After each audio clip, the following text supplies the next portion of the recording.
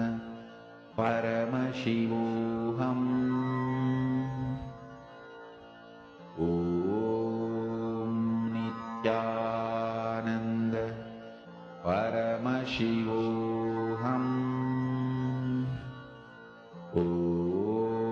Om Nithyananda Paramashivoham. Om Nithyananda Paramashivoham. Om Nithyananda Paramashivoham. Om Nithyananda Paramashivoham. Om Nithyananda Paramashivoham.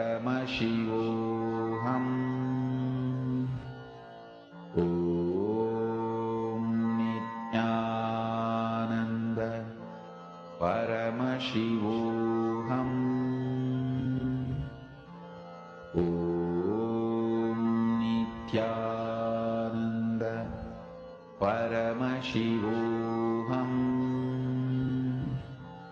Om Nithyananda Paramashivoham Om Nithyanandam, everyone. So nice to be sitting with us today for yet another exciting day of this Paramashivoham program. Today, we are going to be entering into the 16th day of this 21-day program. So I hope all of you are enjoying this program so far. And without further delay, let's go ahead and get started. Just before we enter into the first session, I request all of you to come and settle down as we just finished the Dvitiya Vinyasa Krama, a very powerful and intense sequence of the 308 asanas. So I request all of you to come and settle down, drink some water, change your clothes, ensure that you're hydrated and you're comfortable, and then we can get started. In the first session of today, we are going to be manifesting the power of seeing through the third eye. So I request all of you to quickly come and settle down, then we'll get started.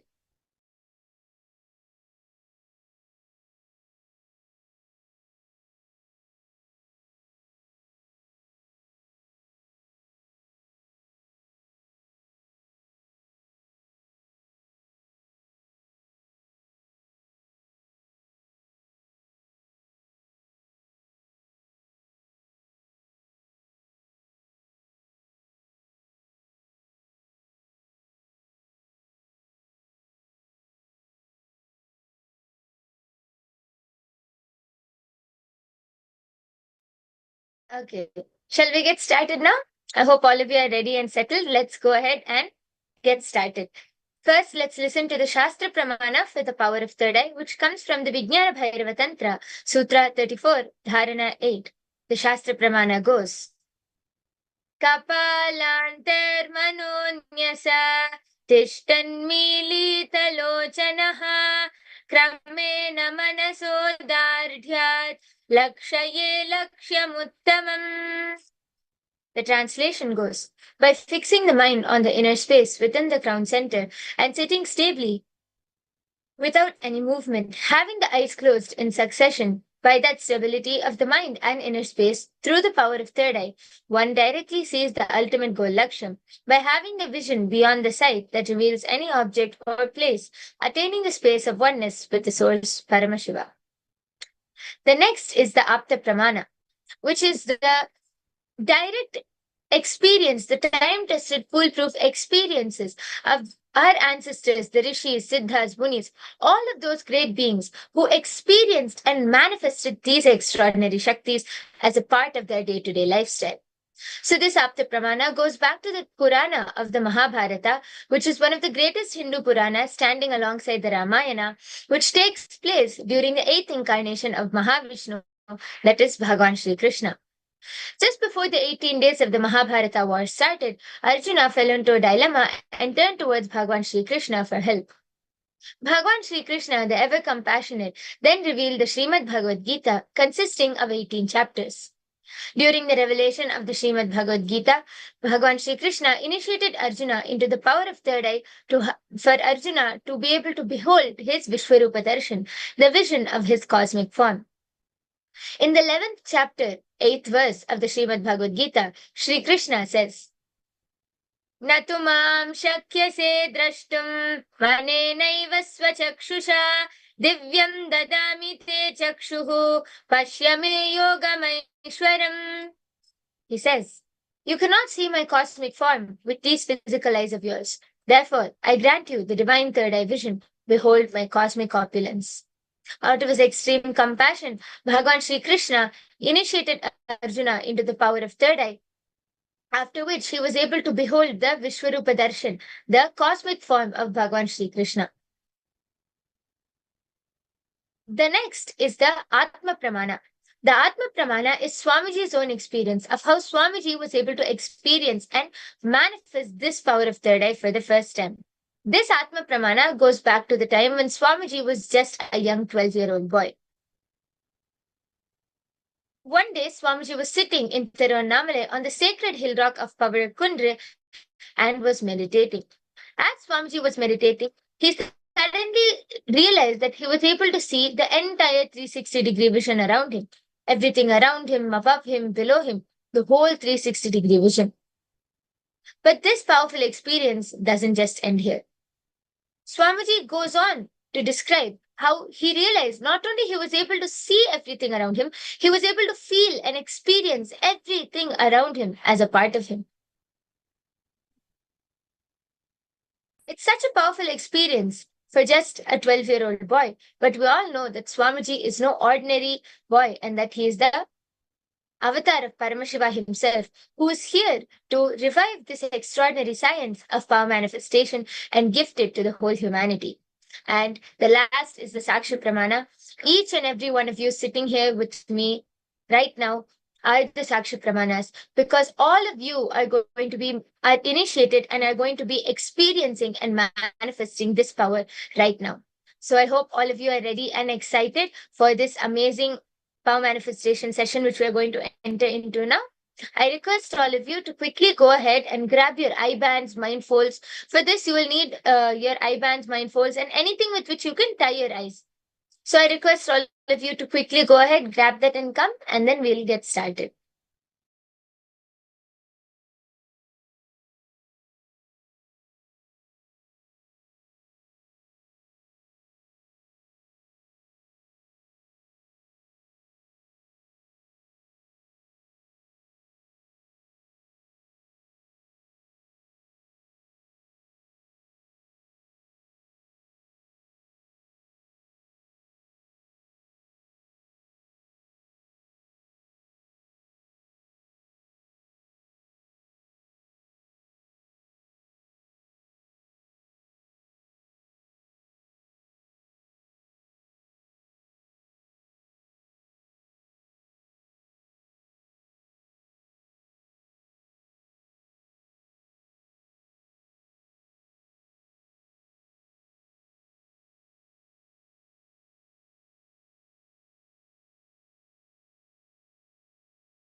Okay, if all of you are ready with your eye bands and mind folds, let's get started.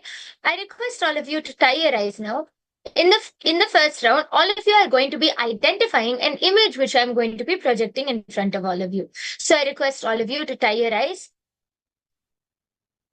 Ensure your eyes are completely closed and tight. And also ensure that you're able to breathe and that you're comfortable.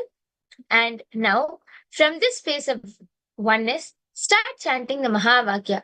I request all of you to sit with your head, neck, and spine in a straight line. Let's chant the Mahavakya together. Om Nithyananda Paramashivoham. Om Nithyananda Paramashivoham. Om Nithyananda Paramashivoham. I request all of you to continue chanting the Mahavakya from your navel center. Let it vibrate through your whole being. Let it reverberate through your whole being. Continue to chant the Mahavakya.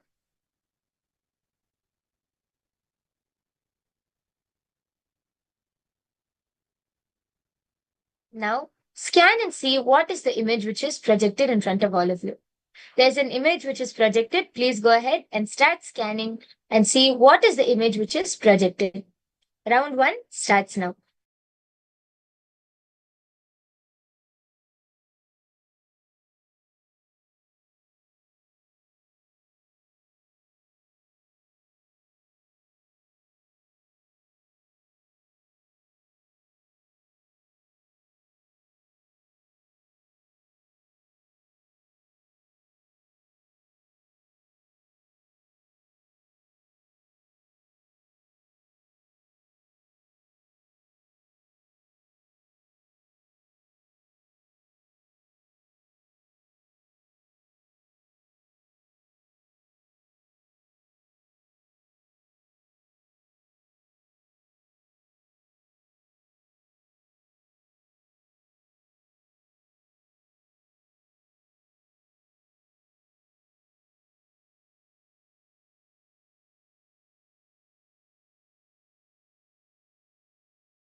Yes.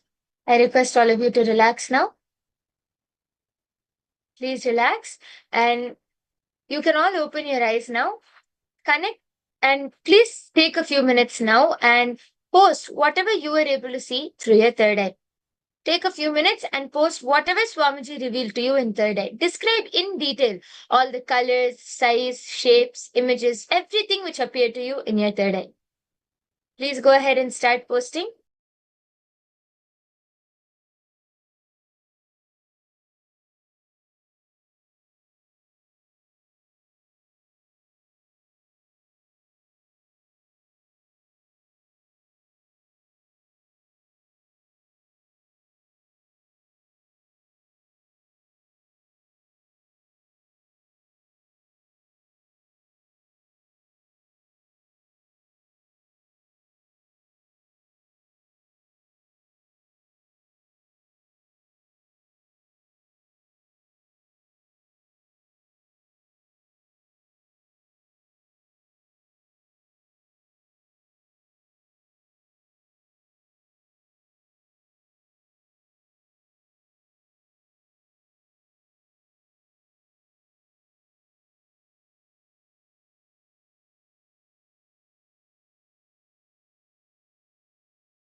Okay, so if all of you are done posting the answers, let's go ahead and verify what was the image which was projected to all of you today. Yes, and as you can see, it's a pink dahlia flower which was projected. You can see its beautiful petals. It's more of a lighter purple pink on the outside and more of a darker shade of pink towards the middle. And in the background, there are green branches, green stems you can see. So if any one of you were able to see the color pink, if you were able to see a pink dahlia flower, if you were able to see these petals, if you were able to see anything in this picture, then you have manifested. I request all of you to go ahead and share what was your experience while scanning, and please let us know. Ma Iqbal Bano, Ma Maluhia, Malin Chi Chang. I request all of you to let us know what was your experience. How did you feel while manifesting this power?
Okay. As all of you continue to share your experience, don't forget to reach out to your family members, to your friends, and get them here for this Paramashivoham program. So far, we have completed 15 days and we are entering into the 16th day of the Paramashivoham program.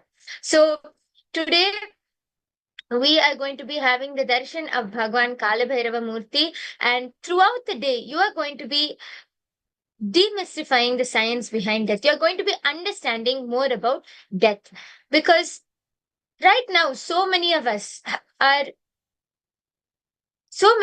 have a big misconception around death, and it's a big mystery for so many people out there. Well, you're going to be demystifying the whole science behind death along with Swamiji as Swamiji teaches you these amazing truths. So it's a very interesting topic today, and without further delay, let us enter into the first session of our day. In the first session for today, you are going to be learning about Bhagwan Kalabhairava and the Akashic records. So I request all of you to sit back and enjoy as you learn about these amazing truths directly from Swamiji himself.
Kalabhairava assumed the form of Kalabhairava. Mahadeva assumed the form of Kalabhairava and removed the false identity of Brahma and gave Shivoham experience to Brahma today.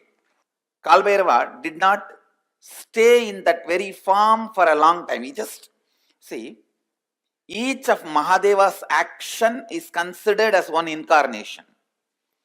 When he came out and destroyed Daksha and his Yajna, that action is Virabhadra.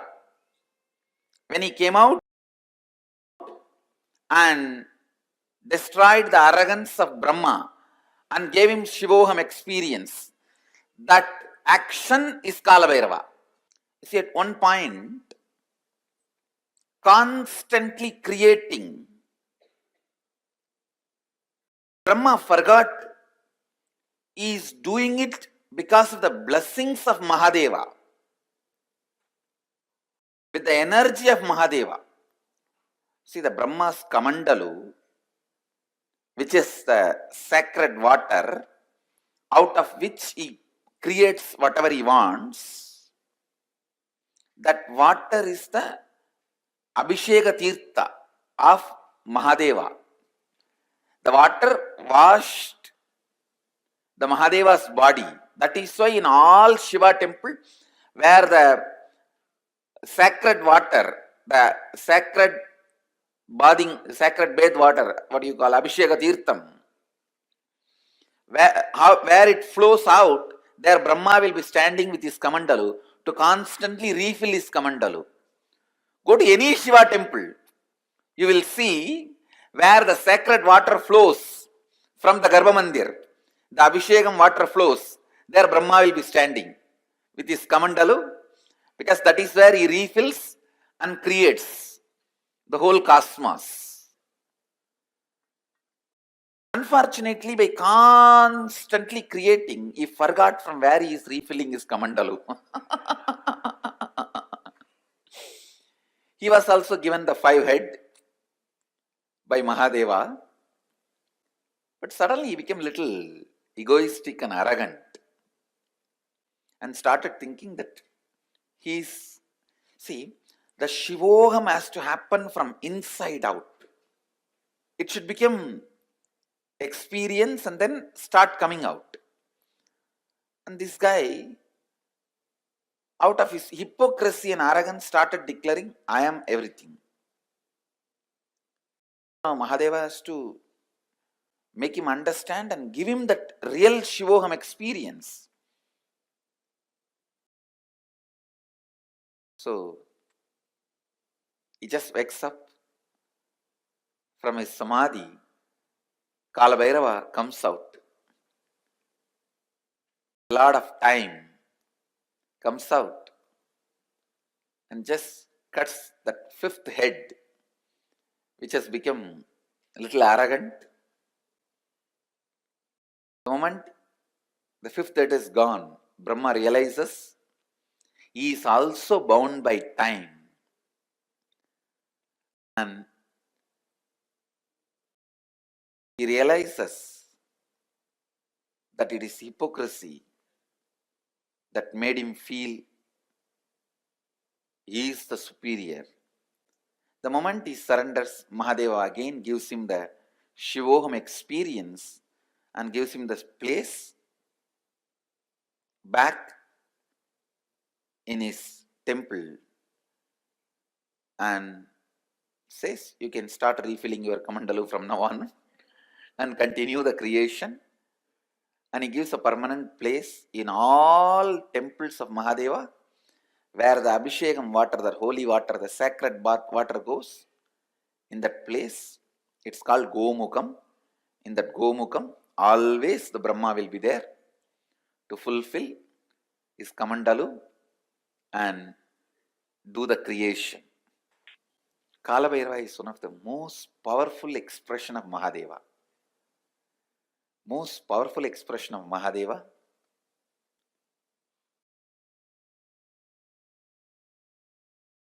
He is the energy on which all the memories are stored. All the memories are stored. Space is the energy where all visualizations are stored. Time is the energy all memories are stored. Cosmic record keeper. All the word documents are kept with Kalabhairava. All the visual documents are kept in the space. The space, embodiment of space is Nataraja. So Nataraja keeps all the visual documents and Kalabhairava keeps all the word documents. So anything happened, happening, yet to happen, you can just ask Kalabhairava, he will pull it out and give the whole record. And moreover, most powerful expression, easily accessible. The moment you call, he will be there. That's the beauty of Kalabhairava.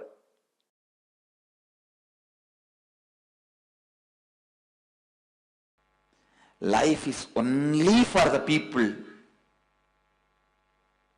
who start thinking, living Advaita, who start thinking, living in the space of completion.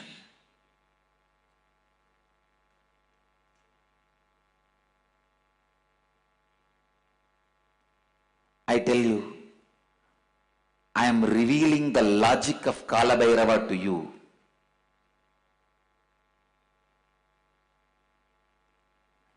The logic of Kalabhairava is the logic with which life is operated. Understand? None of your questions life cares about. You go on asking questions. Why good people suffer, bad people flourish? All those questions are from your arrogance. Life never cares about your questions. Life will not care about your questions.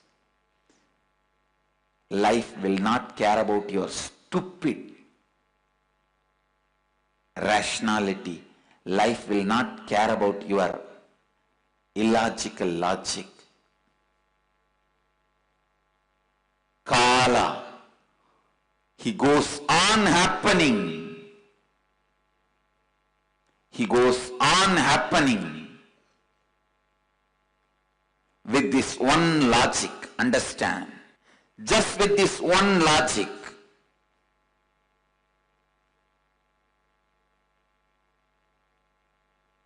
The decisions made out of completion fulfills you, and whatever decisions you make out of completion becomes reality in you.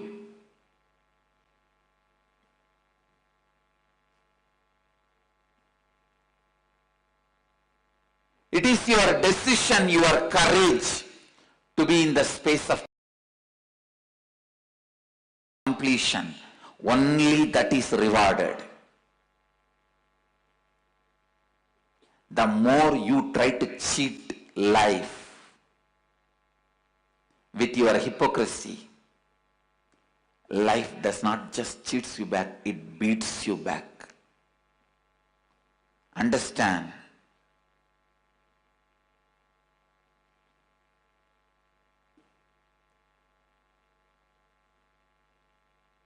The soft, goody-goody, hypocritical, civilized fellows go on question the terror form of Kali and Kala. Whether you question or don't question, the logic of the Kala is life. He runs the life. His logic wins. His will prevail.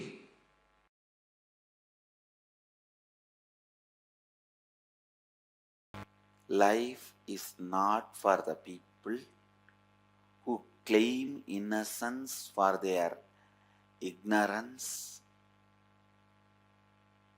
who try to claim any special thing because they are victims, powerless, ignorant. No. Be very clear.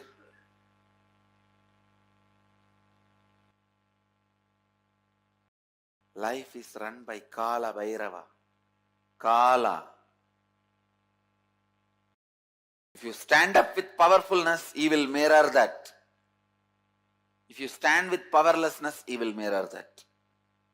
If you stand up with responsibility, he will mirror that. If you stand up with irresponsibility, he will mirror that. If you are powerless, the only thing he will tell you is complete with it and get out of it. Complete with it and get out of it. Complete with it and get out of it. Feeling you are a victim is nothing but taking revenge on your own life. It is suicide. You killing yourself, you destroying you.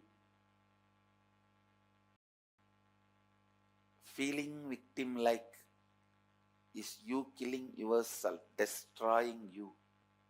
Listen. Completing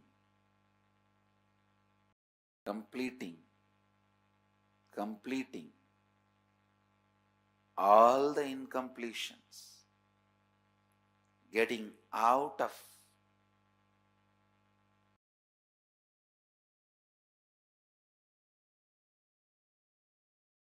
The victimhood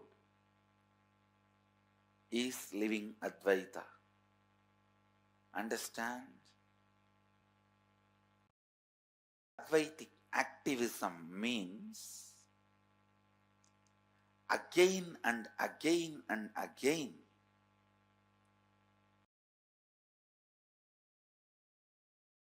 bringing yourself to perpetual completion. Perpetual completion is life. Life runs by perpetual completion. Life runs by perpetual completion. Understand? Perpetual completion is Advaitic activism. Constantly complete yourself. Completion is nothing but the decision to drop your past incompletions and never let them have influence over you again. That's all. Never let them have influence over you again. That's all. When you start doing perpetual completion, when the perpetual completion becomes your lifestyle, in every step you know how to be active Advaitically, how to have the Advaitic activism.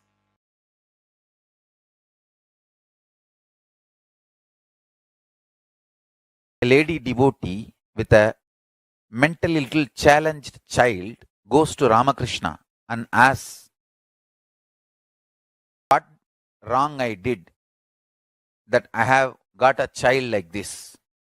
Ramakrishna says, remember the child is God and take care, you will become enlightened. Because the simple act of giving love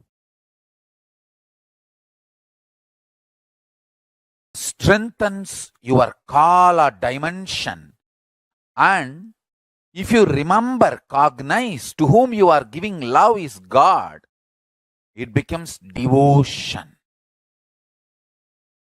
I tell you,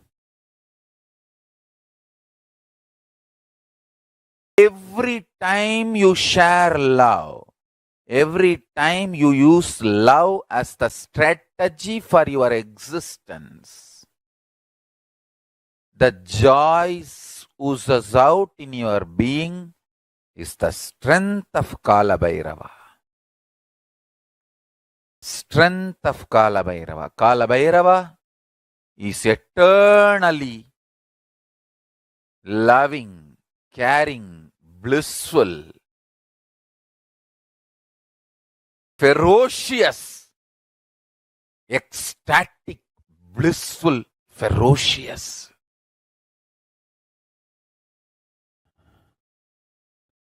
Meditate on him.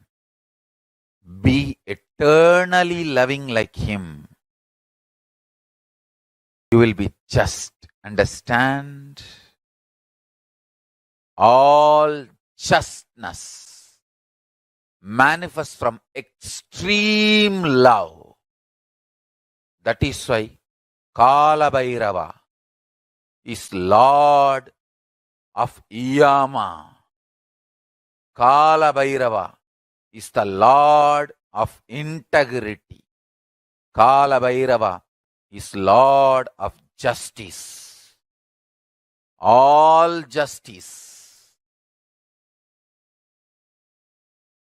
is delivered cosmically only from the pure space of love. Maintain the intense space of love. Paramashiva will raise you to the space of being a justice, delivering justice to the world. Compassionate, eternally loving are always kept in the space of delivering justice, giving justice. billions and billions of yugas, zillions and zillions of years without gap. Meditate on it. That is Kalabhairava's fire. The Prabha, Tejas, shining of Kalabhairava is this powerful cognition. Zillions and zillions of yugas, years, without gap.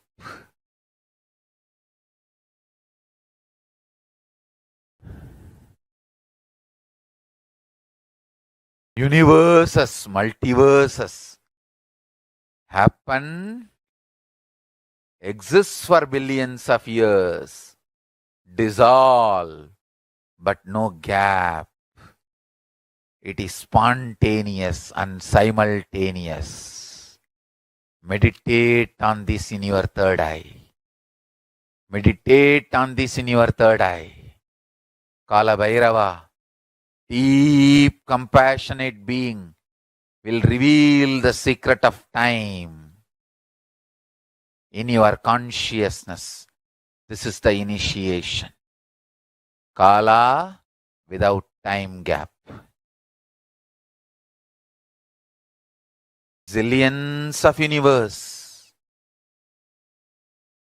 opens, exists of zillions of years, yugas, dissolves without time gap.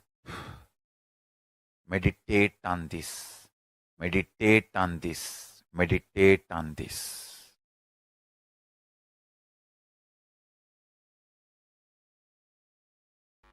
Go and tell Kalabhairava, all the known incompletions I commit with you, I will complete. All the unknown incompletions is your responsibility. I am surrendering to you. Tell you, he really responds and completes. Whenever you ask him to bring completion to you, he is embodiment of compassion. Whenever you associate you with the incompletions, is the terror. Which side you are standing only decides whether he is terror or compassionate being. He is the most compassionate if you are standing on the side of the completion. He is the ultimate terror if you are standing on the side of the incompletion. He can show the extra teeth and the smile both. He can show the terror teeth and the smile both. He is the only God capable of that.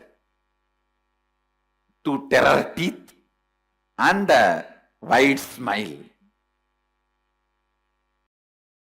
If you associate yourself with completion, he has such a sweet smile for you.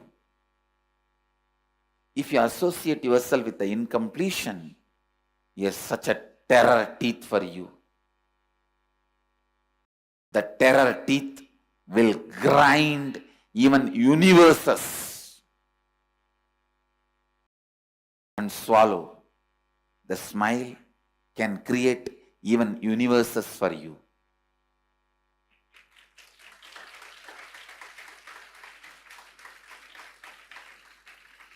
Always have this agreement with Kalabhairava. All the incompletions you make me known, I commit with you, I will complete them. I am responsible for it. All the incompletions unknown to me, you are responsible for it. And I tell you, he always agrees for this agreement because he is teaching you this agreement.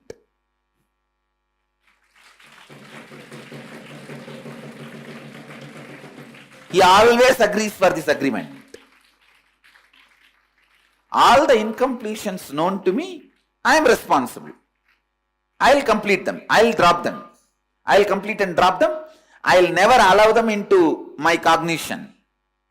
But there are many unknown to me. I cannot do anything about it. that you are responsible. I tell you, He is the most sweetest God.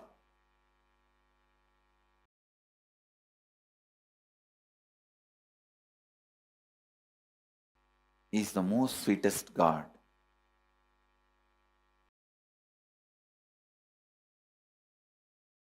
He is the Lord of completion. He can heal any incompletion. Not only heal, He can just make any incompletion irrelevant.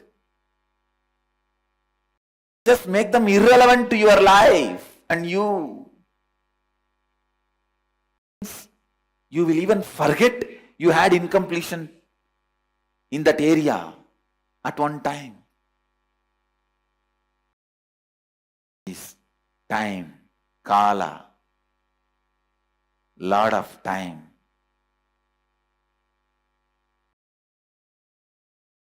So go and tell Him, all the incompletions I have about my vision, my seeing, which is known to me, I am responsible.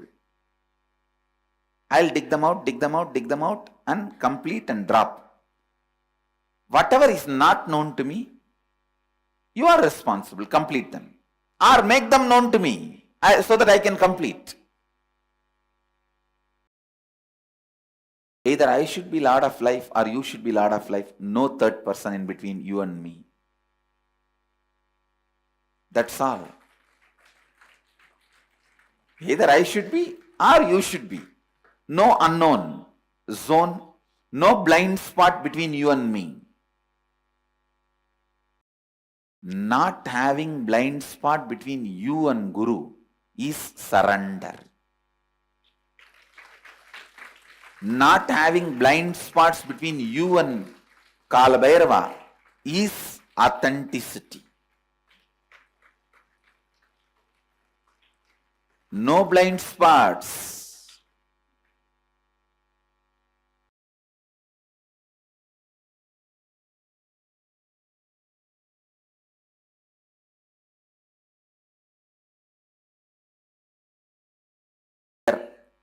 For all this, I am responsible and I am completing it. And whatever is not known within my framework, you are responsible. You are completing it.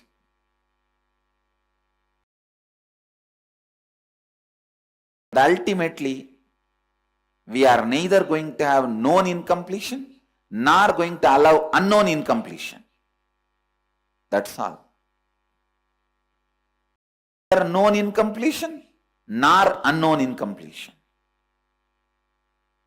Both will not be allowed.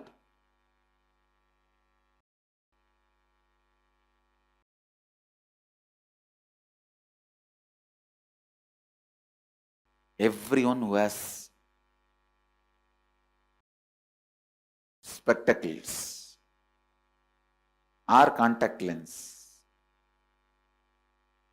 they tell Kalabhairava, go and sit and talk to him. Our Bididi Kalabhairava will simply talk back to you. You don't even need to talk for him. You just go and talk to him. You will see. He will answer. You simply listen the answer in his own voice. You don't need to say, how you do in the temples. Oh God, please save me. And then you talk for the God also. Oh my son, don't worry. I am here. I will protect you. For our Kalabhairava, you don't need to talk back. You just say, oh Mahadeva, please protect me. He will say, hey, what you are trying to act here?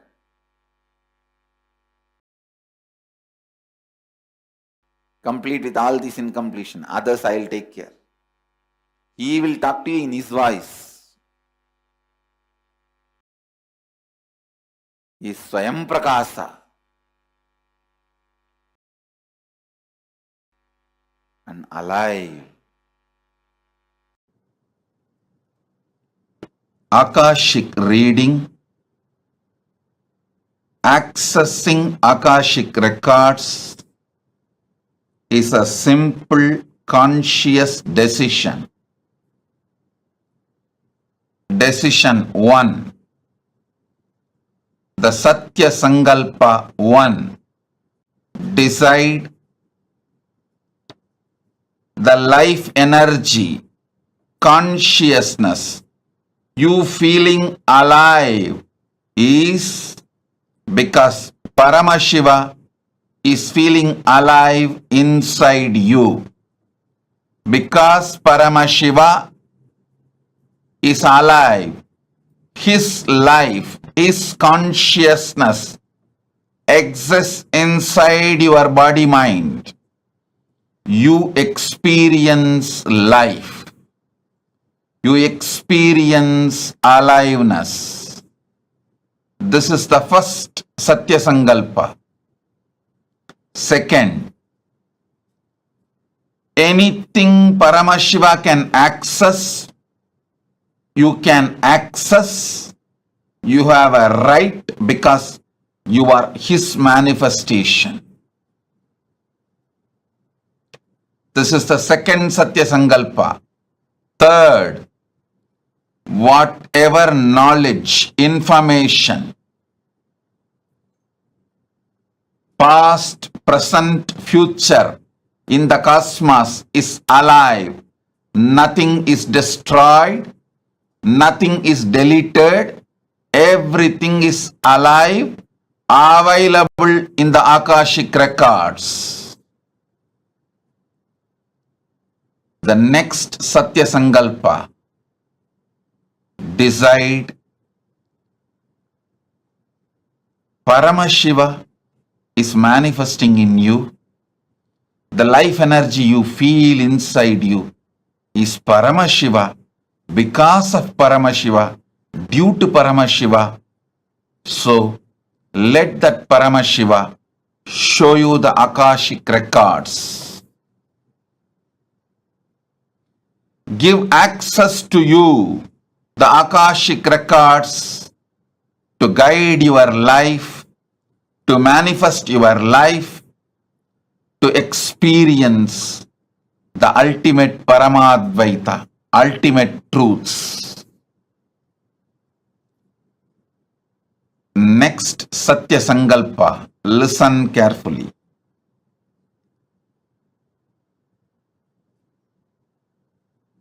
The quality of the great mind is seeing the ultimate happening to itself, expecting the ultimate happening to itself is the quality of the conscious people. Expecting always bad, negative things to happen to you is the quality of the mediocre mind.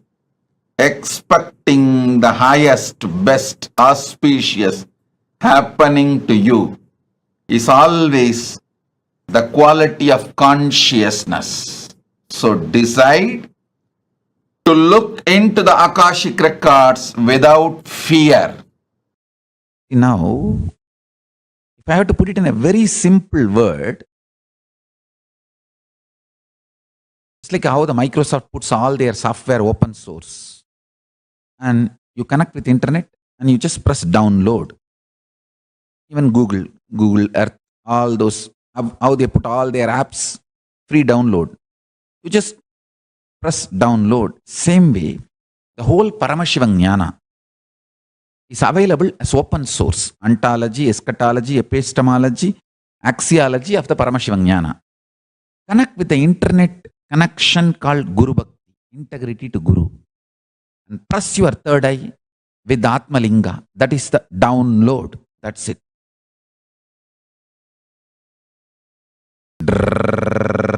Go on, things will get downloaded.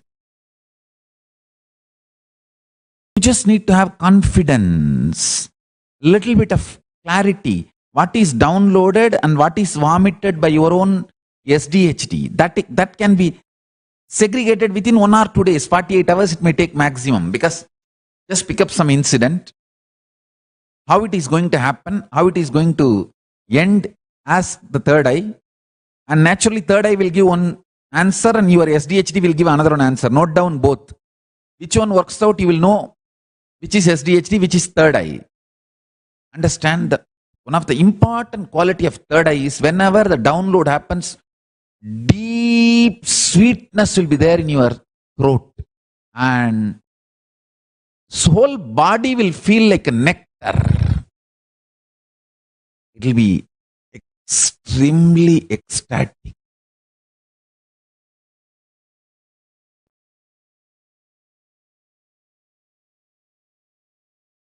Extremely ecstatic. There will not be conflict or confusion whenever the third eye downloads. With SDHD, you know exactly how it feels.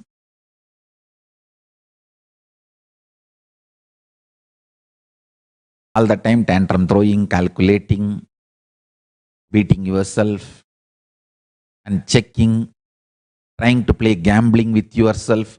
If it happens, I will accept Paramashiva. If not, I will reject. All these bulbul, jil, chick book, you know it is SDHD.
Nithyanandam. Yes, after that wonderful session, I hope all of you are ready to now enter the internalization exercise. Okay, so in this internalization exercise, we are going to be cognizing and understanding a little more about these amazing truths which we just learned from Swamiji himself. Did you know the logic of Kalabhairava is the logic with which life is operated? The good news is completion is possible. The best news is all you need is a decision to internalize and the decision to go on completing till your incompletions become tired. Whether you're going to become tired or your incompletions is going to become tired is up to you. That is the whole game. With this powerful cognition, we need to now ferociously decide and complete with all of our patterns. So let us now enter into an internalization exercise where we are going to be completing with all of these patterns. Now, pen down at least 5 patterns or situations which you felt completion is not possible, or I am not able to complete, or how much ever I try to get rid of this pattern, I'm not able to get rid of it. So let's now, I request all of you to get a pencil, paper, pen, anything, and start penning down at least 5 patterns. Please take 5 minutes and do this.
Now, let's move on to step 2.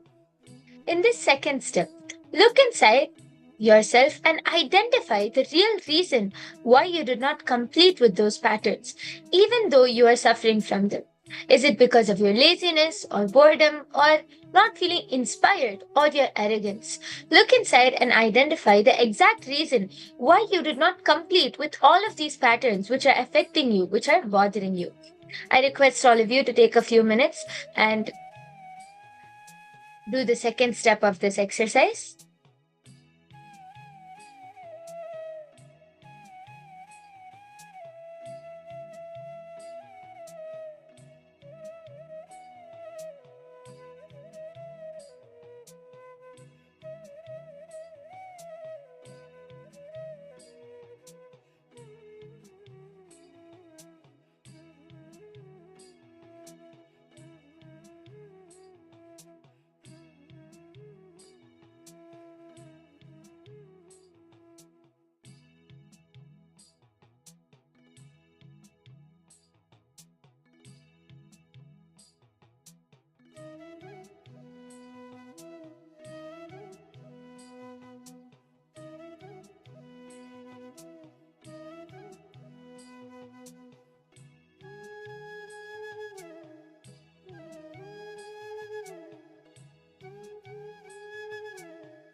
Let's now move on to step 3. For these 5 patterns, incompletions, which you have left unattended, decide to sit now with will persistence and complete with those patterns. Just sit with your head, neck, and spine in a straight line, and with your strong will persistence, decide to complete with those patterns. Let's do this for another 5 minutes.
Yes, let's now move on to step 4. Do the completion process and complete with those patterns now. Even if you complete with one pattern, you will feel so powerful and feel inspired and excited to complete with the other patterns also. It's like a ripple effect. The moment you complete with one, you'll feel as if a big weight, a big shoulder weight has been lifted off of you. Just by completing with one pattern, automatically you'll feel so powerful and inspired to complete with more and more patterns. So just do this completion and then we can move on into the power manifestation session for today.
Okay, relax.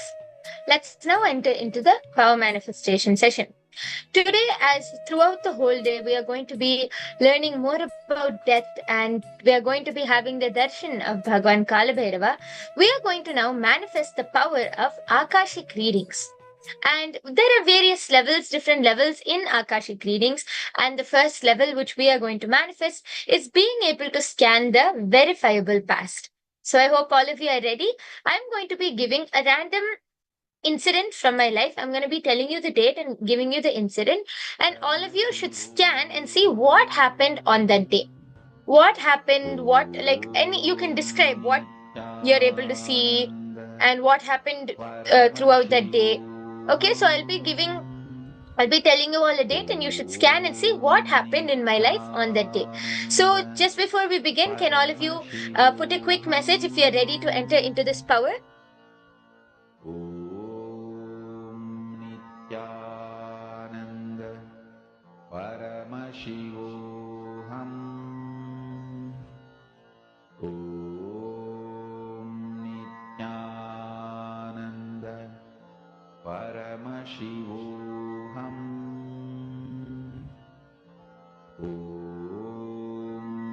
Nithyananda Paramashivoham Nithyananda Paramashivoham Nithyananda Paramashivoham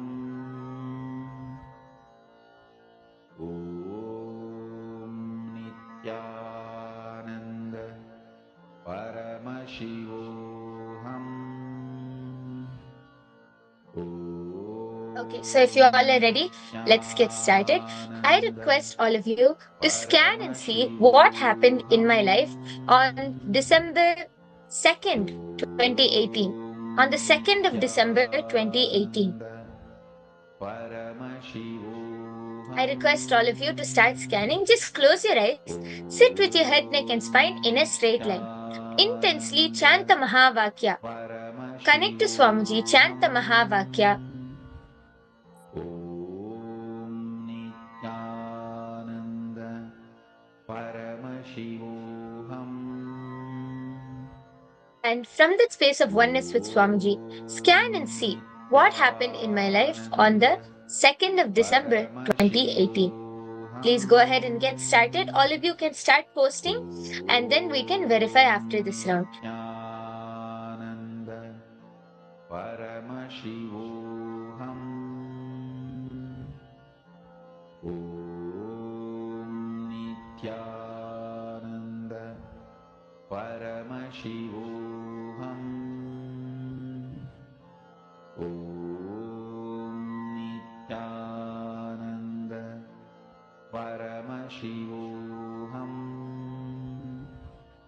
Om Nithyananda Paramashivoham. Om Nithyananda Paramashivoham. Om Nithyananda Paramashivoham. Om Nithyananda Paramashivoham. Om Nithyananda Paramashivoham. Om Nithyananda Paramashivoham. Om Nithyananda Paramashivoham. Om Nithyananda Paramashivoham. Om Nithyananda Paramashivoham.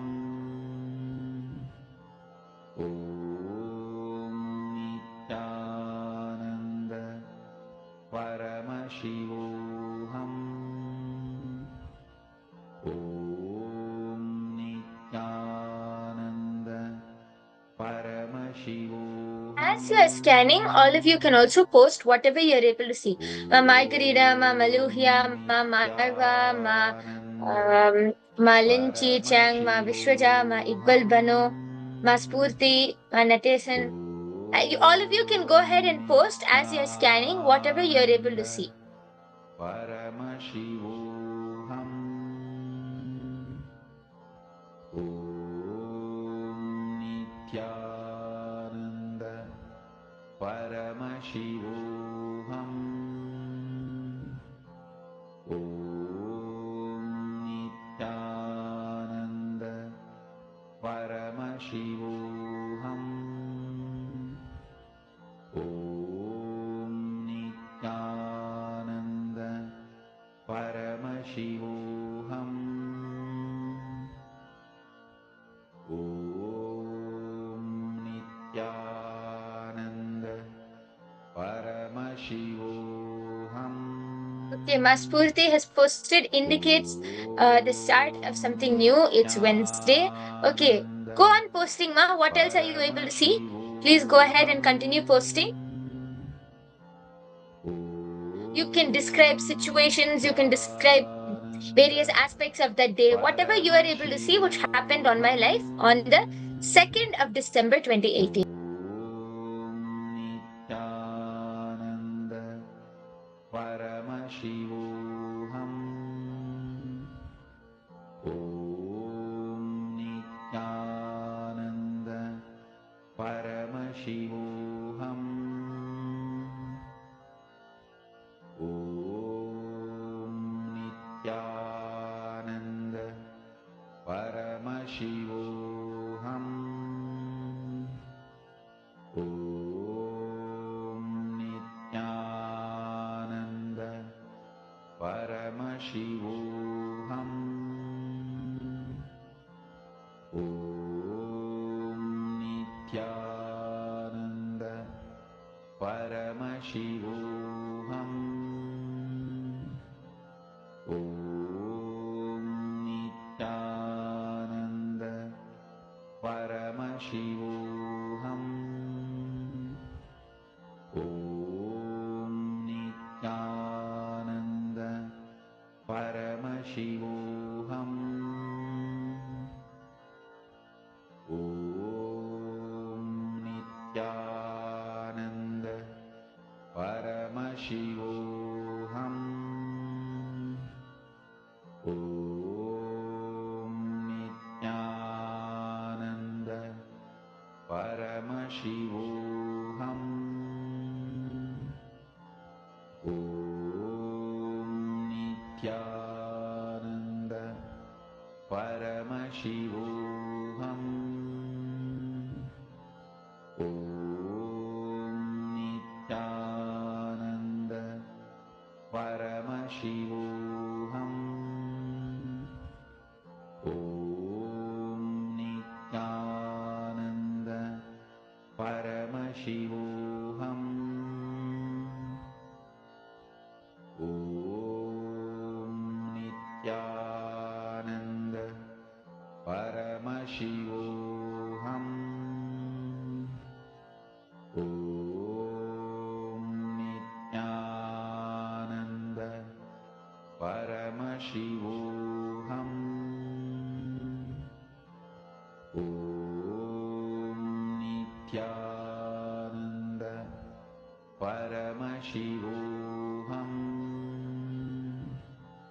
Om Nithyananda. Paramashivoham.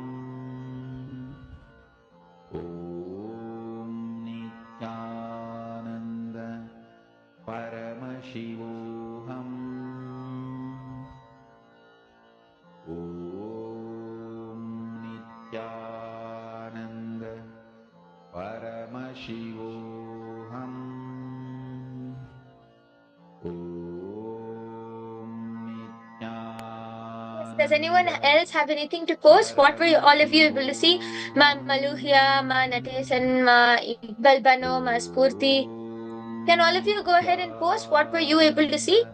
Ma Spurti, you can continue scanning, Ma. What else? Like, what are the incidents you're able to see? Anything. So many things would have happened on the day, no? So, whatever you're able to see, you can post. I request all of you to continue posting, then we can verify. Om Nithyananda. Paramashivoham. Okay, Mark. So you can continue scanning. Take your time, please. I request all of you to start posting as you're able to see.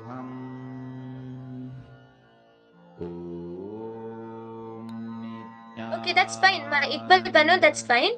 Actually, we are now manifesting the power of Akashic readings, the beginner level.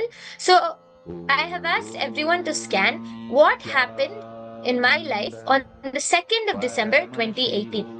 So you can also start scanning, Ma. Om Nithyananda. Paramashivoham. Om Nithyananda. Paramashivoham. Om Nithyananda. Paramashivoham. Om Nithyananda. Paramashivoham. Om Nithyananda. Paramashivoham. Om Nithyananda. Paramashivoham.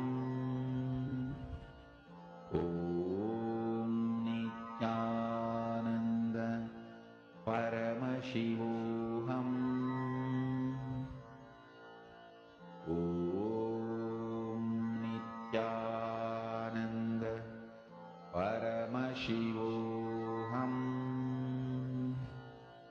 Om Nithyananda Paramashivoham Om Nithyananda Paramashivoham Om Nithyananda Paramashivoham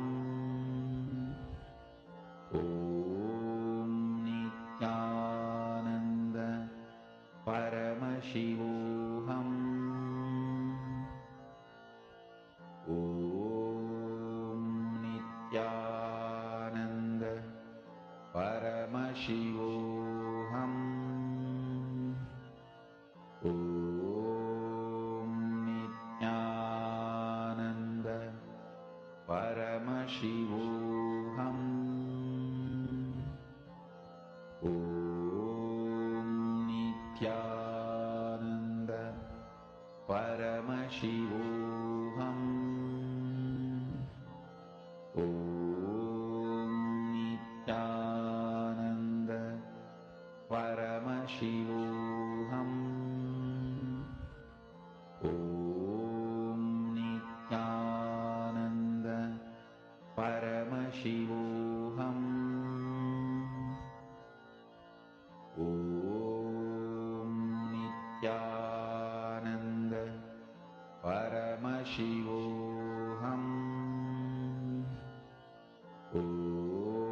Om Nithyananda Paramashivoham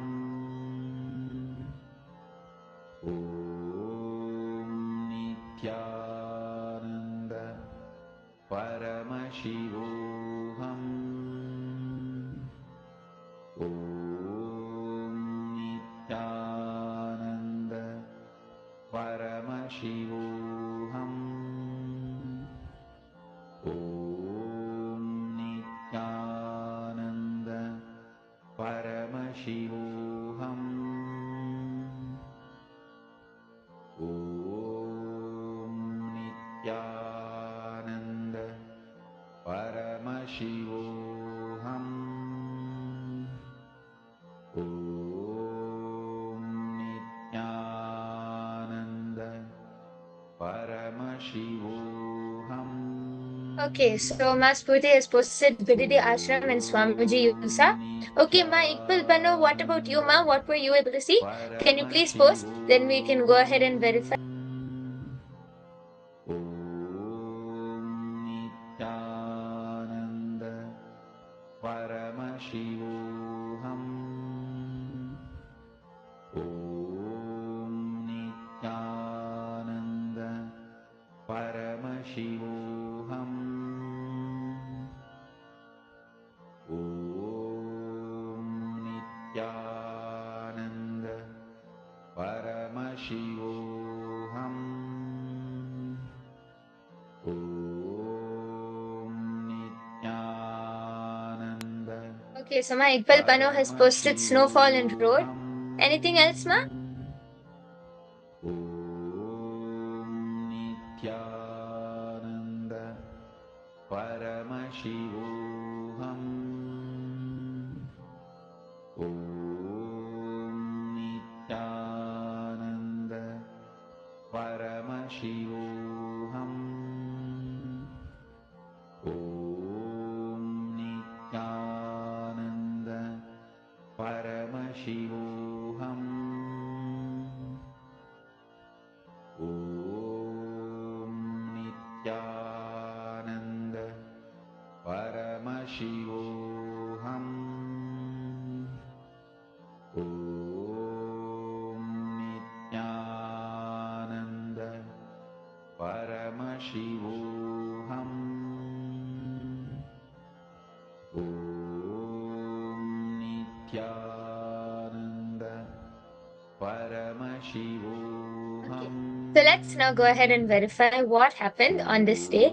So on the 2nd of December 2018 was the day that me and another group of adolescents went on the world tour. So we went on a world tour and demonstrated all of these extraordinary powers, and we, represented Swamiji in front of many people.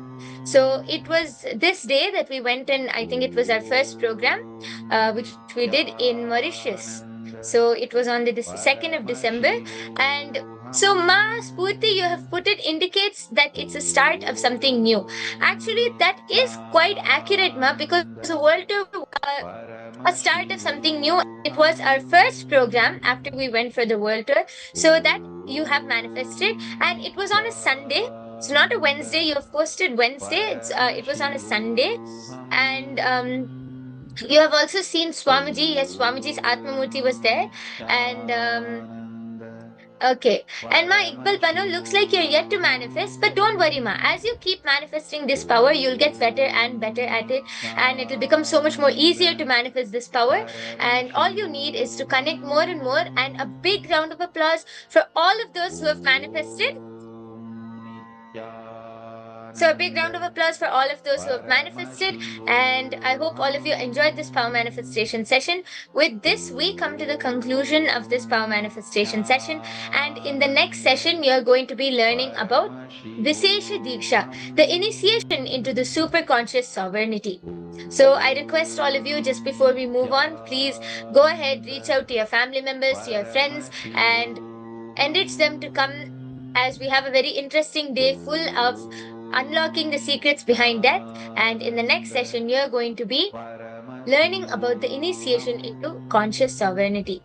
So sit back, relax, and enjoy as you learn about this directly from Swamiji himself.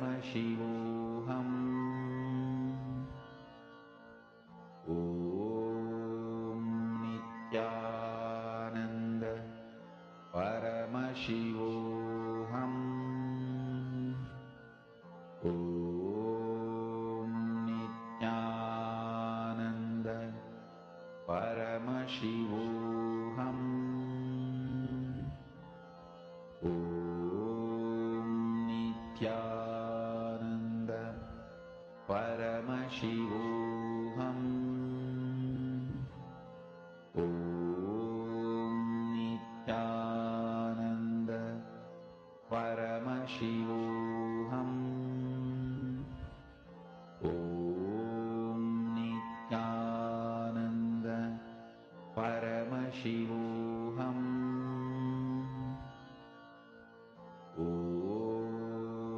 Nithyananda. Paramashivoham. Om Nithyananda. Paramashivoham.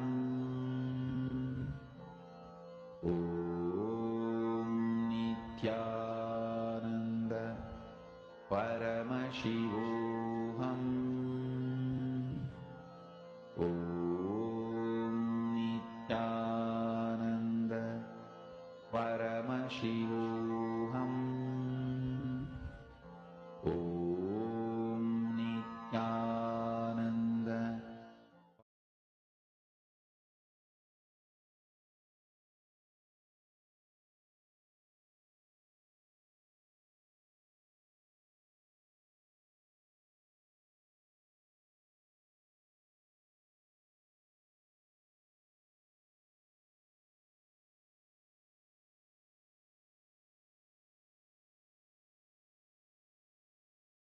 Superconscious sovereignty.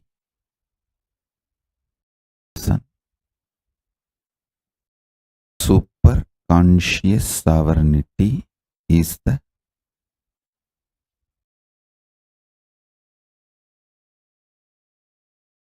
principle, superconscious DNA of Paramashiva will be manifesting today in all of you. Listen. Superconscious sovereignty. Let me explain. Listen intensely. What I am going to say now, the superconscious sovereignty, you don't need to practice. I'm just going to put this like a golden light bomb ball inside you. It'll just start manifesting. Listen to this. Your super consciousness is the most supreme. Your super consciousness makes all the patterns, the self-doubt, hatred, denials, or anything restrictive in you, makes all of that irrelevant. Your superconscious sovereignty does not fight with your problems. It just makes your problems irrelevant.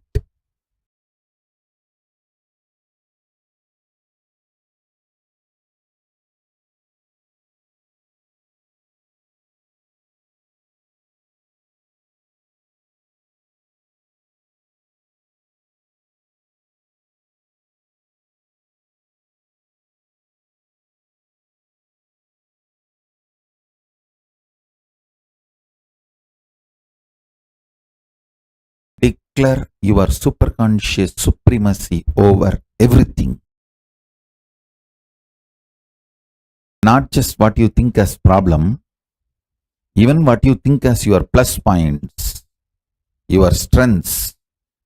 Declare your superconscious supremacy.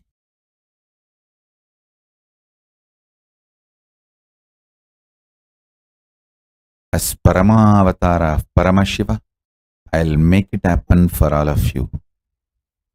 You just declare. Understand?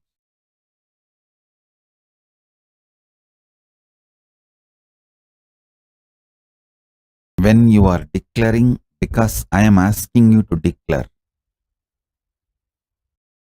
you are just doing Paramashiva's will. You will simply manifest it. This is Vishesha Diksha. This is the real Vishesha Diksha. I ask you to declare your superconscious sovereignty, your superconscious supremacy over everything.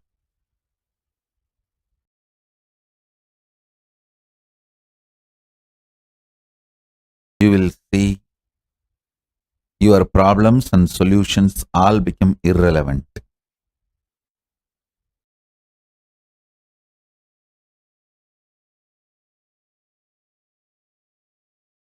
Understand?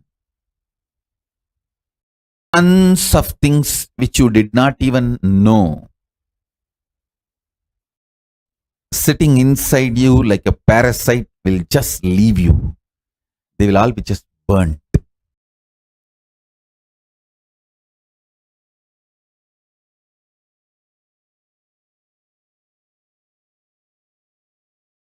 Super conscious sovereignty, I can see from the time that Pachapatni Vratam started, 24 hours, I am seeing the way the Samadhi is intensely manifesting.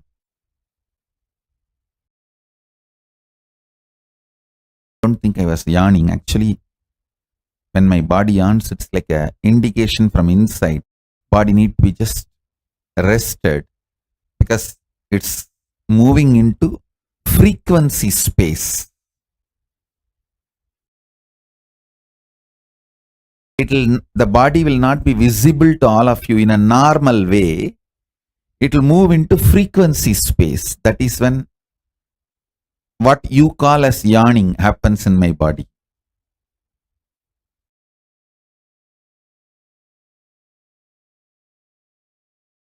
After yawning, you feel tired in you.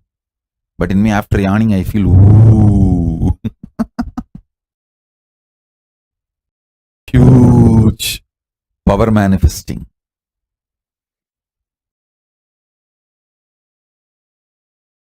So get ready for the superconscious sovereignty mutation process, I'll put the superconscious sovereignty DNA of Paramashiva in you and make you manifest it. Om, listen. Instead of just sitting, if you pen down on what all you declare your superconscious sovereignty and supremacy, your whole inner space will be filled by the Paramashiva's DNA I am pouring. You will consciously start clicking and manifesting this mutation process. See, if you want, Paramashiva should see how you are declaring, you can type it as a direct message.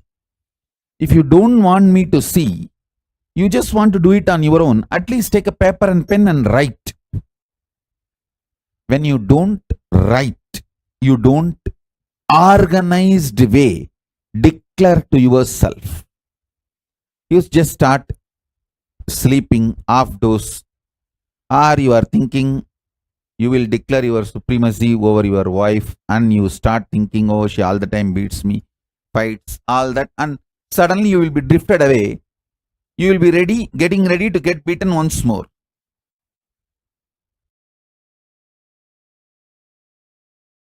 So listen, consciously, either type or write, but declare, so that I can just make you real. Make Paramashiva superconscious sovereignty real in you. So many of you are saying, health became better, eyes became better, consciousness became better. It is possible if I infuse more and more superconscious mutation energy in you. Superconscious DNA of Paramashiva in you. Anything you want to change in your life, declare supremacy over it. Any problem you are going through, declare supremacy over it. Maybe physical, mental, psychological, emotional, legal, anything. Declare supremacy over it. Declare your superconscious sovereignty. I'll make it into reality. Because you are doing it through Paramashiva's direct initiation. I am sitting here doing that for you. Come on, start. Om. The Paramashiva's instruction. Paramashiva says very clearly, the Atma Linga has to be gifted by Guru. So I am gifting it to all of you.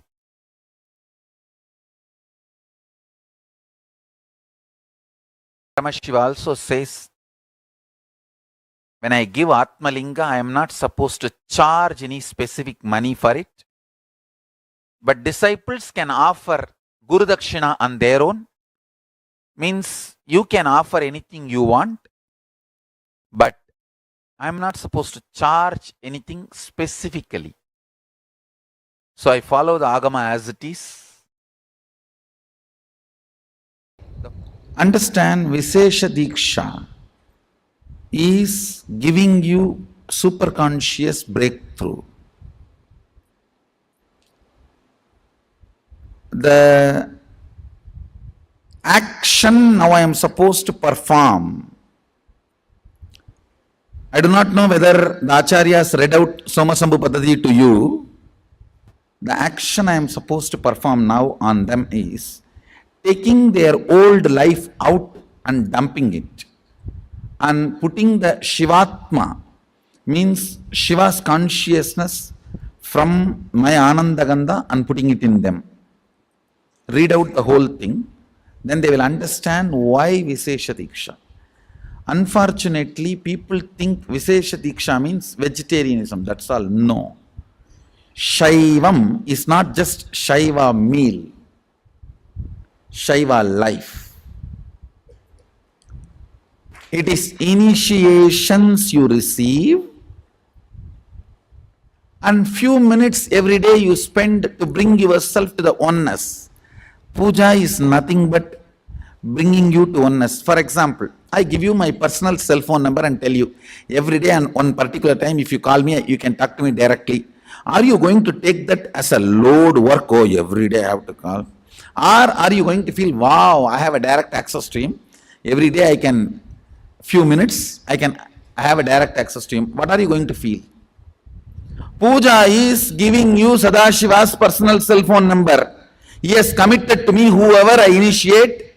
When you connect with him, he is committed to me, he will respond to you. I am authorized to give you his personal number. Puja is nothing but giving you the authorization to call him at particular time. And he has committed to me, he will respond to you. Visesha Diksha is nothing but giving you his personal number, hotline connection. So every day during the puja, that few minutes you can connect with him in oneness, and he has committed to me, he will respond to you. Understand? I am authorized exchange for him. He has given me the authority. That is the reason I am sharing.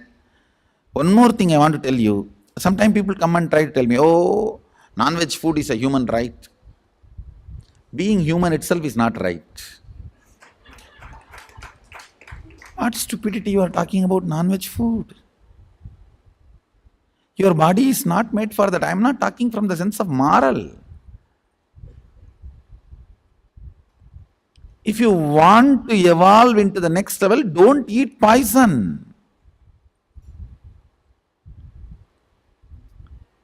Visesha Diksha demands only two requests from you. One, you need to be vegetarian. Another one, every day at least 10 minutes you need to bring yourself to the oneness with the puja. 10 minutes is too less time. It doesn't take more than 10 minutes, I know. It's too less time. Sadashiva is demanding to respond to you every day and keep yourself in oneness. Actually, I don't promote any other spiritual practice. People ask me, should I do this technique, that technique? Twisting the eye and looking here and blowing the nose, this corner, that corner. I don't give you any technique. I only ask, connect with him in oneness 10 minutes a day. I think maximum it takes 11 minutes.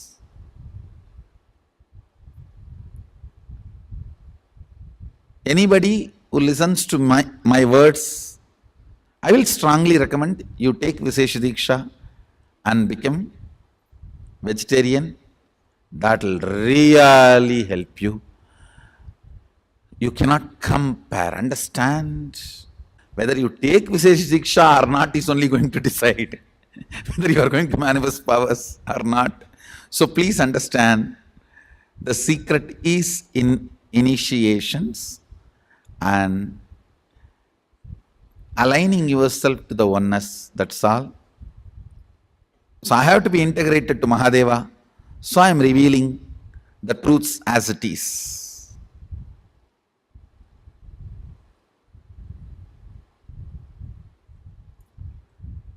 Whatever is said and done, Visesha Diksha is something extraordinary. Literally the whole system gets upgraded to the superconsciousness.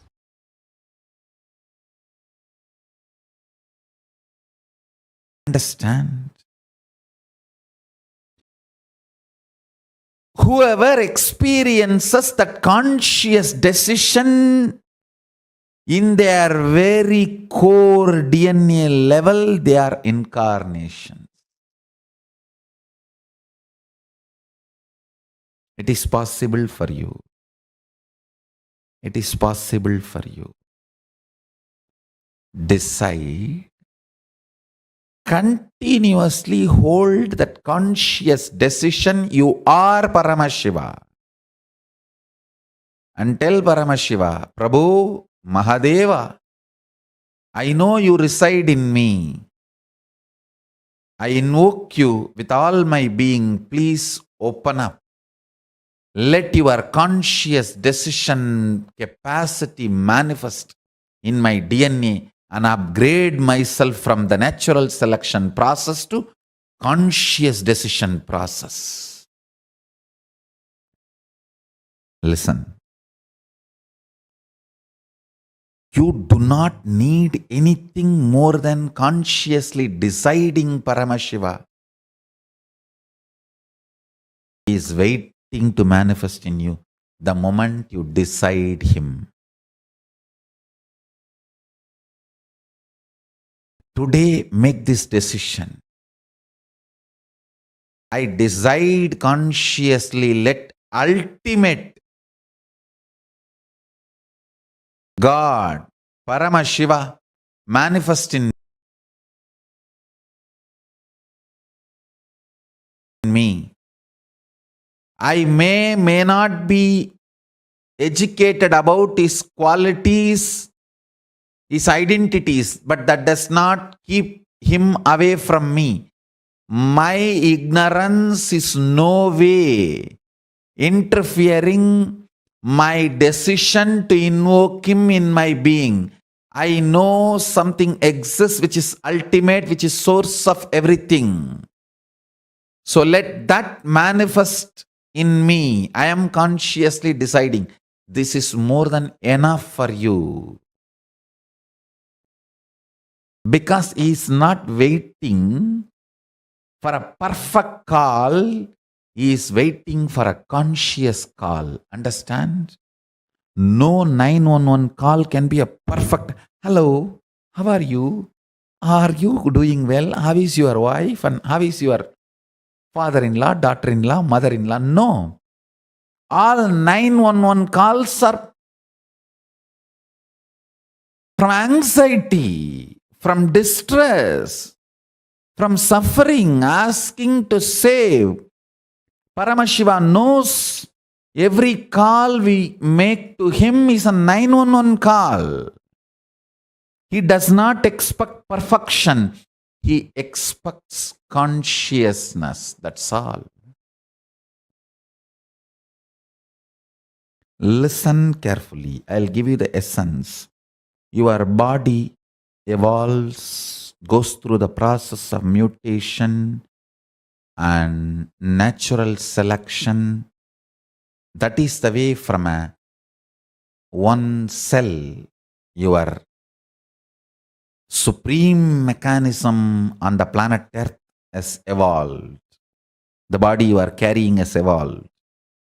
The consciousness from Paramashiva as a super consciousness, it descends. And you are both together. You are not just body, you are body also. Now, by invoking this conscious being, Paramashiva,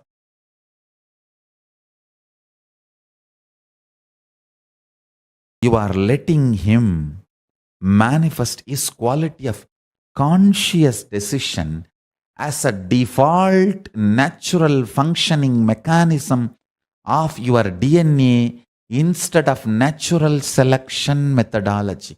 In natural selection methodology, you can only select from any available possibility and permutation combination of that. It will only lead to only growth, maximum good growth, that's all. But if you allow this conscious decision process of Paramashiva in you, by invoking Him, connecting with Him, declaring oneness with Him, declaring your integrity and allegiance to Mahadeva, Paramashiva, just the very declaration is enough because He is waiting. With the declaration, He rushes into you, gushes into you. He just opens the floodgates and explodes into you and changes your DNA's natural selection methodology to conscious decision methodology. Understand, when your DNA decides to shift from natural selection to conscious decision, you manifest powers. Because power manifestation is a breakthrough, not growth. Now what I am talking is real initiation into Hinduism. Only when you understand what I am talking now, you are initiated into Hinduism. This is the real introduction to living Hinduism. No words minced. I'm a ferocious guy. Ferocious people doesn't know to mincing the words. I'm Shivagana. I don't know how to mince words. Understand?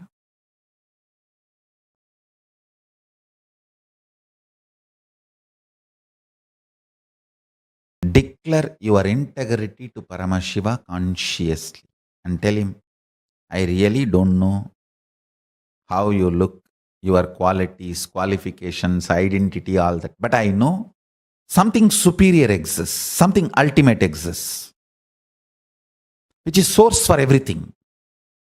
Me, everything, my thought, our thought currents and whatever, this world or universe or the hills, ocean and nature, planets, for everything, I know the source exists. And I know that Paramashiva, that source, is waiting to manifest itself in us for our conscious decision of choosing Him. Understand? A simple conscious decision can really shift you from natural survival process to conscious decision process. And your whole DNA gets upgraded. Your whole system gets upgraded.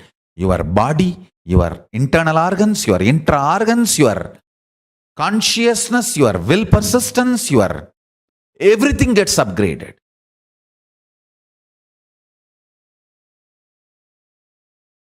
It is like Paramashiva starts breathing through you. He starts beating your heart. He starts moving your blood. He starts functioning in your Jataragni intestine. He starts filling prana in your lungs. He starts moving your muscles with energy. He creates thought currents in your brain. He creates, He operates, He manifests.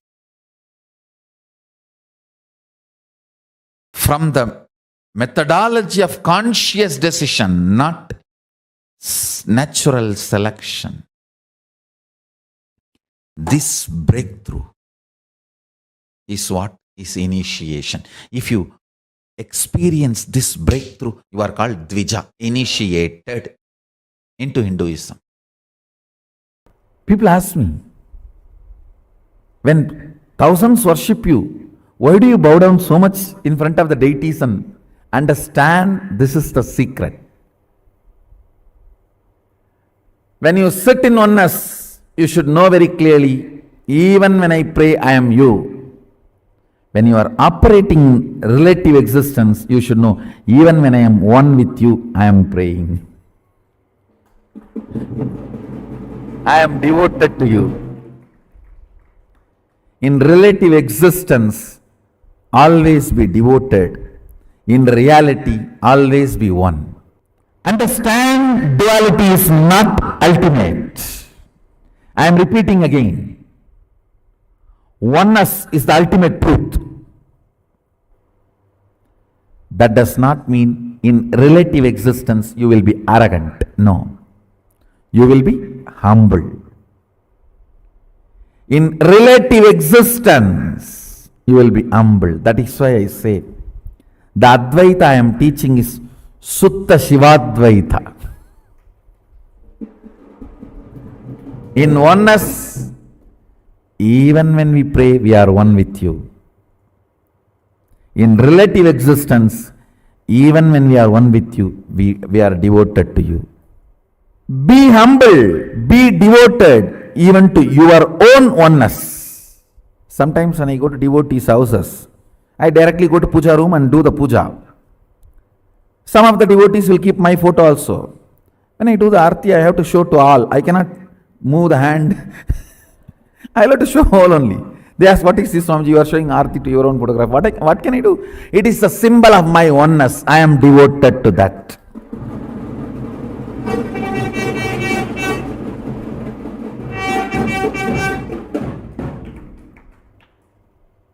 Even I bow down to.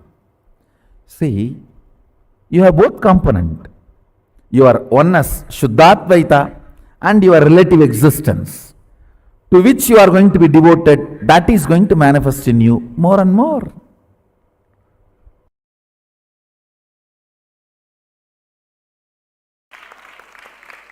It is a Spatika Sriyantreshwara.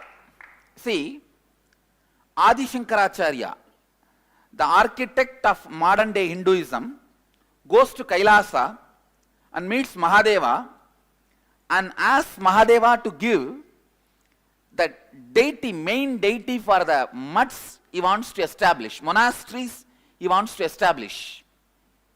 Mahadeva gives 5 linga and tells him 4 for 4 monasteries you are going to establish, 1 for your own Atma Puja, means personal worship, Atma Linga.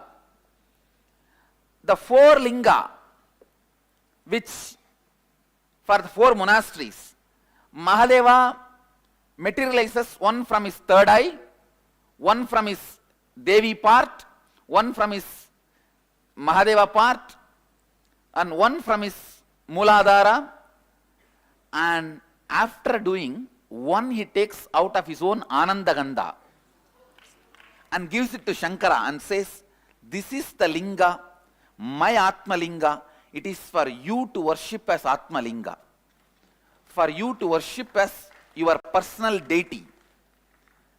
That linga he worshipped as long as he was in the body, and before leaving the body, he leaves that linga in Joshimat, Badrigashrama, in Joshimat, in Himalayas, because he left the body in Kedarnath. So he leaves that linga. That linga is Sriyantreshwara. The Sri Chakra carved on it in this Shivalinga, you can see the lines. How many of you are able to see the lines?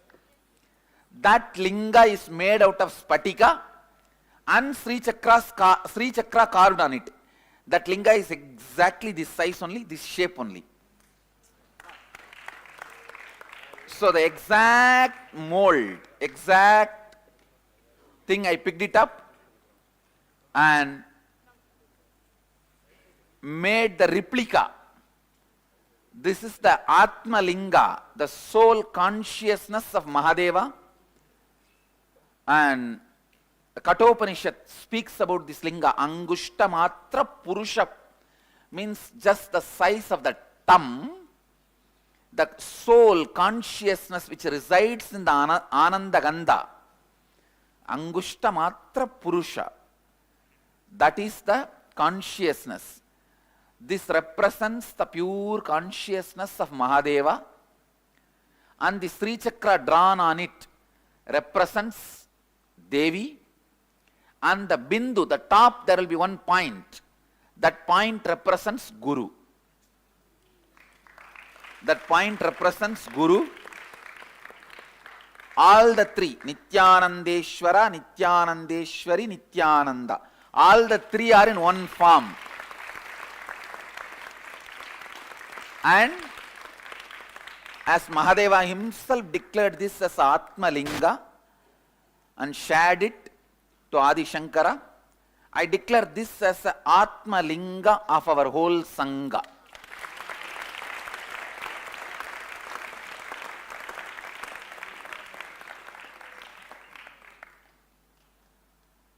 This will be the Atma Linga of our whole Sangha, means all the temples we establish, the linga will be like this, with the Sri Yantra carved on it. Even the temples which we already established, we are going to be replacing the lingas one by one everywhere with the Sri Yantra on it. Even the Houston linga which is coming, already the Sri Yantra is getting carved. All the Shivalingas in our temples will be the Sri Yantreshwara, like this, the Sri Yantra carved on it. And now, not only it is energized, I am going to make this as a Atma Linga for all you guys.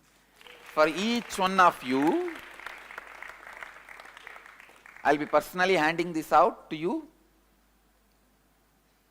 If you are in the male body, I will be initiating you with this Linga on Ananda Gandha. If you are in female body, I will be initiating you on the third eye, the Anya Chakra, and handing out this to you. Means this becomes your pure consciousness. And I have already energized this also for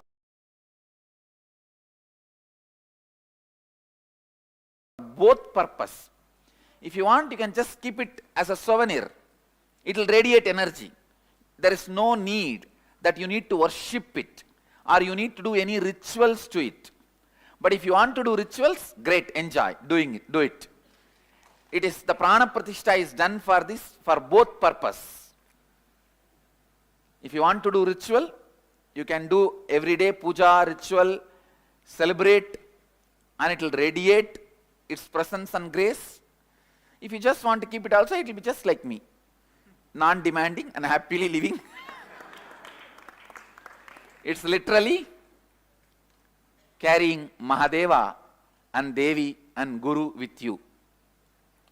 If you ask me personally, what should you do with this? I'll recommend always keep it in your purse. Let it be in your purse, and it is just Mahadeva being with you always. Keep it in the puja room. You can even wear it. You can even wear it as a kandi. See, inside the kandi of all the Sannidhanams, this Atma Linga and the Gauri Shankar, both only will be there. That's why the kandi is so big.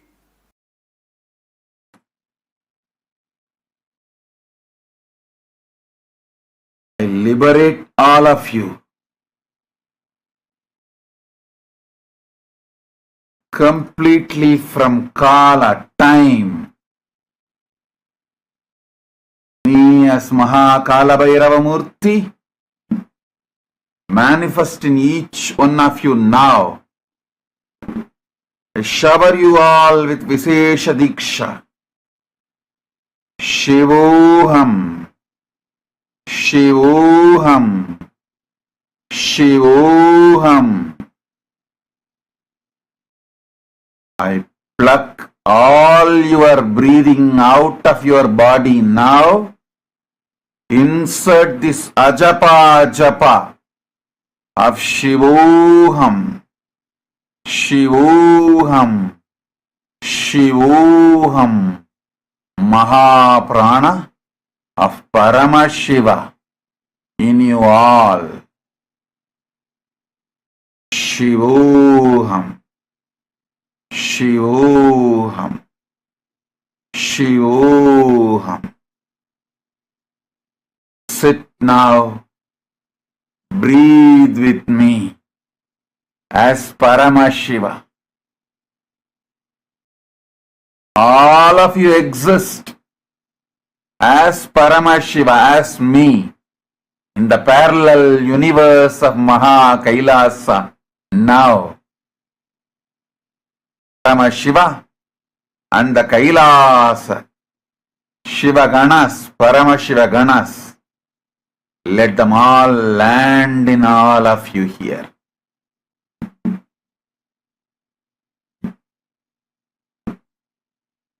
Om, Om, Om. Give you all the Vishesha Diksha. I remove your very breathing pattern. And the root of your breathing and replace it with the Maha Prana of Paramashiva. Shivoham, Shivoham, Shivoham. Sit with me, breathe with me as Paramashiva.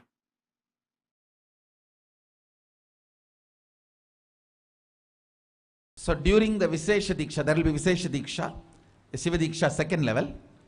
If you commit, you want to become vegetarian from now, I am authorized to remove your past karma of non-vegetarian, and I'll do it. First thing, stop believing you are a human being. The moment I invoke Paramashiva in you, you are a divine being. Paramashiva having human body. The moment I have given you Vishesha Diksha, during Vishesha Diksha, I remove the human being from your human body, invoke Paramashiva in your human body. So, the moment you have taken Vishesha Diksha and received Atma Linga, Paramashiva. Listen, I'll repeat. Paramashiva is real and is available now, here, for all of us.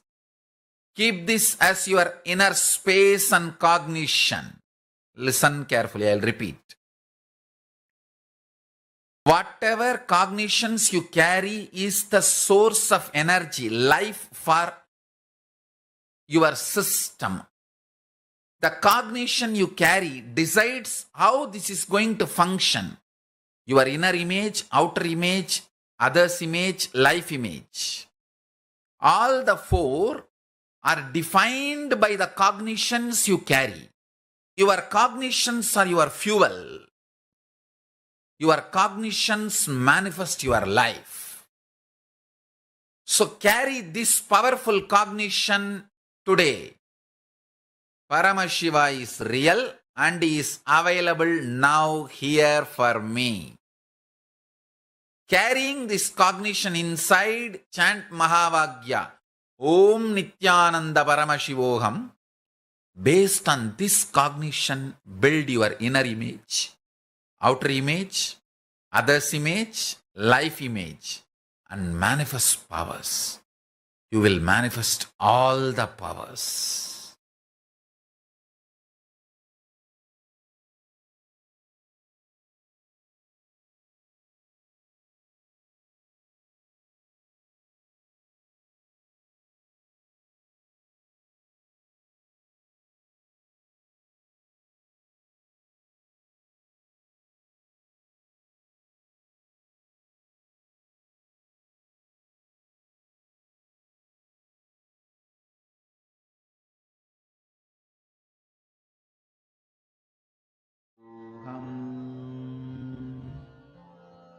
Yes, Nithyanandam, everyone. Nithyanandam to all the participants. Yes, so we all just learned about the science of Vishesha Diksha, about such a powerful initiation, how we can manifest our conscious supremacy, right? So all of you can go ahead and share also. What did you understand from this and satsang from Swamiji? What did you understand as the science of manifesting superconscious sovereignty? All of you can go ahead and post on the chat. It will be very nice to hear. Swamiji shared so many interesting understandings about manifesting the superconscious sovereignty with us. What is the superconscious sovereignty and how can each and every single one of us manifest it? This is actually a very important thing. When all of us understand how to manifest this superconscious sovereignty, at that time you will be able to manifest anything which you want in your life. Whether it is you wanting to manifest something as small as a job or something as big as some breakthrough you want to manifest, whatever it is, you can manifest it by having this superconscious sovereignty. Okay, but before we move on, I would like to ask all the participants if Swamiji comes and tells all of us today that all of you have a hotline connection, a direct connection on the to me, to speak to me every day for a few minutes. How many of us would be excited? You can raise your hands or post yes in the chat. Mamarwa, Maspurthi, Nithyananda Maspurthi. Yes, Margarita, Maratna Prabha, all of you can post. How many of you will be excited? I'm sure all of us would be super excited, right? Nobody would miss that chance. That is exactly what is the Vishesha Diksha. Vishesha Diksha is initiation into the hotline connection, to be able to directly connect to Swamiji and whatever you want, whatever prayers, request, whatever it is, you can tell directly to Swamiji and manifest what you want to manifest. And this is what happens with the Vishesha Diksha. You manifest the super conscious sovereignty, as Swamiji says. Whenever we speak to Swamiji, whenever we speak to Paramashiva, it is not about the perfection or about how perfect we are. It is about being able to consciously connect and consciously speak to Paramashiva.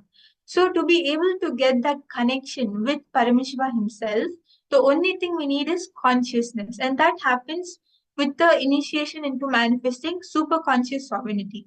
And one very interesting thing is we don't need any practice for it. It is actually a boon which all of us will be receiving from Swamiji today. Today we are going to be getting the Vishesha Diksha, the initiation into the Vishesha Diksha, and all of you will be receiving this very boon from Swamiji himself. I would like to stress this that you have this sovereignty over the universe. Right? Your consciousness, the consciousness is the supreme. And because of this supremacy, force, it can manifest anything it wants in its own. So that is the power of this. It's a blessing of many multiple lives.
Yes, Nithyananda everyone.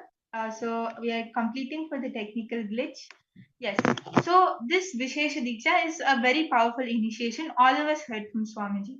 But what exactly happens in the Vishesha Diksha and how is it that Swamiji actually gives us this initiation?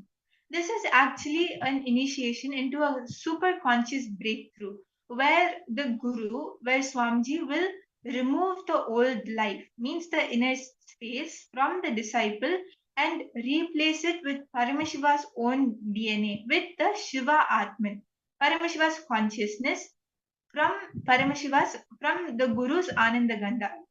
So Swamiji will take that very consciousness from Swamiji's Ananda Gandha and replace it with the disciples' inner space, as it calls the disciples' old life. And the Guru's DNA is where Paramashiva Shakti, and the Guru, all three are there in oneness. So this is actually a very powerful initiation, and it is a very sacred initiation. So actually, even in the Agamas, in the Somasamu Paddhati, Paramashiva mentions about the Vishesha Diksha, how it happens.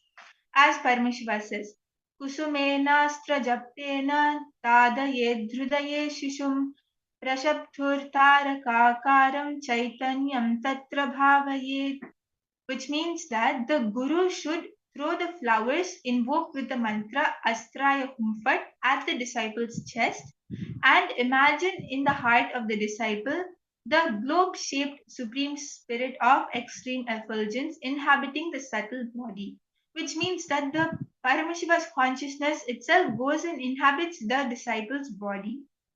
And this is a very, very sacred initiation which is done directly from the Guru to disciple. This is something which happens only in the Guru Shishya Sampradaya.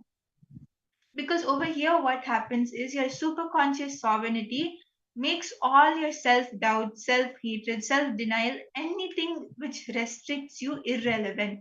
Your superconscious sovereignty is the supreme, and that is what Swamiji awakens inside all of us. It gives you the blessings to offer any of your prayers and your gratitude personally to Paramashiva. Because when you receive the signs of the superconscious sovereignty, you have the ability to directly connect to Paramashiva, directly have that personal connection with Paramashiva, and whatever you share to Paramashiva during the puja, he will listen to you. Paramashiva will listen and answer to your prayers. Please understand the power of this initiation.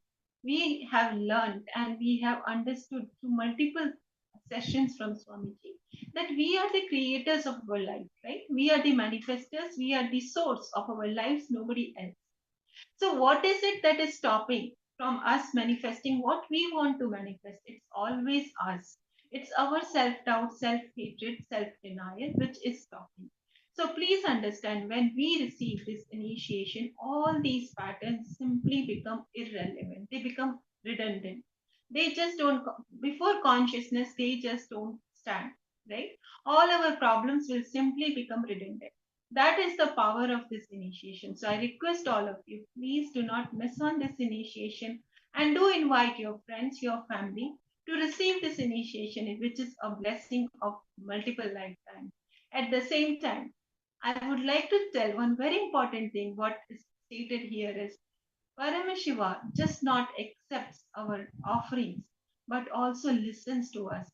Please understand, when we are praying, maybe for one thing, before you met Swamiji, you may be praying from not just for years together, but for times together. We keep on praying for something, but we don't even know whether our prayers are being listened or no, whether our offerings are being accepted or no.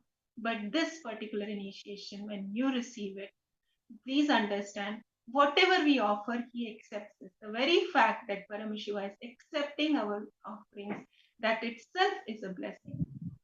And definitely he listens to us. When we are being listened by the Supreme himself, we don't have to worry. We will see that we are taken care. So it is a very powerful initiation. And again, I would request all of you, do not miss on the initiation and do invite your friends, your family to receive it.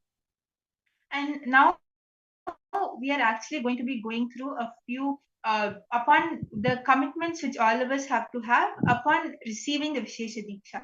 So, all of you, whoever is going to be taking the Vishesha Diksha, please listen attentively to this, as it is very important. This is as per the Agamas what Paramashiva has revealed. So, all of you, whoever is going to receive the Vishesha Diksha, please come and make sure you are listening to this.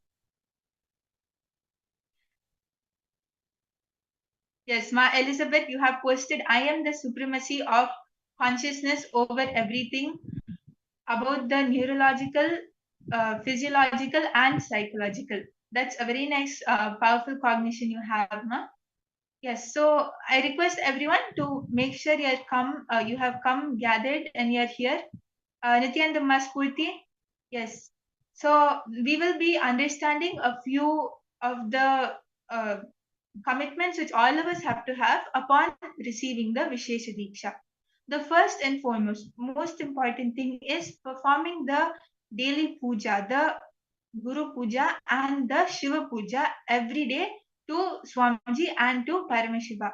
This is the time where you take to connect in oneness with Swamiji, to where you have that personal connection, where you talk to Swamiji, where you offer your gratitude to Swamiji. This is the most important thing.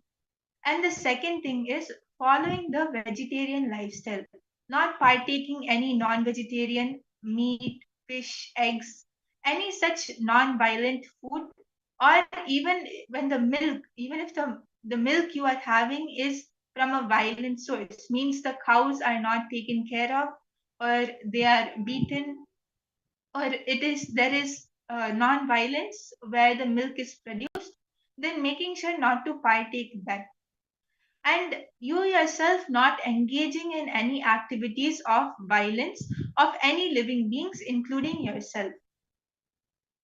So actually all of you can even take note of this if it would help.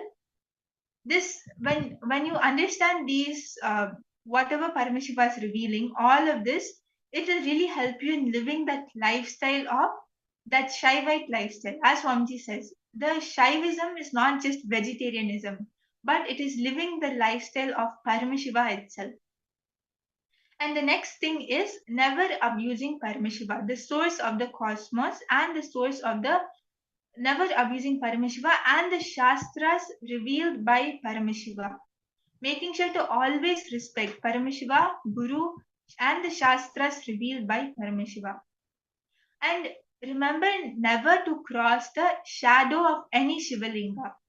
Any Shivalinga or Shiva deity anywhere, make sure not to cross the shadow of it. And not eating the food offered to Chandikeshwara, which is the accountant of Kailasa. You can share that prasadam which you have offered to your plants or your pets, but you yourself should not partake it. And also please make sure not to abuse or hurt anyone who has received the Shiva Diksha. Till your last breath, remember to continue worshipping Paramashiva and the Guru, which is doing the Guru Puja and the Shiva Puja every day. So these are the main commitments, the main guidelines all of us need to follow for receiving the Vishesha Diksha. So actually all of you can post if you are going to be receiving the Vishesha Diksha. Ma Spurti, Ma Iqbal, Ma Liachya. And if you have any doubts also, you can post in the chat. If you have any doubts regarding any of the things which I read out or any of the commitments, you can post in the chat. Ma Rosita, Ma Miriam, Ma Elizabeth, Nithyananda. How many of you are going to be getting the Vishesha Diksha? You can actually post in the chat so that you are ready and you are prepared and you know everything about the Vishesha Diksha. Actually, if any of you are considering to take the Vishesha Diksha also, Swamiji himself tells that we should go ahead and take the Vishesha Diksha because this is a very powerful blessing and it is just like, it is a opportunity which we don't get very often. It is a very rare opportunity. This is something which we'll get only when a living incarnation, when a living Guru of an incarnation of Paramashiva comes down to planet Earth. So it is a very powerful initiation. You can take a few minutes now to call any of your friends or family to consult with them, to speak to them about it, and do sign up for receiving your Vishesha Diksha, as we are going to be getting this initiation from Swamiji today in the evening during darshan. So all of you can take a few minutes now to call or to, if you have any doubts regarding it, you can post in the chat.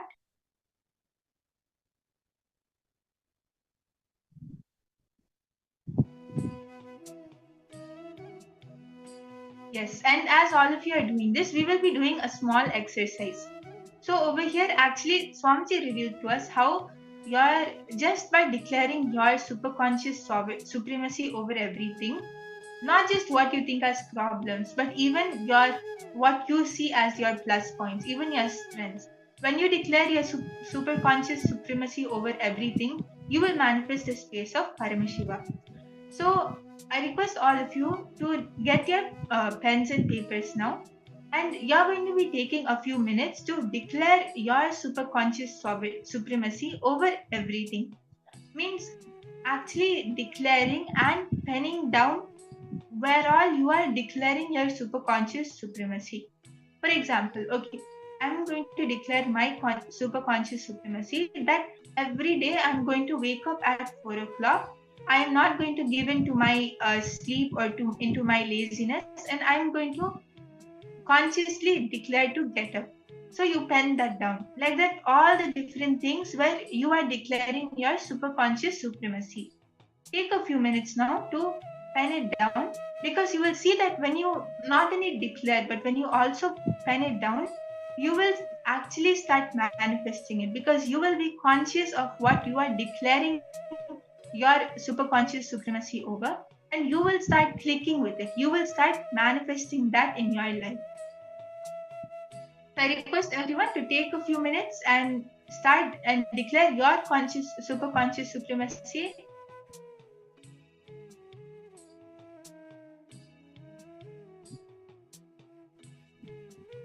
Okay, Ma Iqbal, you are going to be receiving the Vishesha Diksha today. That is very nice, Ma.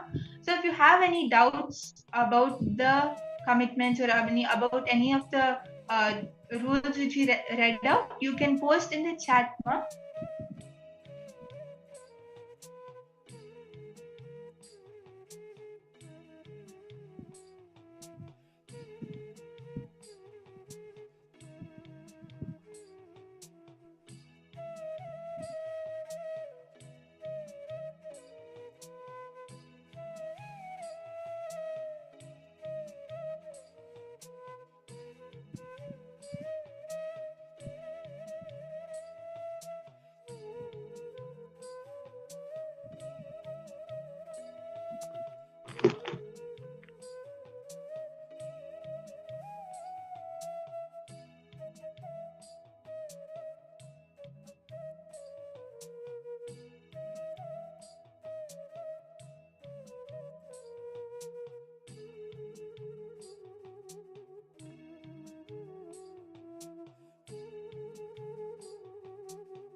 Yes, I request all of you to continue penning down.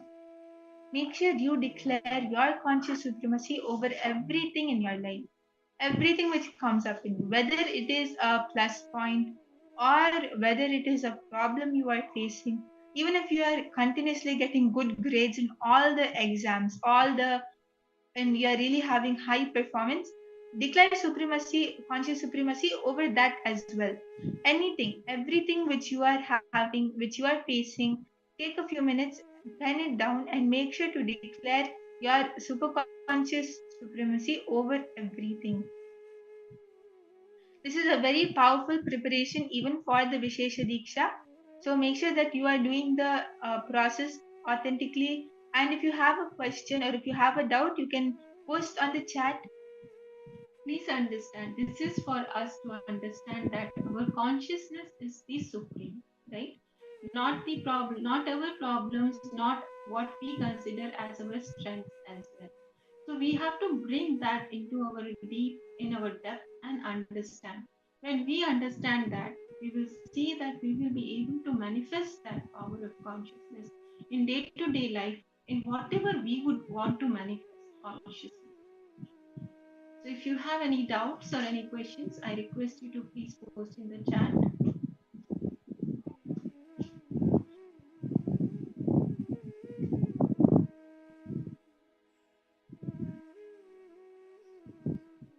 Okay, my Iqbal has posted, I'm so happy my soul will get strength and I will support others. That's very nice, ma. Yes. Ma Iqbal, were you able to do the exercise, ma? If you have any questions, you can post on the chat. Okay, ma Miriam, you have an Atmalinga. That is very nice, ma. Have you received the Vishesha Diksha?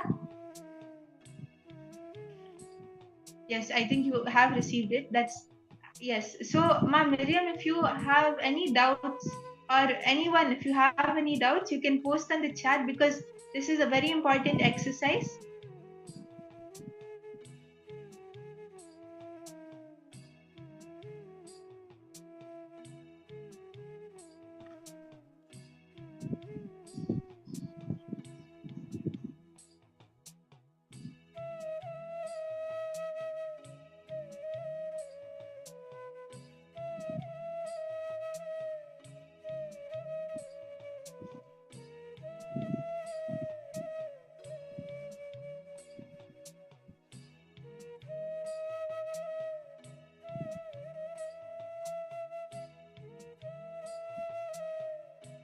Yes, now once all of you have finished penning down, once all of you have declared your conscious supremacy, your superconscious supremacy, we will be starting the power manifestation.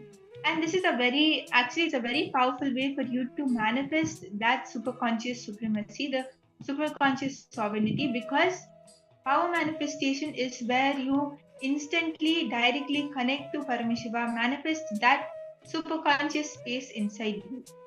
And since today we are going to be receiving the darshan from Bhagavan Kalabhairava himself, I'm sure all of us are very excited for it. And we are going to be receiving the initiation into the Akashic records. We are going to be practicing that power.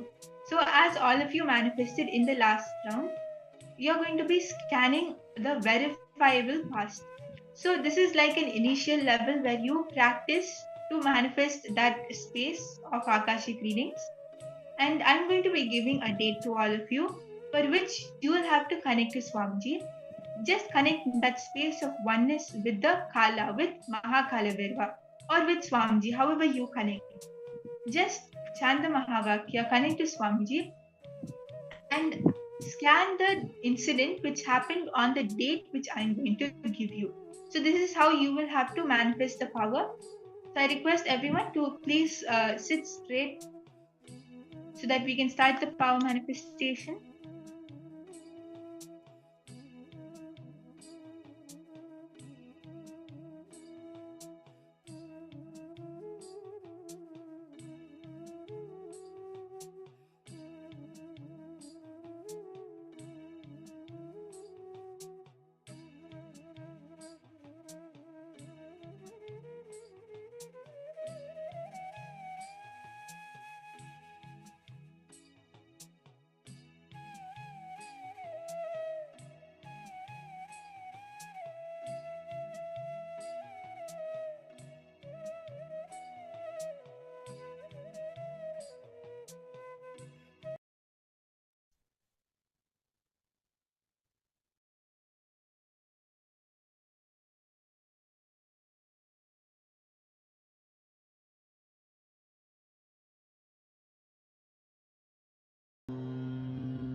So now we will be starting the power manifestation. So I'm going to be giving all of you a date. So I request all of you to scan what happened on the 20th of May 1989. Please scan what happened on the 20th of May 1989. So I request everyone to sit straight now. Connect to Swamiji in your third eye. Nithyananda Paramashivoham Start chanting the Mahavakya and scan what happened on 20th of May 1989. Paramashivoham.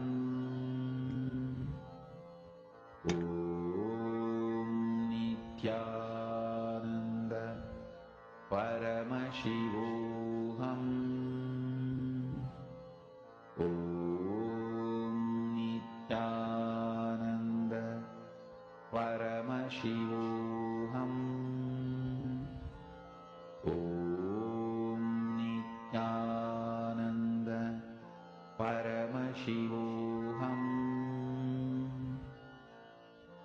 Om Nithyananda.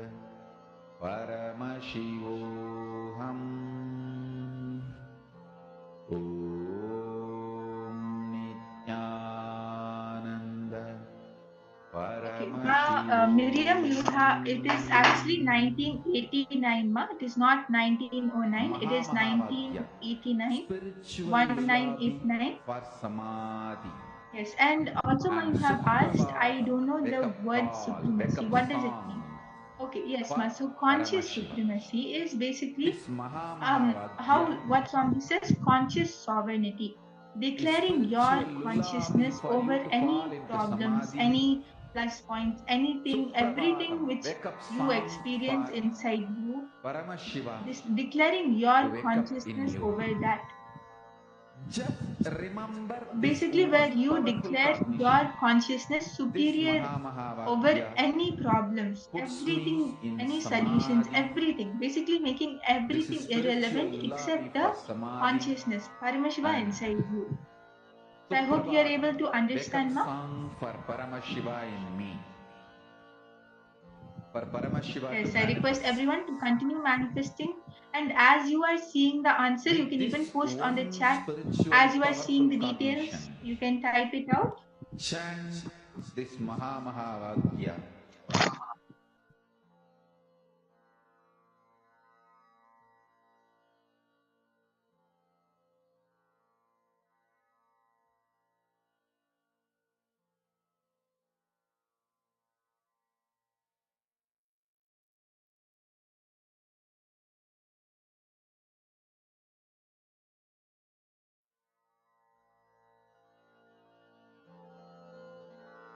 Mahamahavagyā, spiritual lullaby for Samadhi.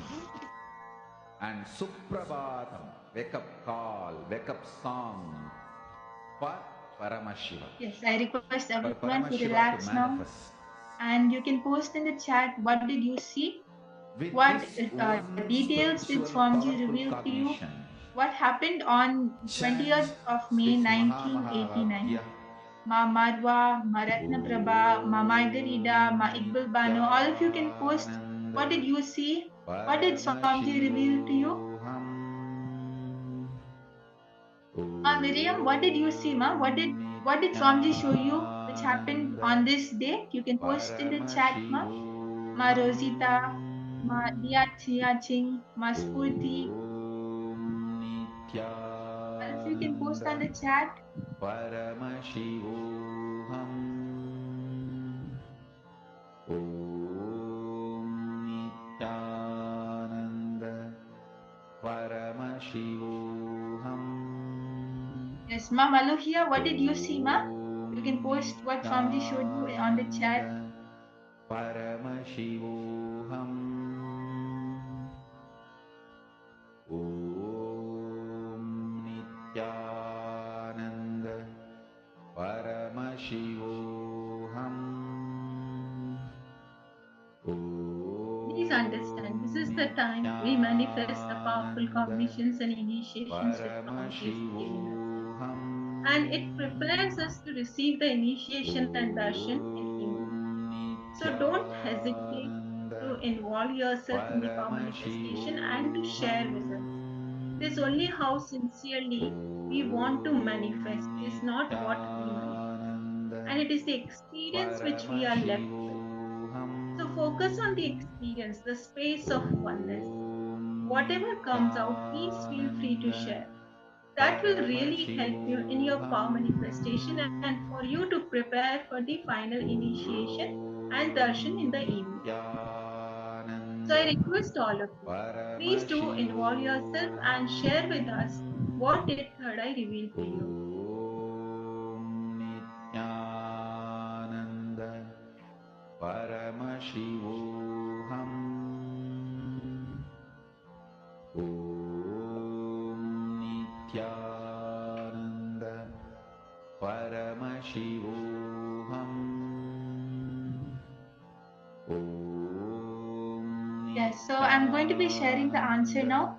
So 20th of May 1989 is actually the date when Swamiji received the enlightenment experience in Trivandrum on the Pavala Kundru. That is the rock in Trivandrum where Swamiji was meditating, and Swamiji received the enlightenment experience on 20th of May 1989.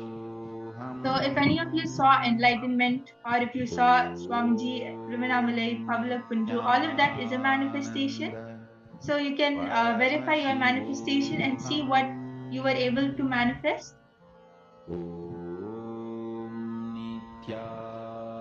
Yes, and we will be moving on to the next round now. So all of you have to scan what happened on 13th of January 2015. So I request everyone to sit straight and connect to Swamiji. Just declare your superconscious supremacy and start chanting the Mahavakya. And scan what happened on 13th of January 2015.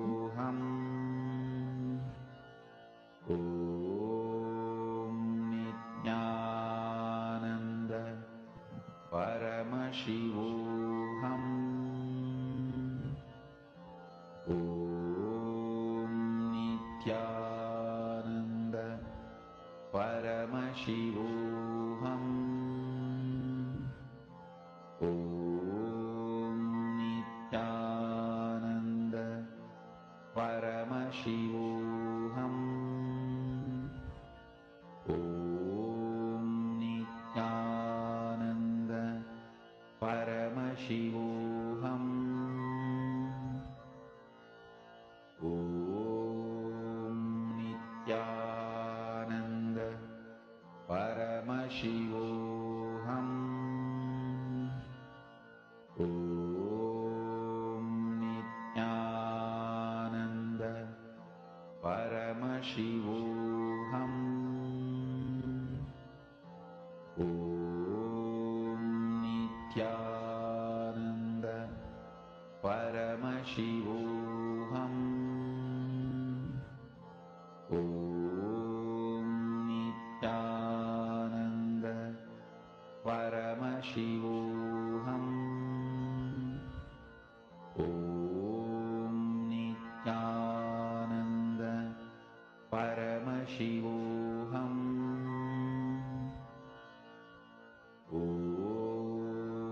Nithyananda Paramashivoham Om Nithyananda Paramashivoham Om Nithyananda Paramashivoham Om Nithyananda Paramashivoham. Yes, I request everyone to relax now. And you can post on the chat what did you see in your third eye? What did Swamiji reveal to you? All of you can share the details of what you saw, of what happened on 13th of January 2015. Ma Iqbal, what did you see, Ma? Ma Leon, Ma Spurti, Ma Ratna Prabha, all of you can post what Swamiji showed you.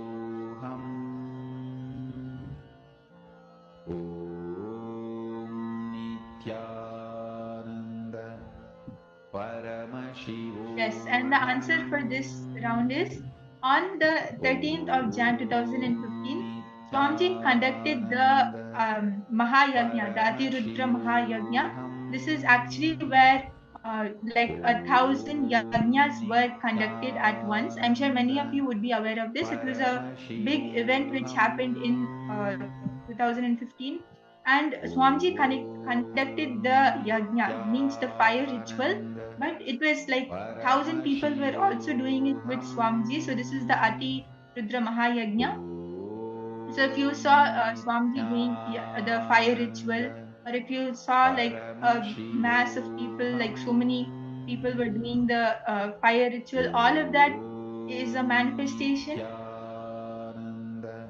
Yes, Ma Iqbal, you saw a lot of white light.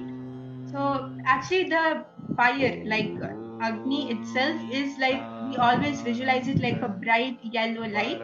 So you are getting close to manifesting, Ma. That is very nice. Yes, so all of you can verify your manifestation, and you can even post your experience, post your manifestation. Okay, yes, Ma Miriam, it is 13th of January 2015. And yes, so this is actually when Swamiji conducted the Atirudra Mahayajna, the 1,000 yajnas, where 1,000 people, like 1,000 fire homas were conducted. So all of you can verify your manifestation and share your experience. You can post your experience on the Facebook page as well, on Kailasa's Paramashivoham Facebook page, and invite your friends and family for today's darshan, for today's Vishesha Diksha. You can even enrich them for receiving the Vishesha Diksha, as it will really help and it will really empower their lives. Today is a very powerful day. We will be getting the darshan from Bhagavan Kalabhairava himself. And as all of you are sharing your experience, we will be moving on to the next session. And in this session, we will be learning from Swamiji about about fears and types of fears. What are the different fears we face? This is actually this is a very important session, as it is a preparation for the death process, which we will be going through later in the day. So stay tuned as we move on to the next session.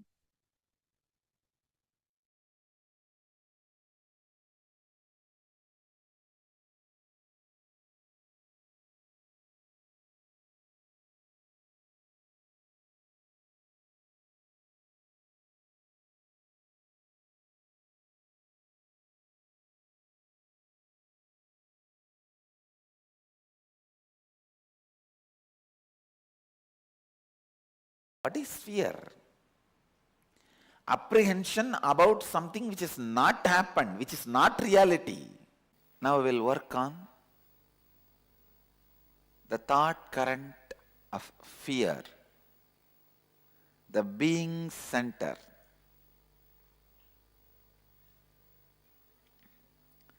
It really feels so nice. Now you know, Kalabhairava is alive, living. Time is Kalabhairava.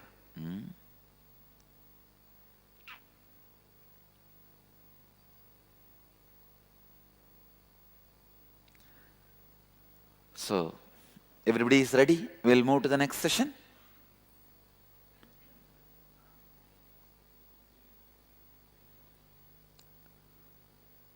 We will work on the being center, the thought current of fear.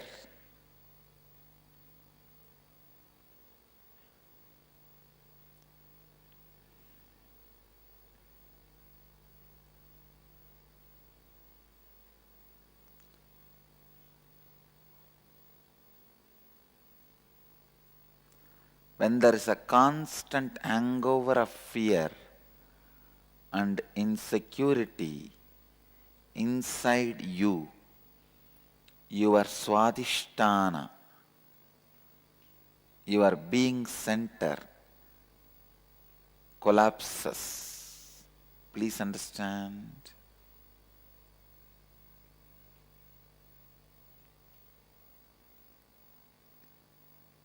Inauthenticity with your being is responsible for the hangover of fear. Please understand this word. Inauthenticity with your being means if your being is not integrated authentically, hangover of fear remains in you. What is fear, you know? Whenever you utter a word to yourself, the incomplete part of you which is sitting inside you, making fun of you, mockery of you, is fear. There's a big chunk of you, incomplete you, which does not have a confidence over any word you utter to you, because many times you failed, you were out of integrity with you. All of you understand? Listen. Because many times you are out of integrity with you, one chunk of you does not believe you, does not trust you. So whenever you make any word, any plan, that part makes fun of you, mocks at you. That mockery is fear. That mockery is hangover of fear. How many of you are able to immediately vibrate with this truth? What is fear? Emotional shit. What is fear? Emotional shit. So, I tell you, reduce the fear to physical component.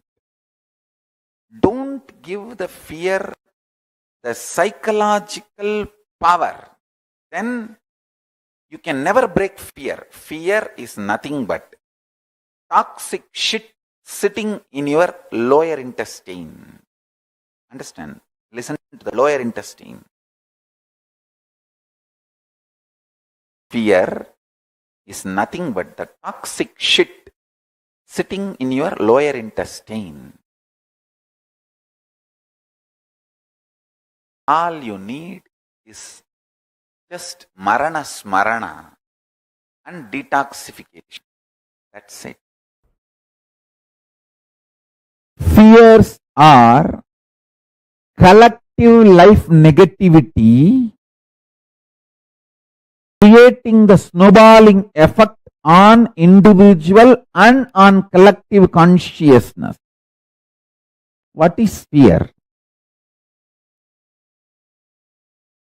The life negative perceptions about the insecurities created by others you carry within you about you and towards others. You are afraid of people who are afraid of you. You are bothered about others' opinion who is bothered about your opinion about them. Listen to this carefully. You are afraid of person who is afraid of you. You are bothered about the other's opinion who are bothered about your opinion about them. Collective fear-centric laws are created in such a way that it creates snowballing effect of deluding the consciousness more and more into life negative and giving you the feeling this is the way life is.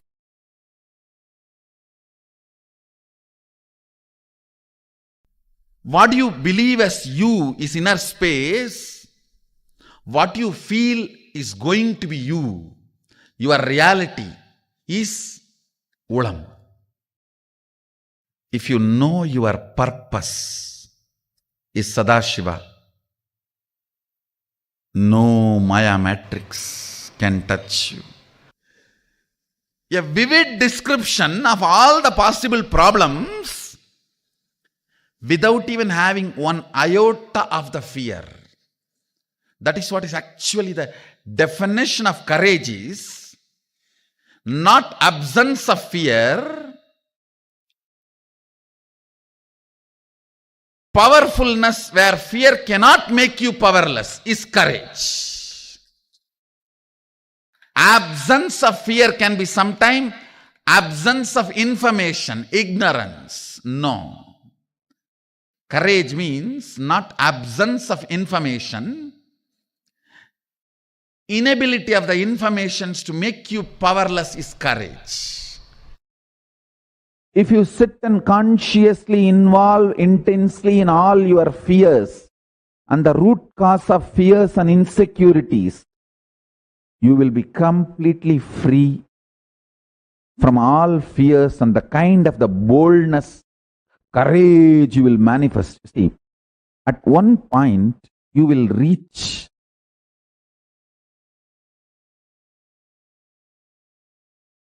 the source of your fears.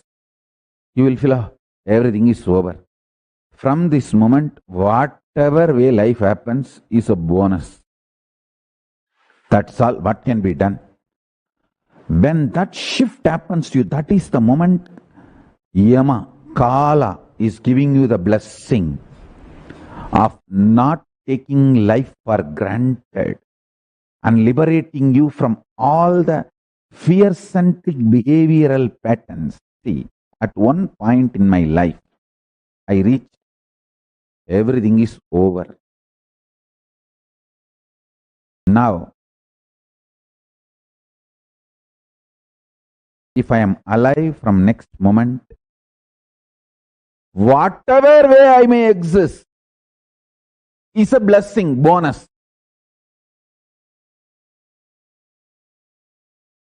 Understand?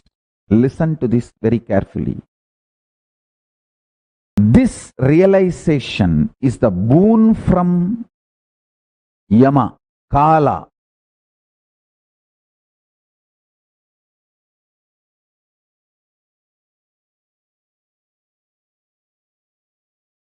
Decision.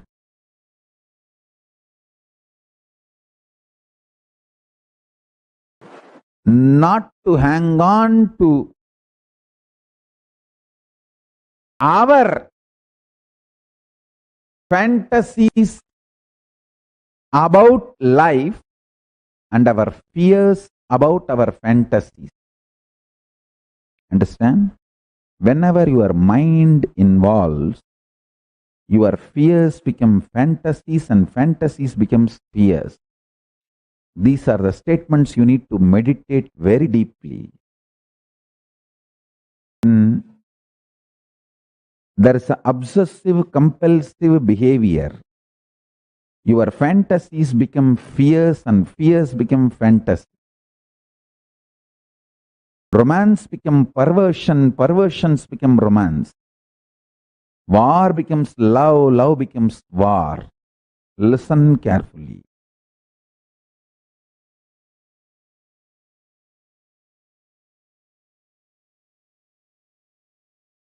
At one point in my life, I reached externally in the outer world, any situation. If I am going to be alive, remembering I exist, it's a blessing. Nothing more can be taken away from me. And internally, if I am still able to consciously cognize I am existing without a mental breakdown, that itself is a blessing. There is nothing more. I don't expect any bliss, or I am not afraid of depression anymore, or the worst mental states, mood swings, or the worst external conditions. See, the fear of the worst possible external conditions and internal conditions have been accepted by the deepest core of my existence, and nothing more to visualize, fantasize about the worst possible external conditions or internal conditions and get frightened. There is nothing more I need to visualize and get frightened. It's all over. That moment, something broke in me. My consciousness touched time. and Yama gave way, Kala gave way, and I reached Kalabhairava. Listen.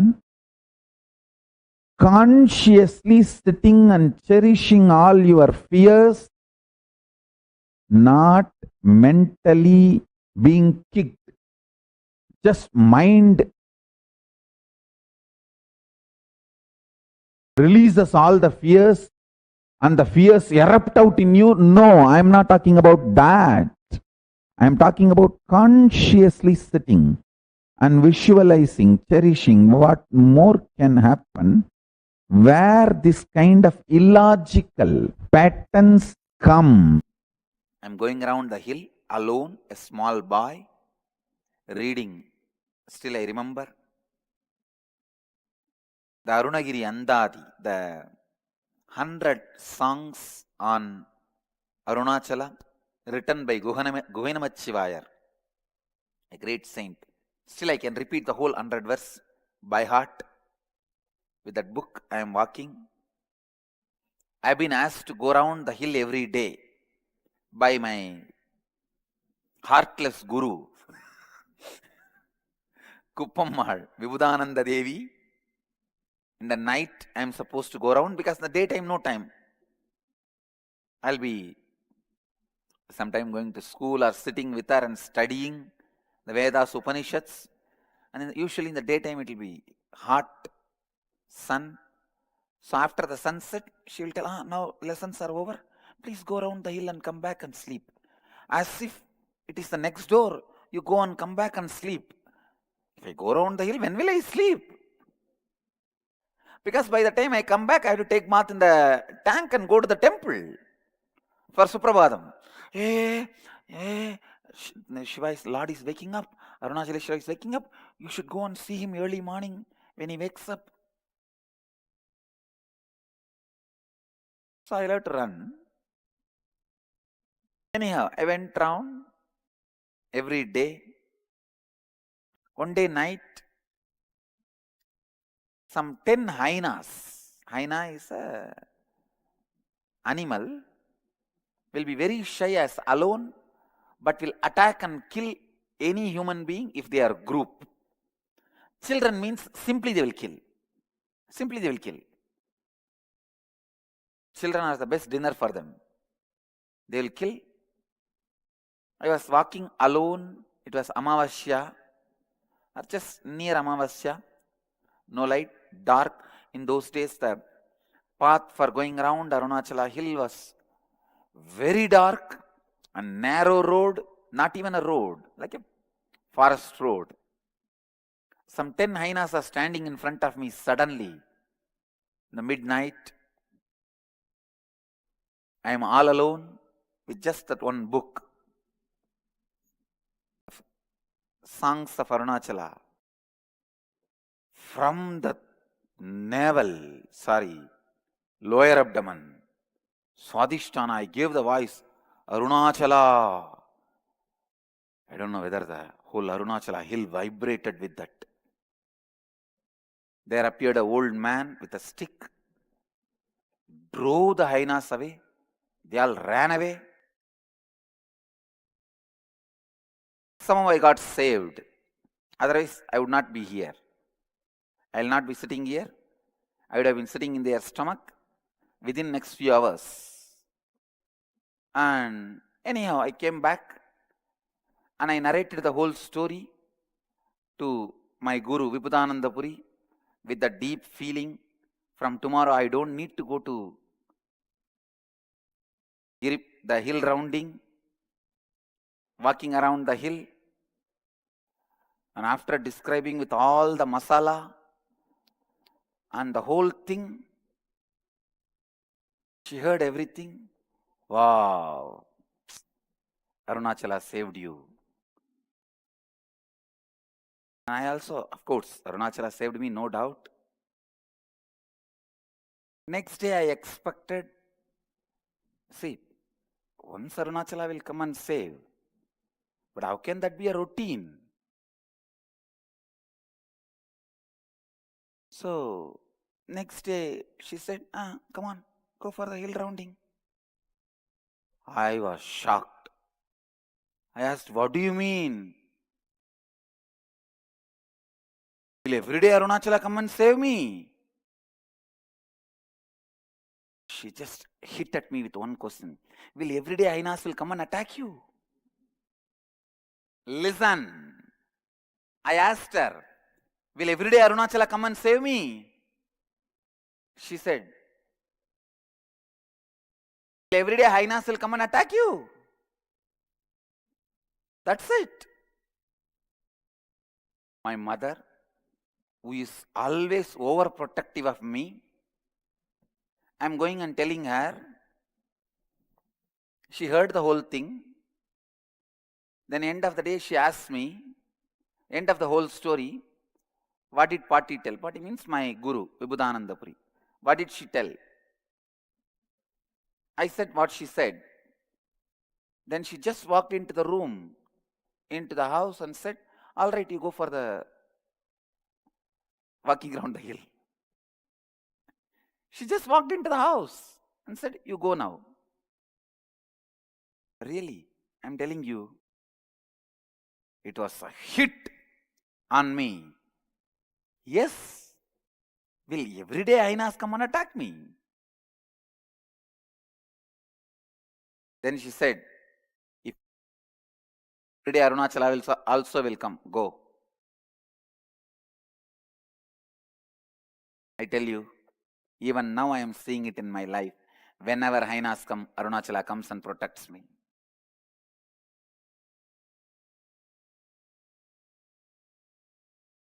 It may be 10 Ainas or 12 Ainas or 600 Ainas. Arunachala comes and protects. You don't cry all the time to your friend. You know what kind of a face you should show to your friend. Show the same face to your own being.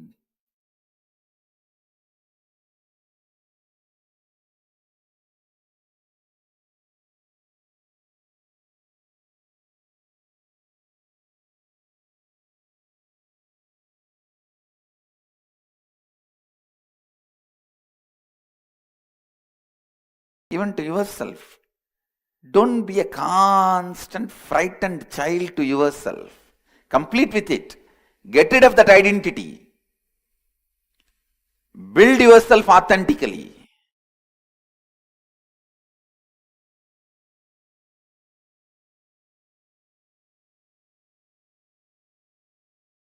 Don't constantly be a frightened baby.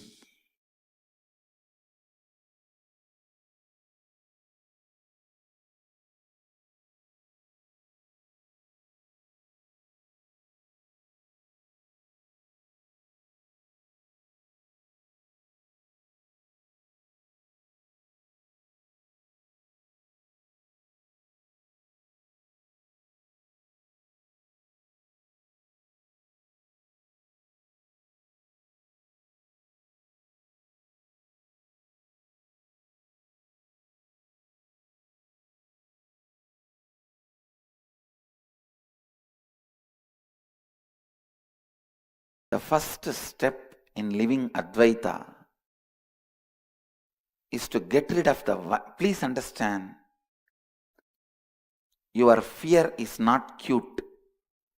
It is nothing but your own violence which you don't want to accept as violence, because you thinking you have violence is too much. Fear is a coat, sugar coat done on violence. There's a beautiful verse by a great saint from Tamil Nadu, Manikavasagar.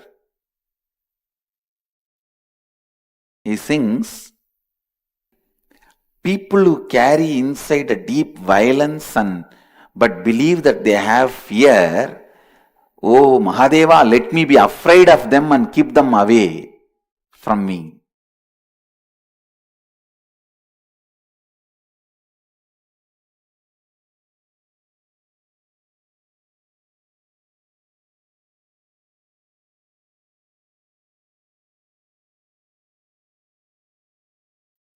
First, complete with that frightened child inside.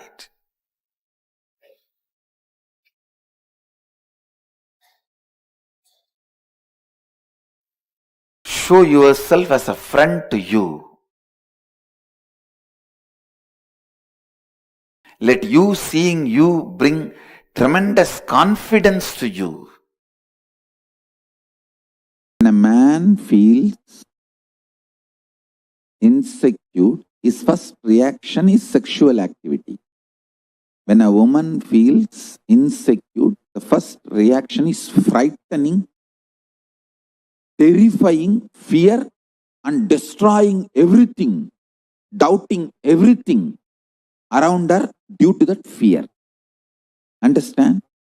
In both situations, you just need little bit of unclutching and relaxing into the truth you are cosmos. Develop this one phase in you. You are cosmos. You will see tons of your reactionary assumption based destructions will reduce.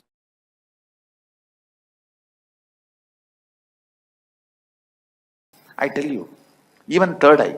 Please listen. The biggest reason why you don't awaken your intuition and third eye, you are always afraid. You will get the bad news and your life will be suffering. You are afraid of intuition because the fear you will have the bad news about your life. And you don't understand, intuition always comes with not just information about future, ability to change the future.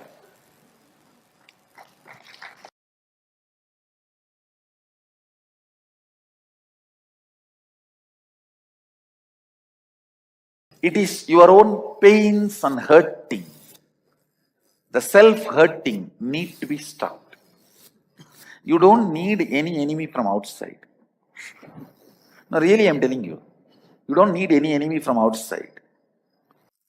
You have so much of hurting patterns. Even if everything is going well, you cannot enjoy. Who knows tomorrow what will happen? Usually, whenever everything goes well today, next day I know what happens to me. Strong belief.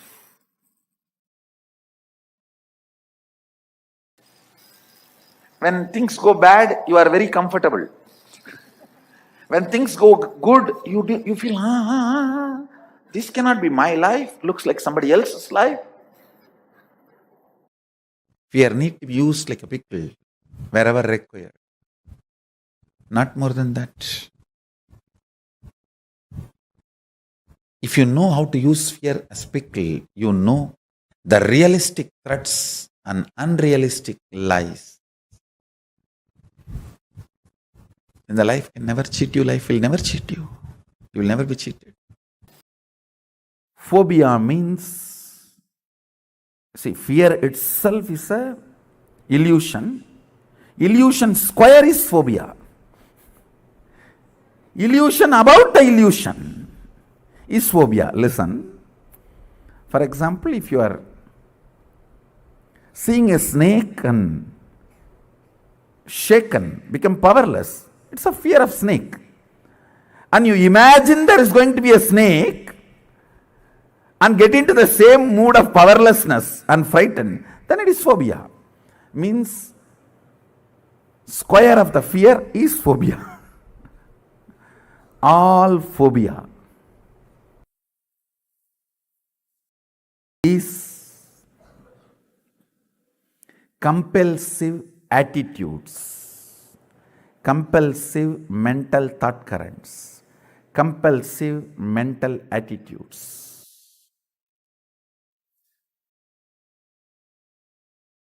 Fear itself is a powerlessness.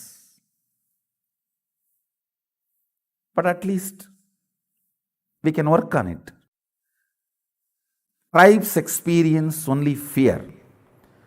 Only civilized people experience phobias. Understand? The tribal people who live in forests, Villages, grounded, they experience only fears. People who live raw life, they experience only fears. But people who live sophisticated lives, the so-called civilized countries, so-called developed countries, they experience phobias. You will never see a phobia in a tribal village. Among the tribes, you will never see phobias. Actually, a person who has never seen snake closely only will have snake phobia. If you see snake phobia will disappear. Snake fear may be there. Fear is 1,000 times more healable than phobia. Understand? Fear is healable. Phobia is only treatable, not curable or healable. Everything which can't be treatable, everything which can't be treated or cured is phobia based. Whether it is your blood pressure, diabetes, whatever Western medicine claims can't be cured or healed permanently, is phobia pattern based. Listen carefully. I am connecting whatever statements I uttered together. Fear breaks your integrity. Phobias break your completion. Listen carefully. If you look in, what breaks your completion? Completion is a state. Integrity is the way you function. What breaks the state of completion? It is always phobias, not fears. Because you already come to terms with fears. With fears you come to terms. It is law of life.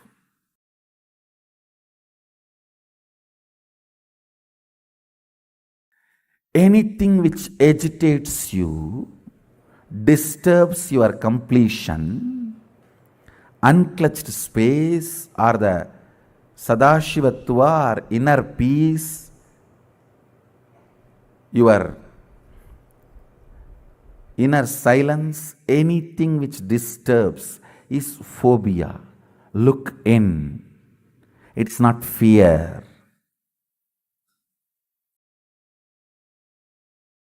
Listen. In actuality, you may not come to terms with reality, but in the inner space, you always come to terms with reality. And make it into virtuous circle. Understand? In Kailasa, first thing, I am utterly feeling secured and safe. So I declare Abhayam Sarvabhudebhyo to my first circle. The feeling of security I feel as first person, I transmit it to the second person. And through the second person, I transmit that same feeling of security, Abhayam Sarvabhudebhyo, to third person.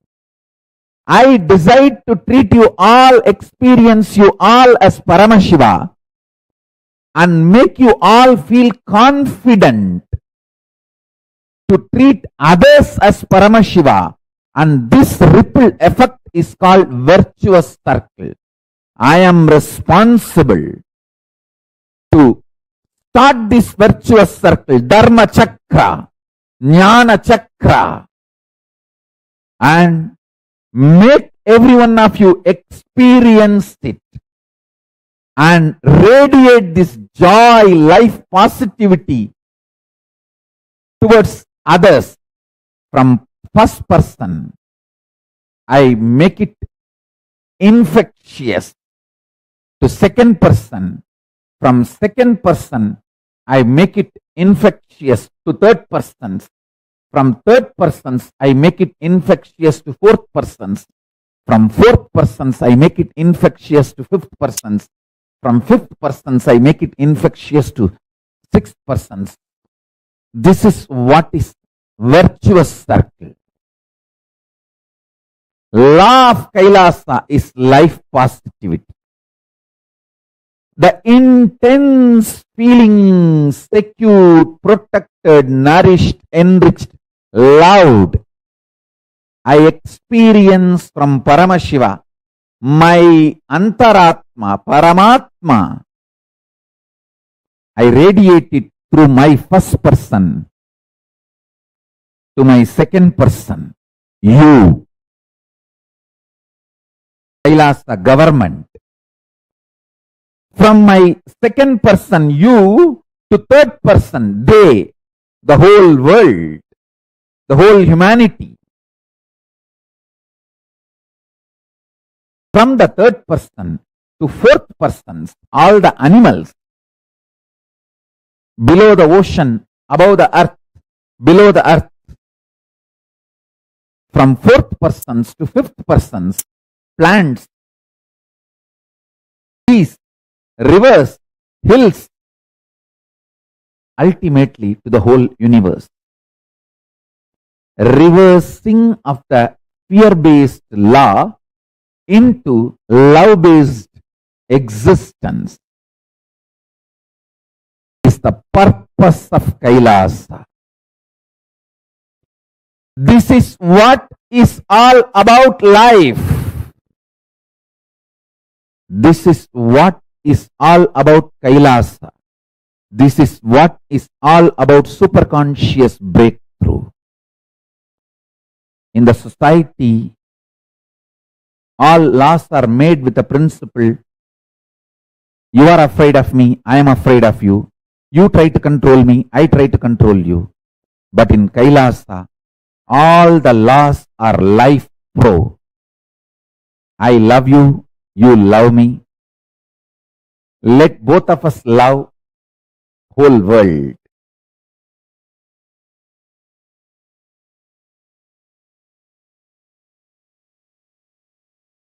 All the fear, please listen once more. Fear is not absence of a thought. Fear is not a thought. Fear is not absence of an emotion. Fear is not an emotion. Fear is just absence of your consciousness. Absence of your consciousness. Fear is absence of your consciousness. Ultimately, all fears comes out of your inauthenticity. Listen. When you feel something you have can be lost, and you are not ready to face the loss, fear starts. It can be as simple as little money you have in your purse to your life itself. Listen. When something can be lost and you can't face the loss, you feel you can't face the loss. It is your inauthenticity with your life. Inauthenticity with your life is the source of all fears. The fear of losing few dollar bills in your purse to fear of losing your life.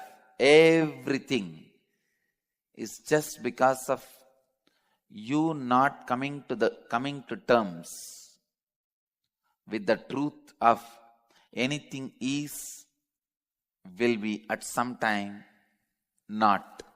Listen. Anything is now, at some day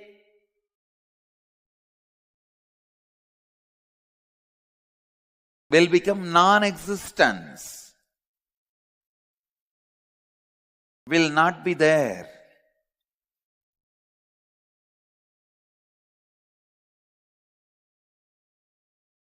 When you are not ready to face the reality, when you are not authentic enough to face the life, happens inauthenticity.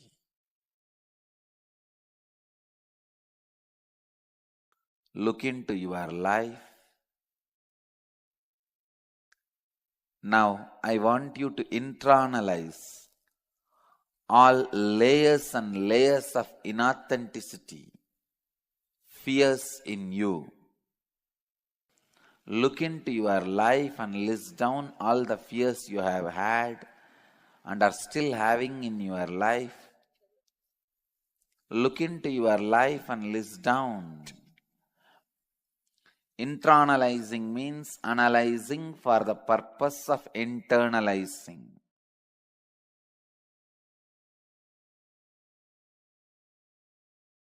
Please listen. I'll read out now.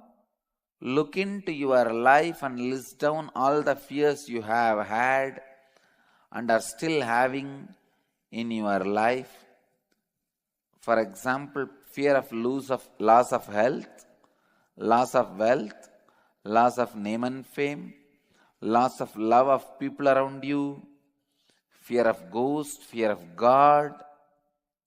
Please note that this includes both your own direct experience of these fears and your experience when you observed others going through these fears in their life. Identify the out of integrity and inauthentic thoughts, words, actions that exist in each of these aspects.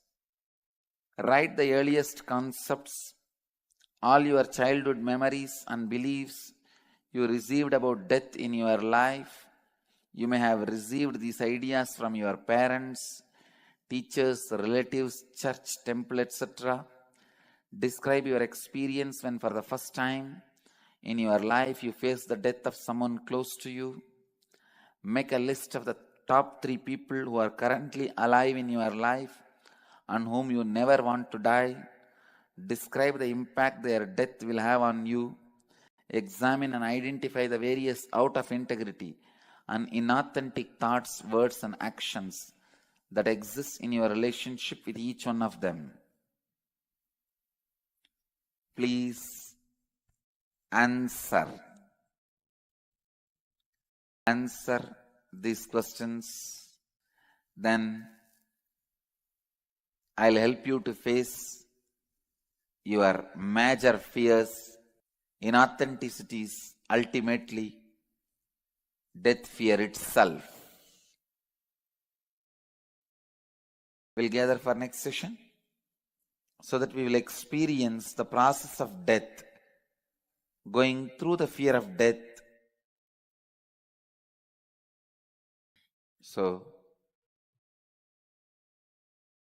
let's gather for next session. Thank you.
Nithyanandam, I welcome all the participants who are sitting here with us today back for this beautiful session directly from Swamiji himself about the fear and the various types of fear.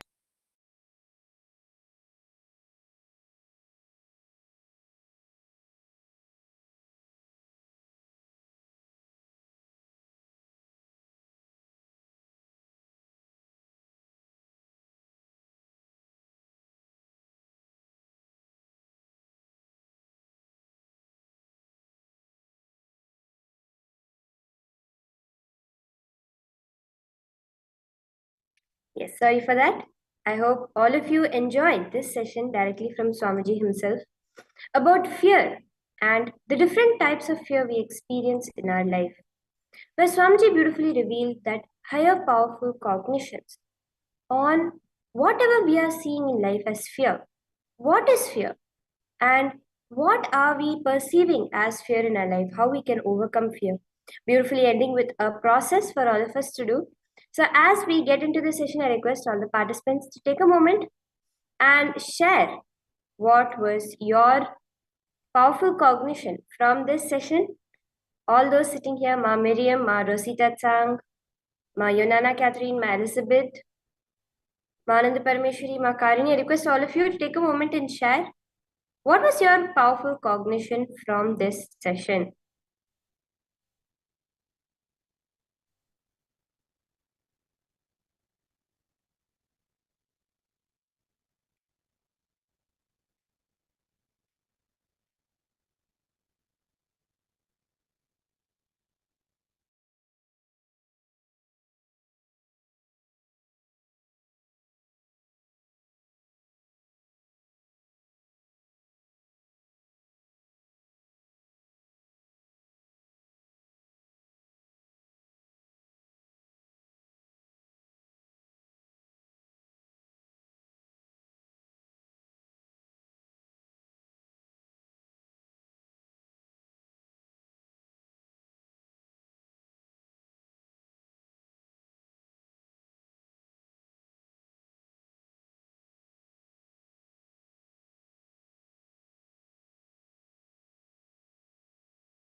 Go ahead and share what was your powerful click that each of you received from Swamiji about death, just as we were listening about this beautiful session directly from Swamiji himself. Take a few moments, go ahead and post what was the click that you received from Swamiji as you were listening. What clicked with you? What was the powerful cognition that really impacted you, clicked with you?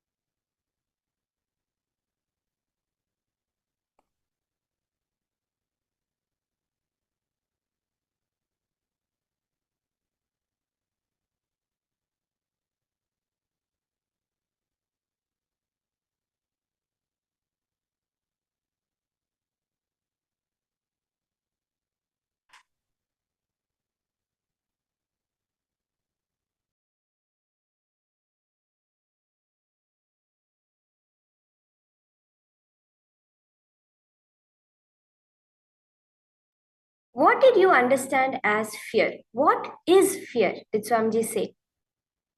As Swamiji had revealed in this session, what exactly is fear that Swamiji had revealed? I request each of you to go ahead and post.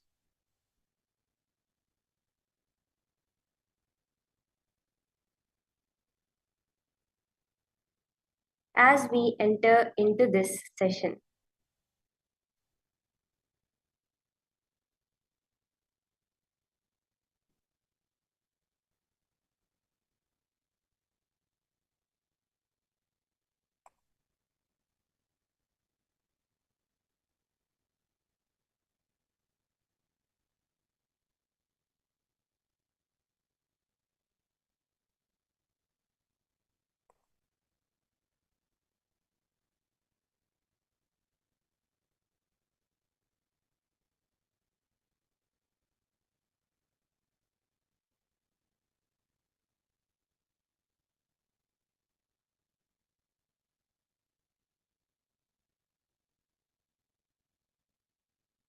request each of the participants to go ahead and post your understanding from this session on what is fear.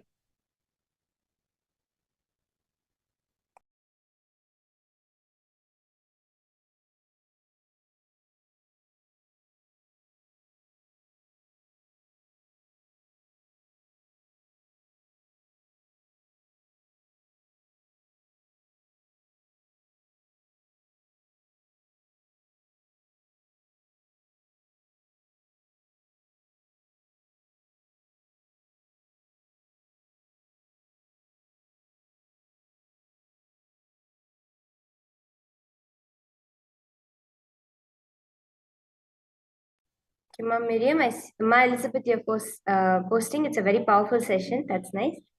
Okay. You're sharing, I'm making completeness out of fear. I'm in debt and I'm still afraid of not being able to pay my commitments. It hasn't been easy, although I'm completing it. I have to continue. Okay.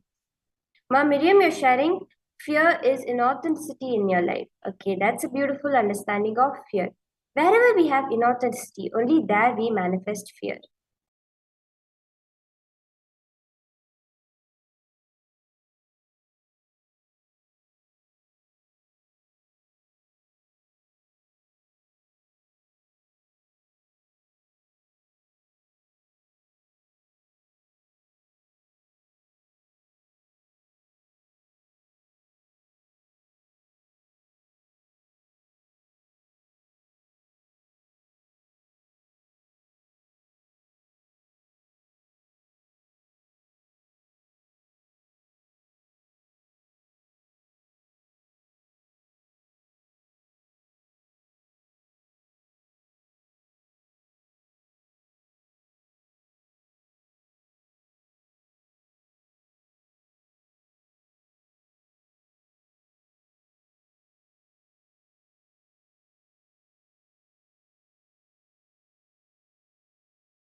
So now, as Swamiji revealed, and with that understanding of what exactly fear is, let us go deeper into it.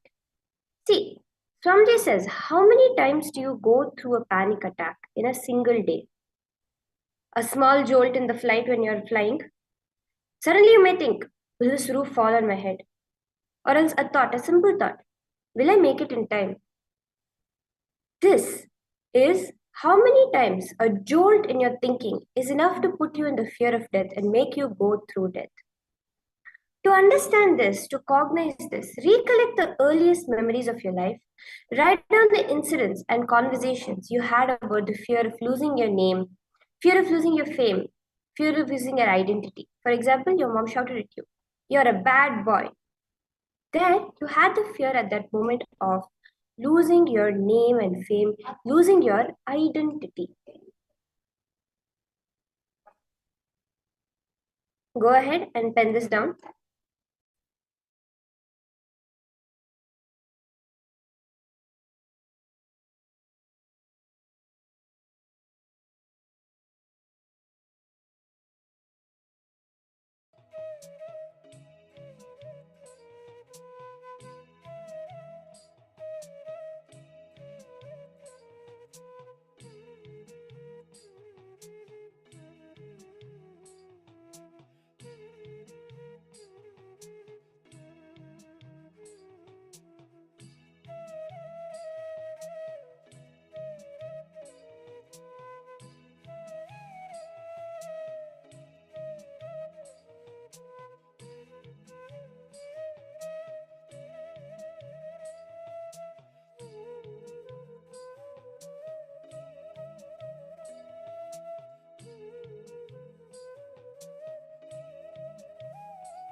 To give you a small example.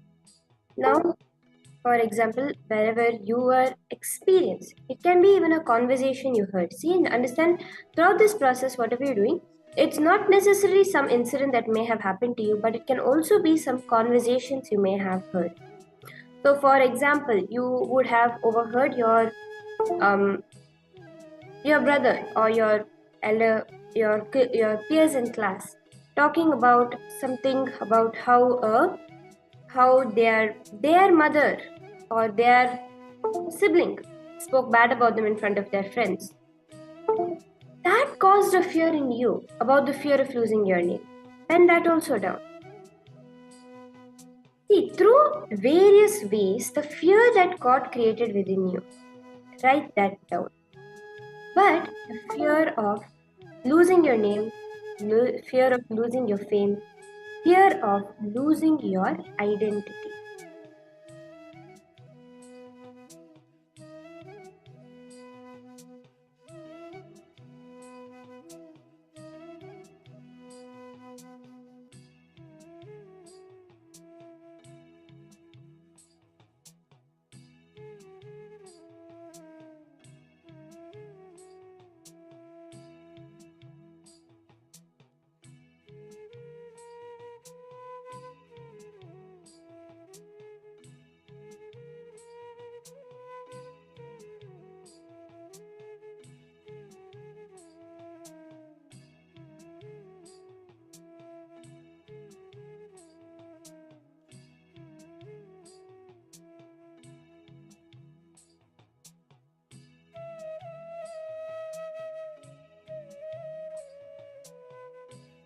Next, recollect the earliest memories of your life. Write down the incidents and conversations you had about the fear of losing your physical health, mental health, or fear of accidents. It can be something as simple as when you were refusing to eat as a child. Your mom or your grandmother told you, if you don't eat, then you will become very tired. When you're running and playing in school, you will just fall down. Or it can be a conversation you heard your dad telling your mom, I didn't rest at all last night. I think I'm just going to crash out at work today. Something like this. It can be a fear of accident, something you saw in the movie about how a person had an accident and lost a limb. That caused the fear of accidents within you. Wherever this fear, the earliest memories where this fear started, pen it down.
I hope all of you have finished this step. Wherever you had the fear of losing your physical health, fear of losing your mental health, fear of accidents in your life. The next step is recollect the earliest memories of your life, incidents, conversations you had about the fear of losing your wealth. So as Elizabeth, you've posted, right? You have the fear of debt. You're afraid of not being able to pay your financial commitments. Now, that fear, when was the first incident or what are the first incidents you're able to recollect about that fear getting developed inside of you? Write that down. Your father's company went through a crisis, and your mother approached you when you were 6, telling you, now better be careful, only ask for important things, we can't spend, we do not have money. Something as simple as this. It can be when you heard your family fighting, maybe a fight happened in the family due to money. Wherever you had the fear of losing your wealth, it can be something as simple as your mother telling you that if you don't behave, I'm going to take this away from you. Some item which you liked a lot. Like this, where all in your life did you first, the incidents or the conversations you had about losing your wealth or possession?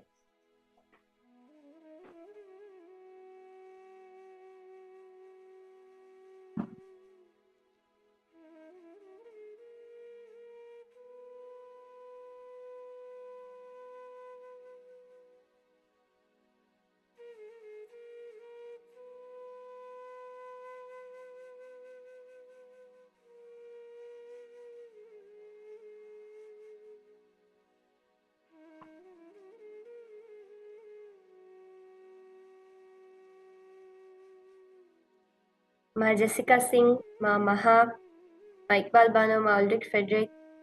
I request all of you do take a moment to share also if you have any questions, any doubts. Do this, Ma Spurti.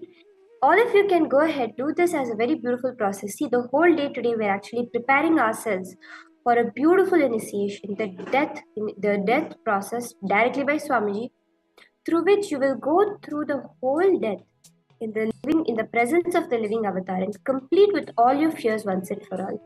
And as beautifully we learned, we are all getting initiated today into the Vishesha Diksha, by which we'll no longer be human beings, but our being will become Paramashiva's very being.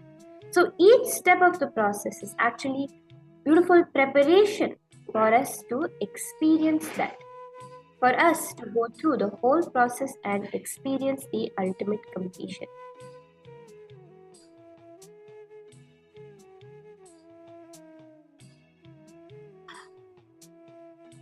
So do go ahead and post if you have any questions, any doubts.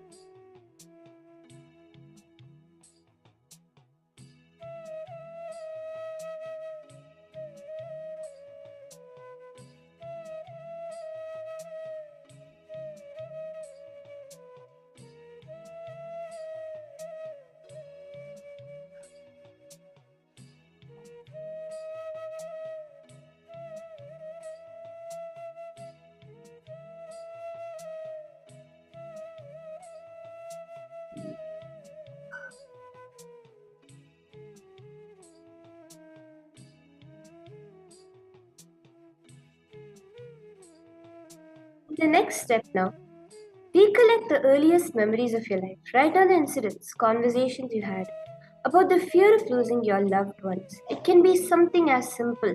Your friend in kindergarten told you, if you don't give me your colors, I will never talk to you again. If you don't share with me your colors. It can be something as simple as this. But the fear of losing that friendship, losing that friend. It can be the passing away of your grandfather, where you heard from today onwards you will never be able to see him, you'll never be able to meet him. That fear of losing your loved ones, or the fear of losing your love of the loved ones. Incidents, conversations, it can be even someone else's happening which you overheard or someone else's reaction that you saw. That caused fear within you. Write it down. Pen it down in detail.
Next, recollect the earliest memories of your life. Write down the incidents, conversations you had about fear of unknown, ghosts, darkness, God.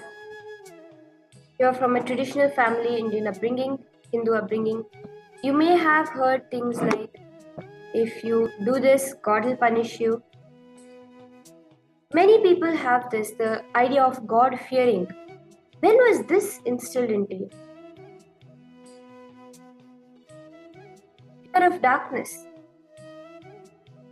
What is the incident? I remember in my own life, before Swamiji actually, there was a period when there was one time where my brother got up in the middle of the night to get some water, and it was completely dark in the room, and he ended up hurting himself by hitting against a table. That caused the fear of darkness within me. Of course, after coming to Gurukul, completing it with Swamiji. But that incident, the earliest incident, so this would have been when I was 5 or 6 years old. Like this, what is the incidents or the conversations in your school? I'm sure most of us would have heard in school of, oh, there's a ghost in that tree, don't go near it. I heard this before joining Gurukul. That caused a fear in you about ghosts, about darkness, about that unknown component of the universe. Go ahead and post that. Go ahead and write it down.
Where all you experience that fear of unknown, ghosts, darkness.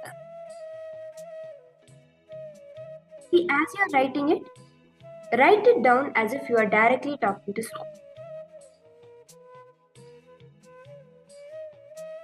Swamiji.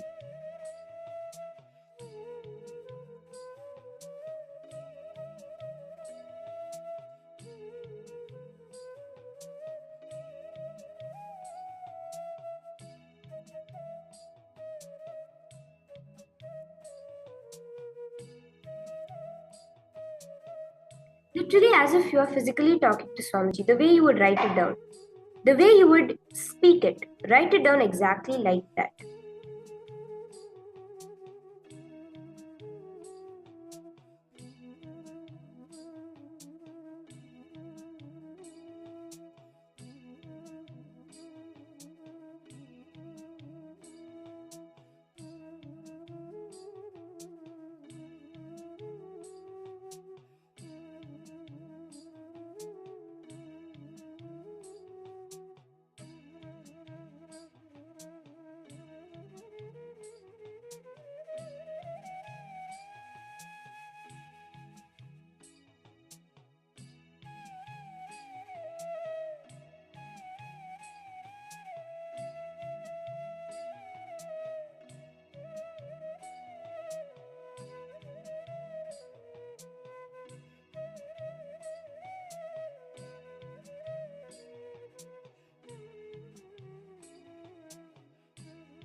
I hope all of you enjoyed this session and were able to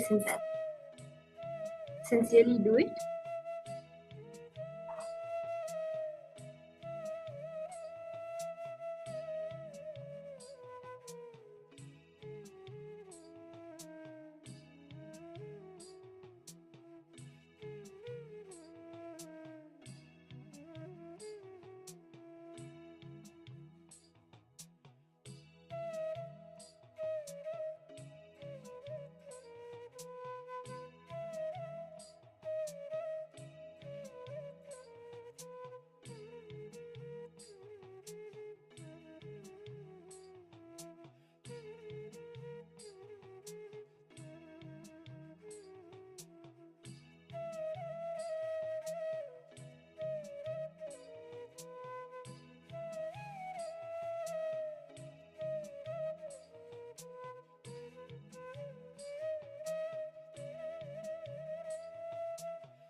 So with that now, let us conclude this internalization exercise, and we will be continuing with a beautiful power manifestation session. Nithyananda Paramashivoham Om Nithyananda Paramashivoham. For this round of power manifestation, as you did with the previous Acharya, where you got a date and you were scanning what is the exact incident happened on that particular date, right? Now, I request all of you to scan Paramashivoham Om Nithyananda Paramashivoham. Scan exactly what happened in my life on the date of 24th of January 2016. Mahamahavagyam, spiritual lullaby for I request all of you go ahead and start Shanta Mahavakya. Scan what happened in my life in the 24th of January 2016. a spiritual lullaby for you to fall into samadhi. Suprabhatam, wake up song for Paramashiva to wake up in you. Just remember this one powerful cognition. This Mahavagya puts me in samadhi. This is spiritual lullaby for samadhi. And Suprabhatam, wake up song for Paramashiva in me. For Paramashiva to manifest. With this one spiritual powerful cognition, chant this Mahavagya.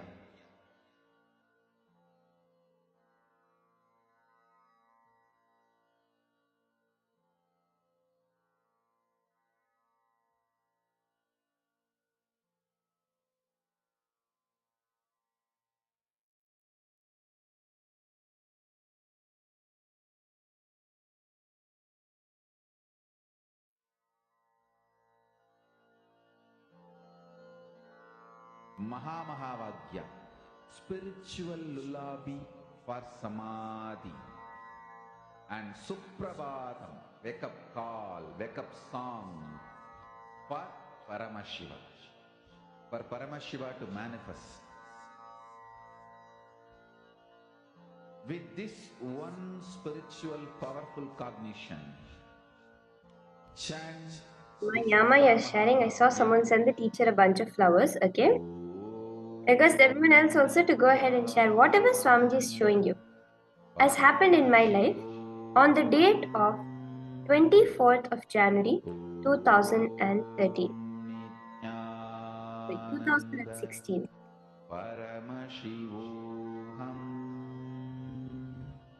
24 Jan 2016. Ma Rosita Chang, Ma Miriam, Ma Elizabeth, Ma Yonana. I request all of you do participate in this round of manifestation. Ma Jessica, Ma Marva, Ma Maha, Ma Iqbal Bano, Ma Spurti, Ma Kariz. I request all of you do participate in this round. Post if you are manifesting. As what happened in my life on the date of 24th of January 2016. Nithyananda Paramashivoham.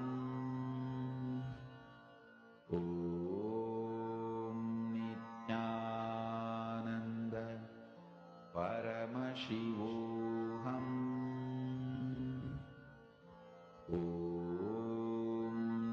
Nithyananda Paramashivoham.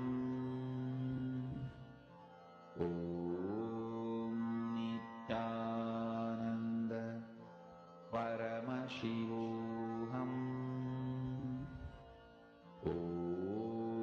Nithyananda Paramashivoham.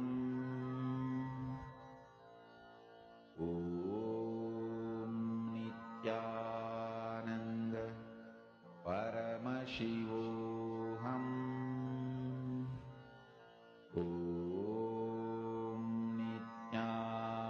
Nithyananda Paramashivoham.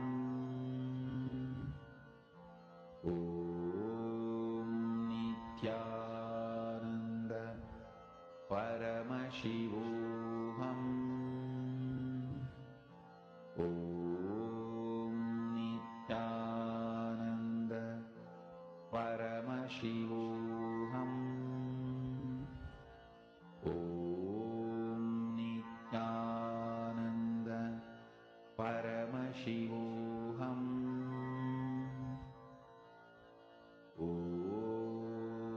Nithyananda Paramashivoham.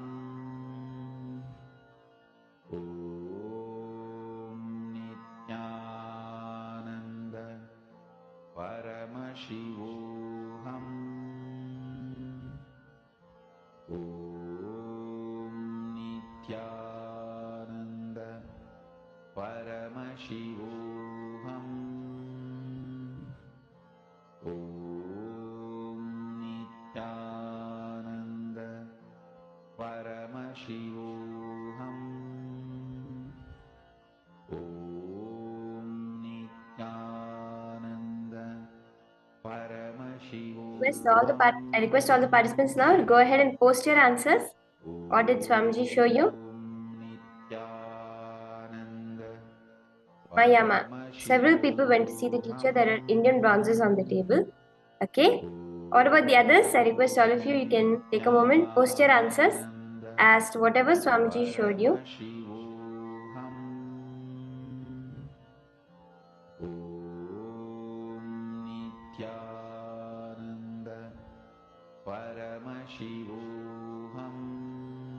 Ma Miriam, you're saying you did not see anything.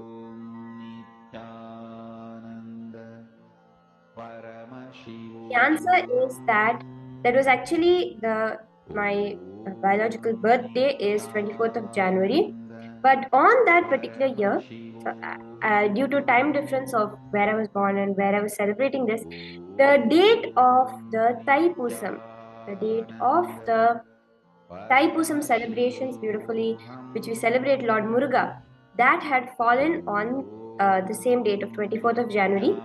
And we had, I remember early morning on 24th of January in Adi Kailash, we had gone to the temple at 2 o'clock in the morning, and we were actually celebrating, dancing, singing songs, playing songs on Muruga and dancing throughout the whole morning and afternoon.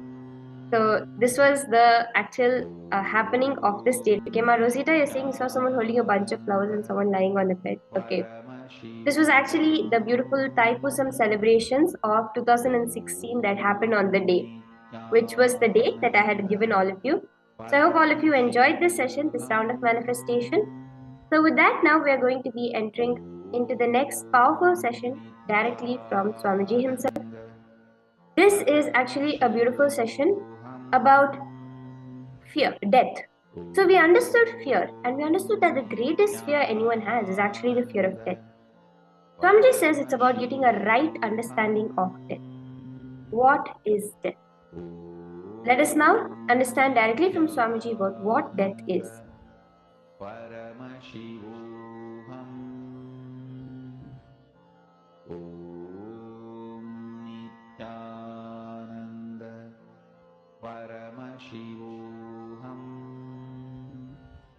So before we enter into this session about death, let's go through a small guided process directly from Swamiji as to how we can complete our fears. Let us take a moment now as we understand. See, when you are going through this whole session, you are going through various understandings, various cognitions on what is the fears that are there within you, right? Now, with this beautiful guided process directly from Swamiji, we will be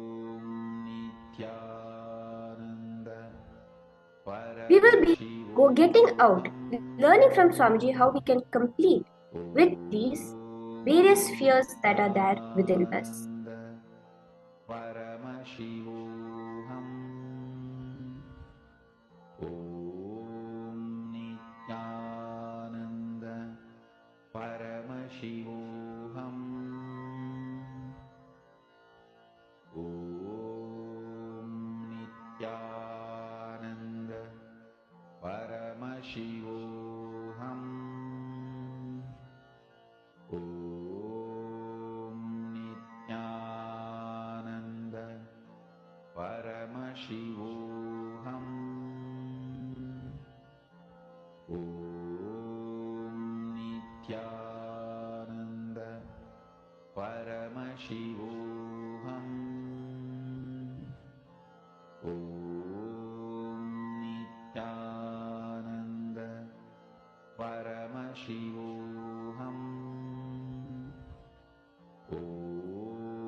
It is time. Kalabhairava will be leading you through the death process to liberate you from death and fear of death.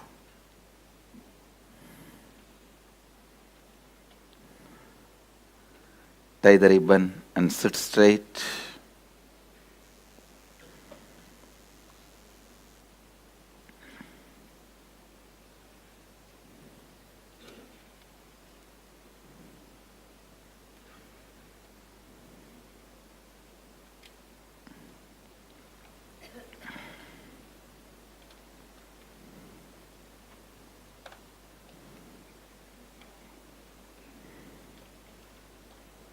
Please use the eye band.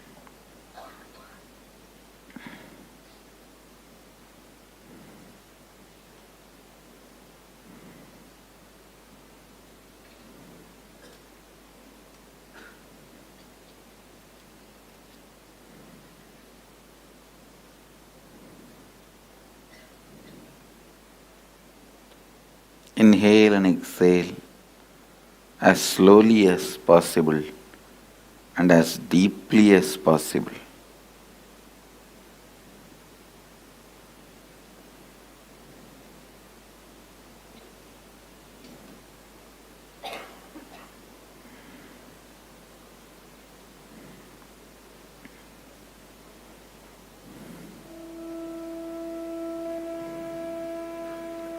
Start reliving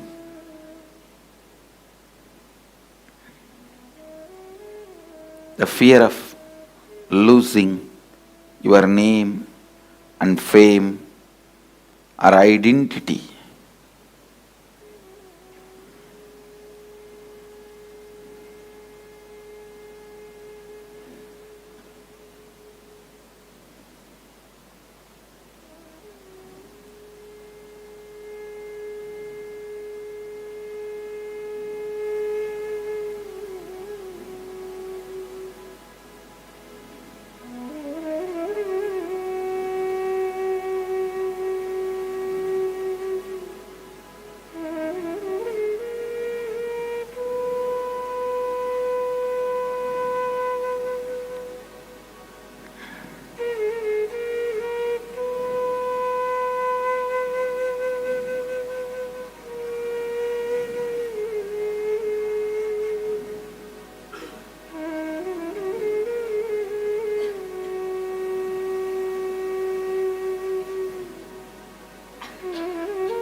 Relive intensely most primary fear, fear of losing your name and fame or identity.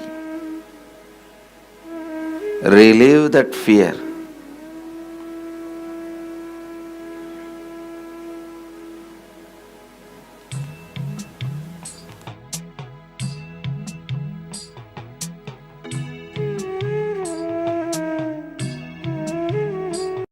Sincerely relive and relieve.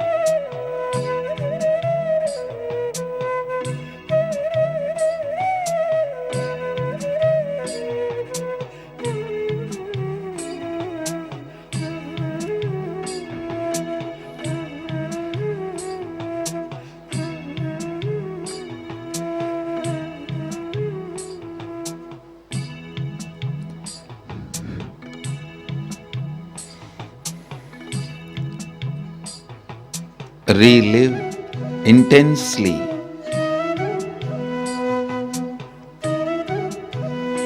and relieve.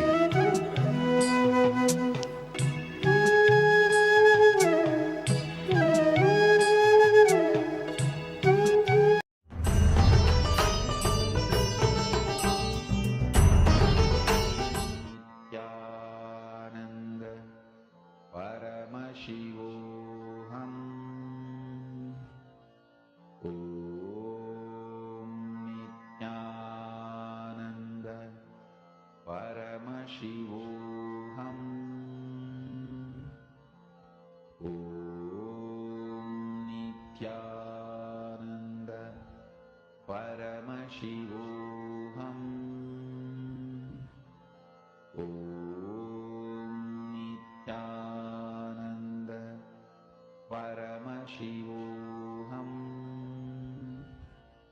Om Nithyananda Paramashivoham Om Nithyananda Paramashivoham Om Nithyananda Paramashivoham Om Nithyananda Paramashivoham.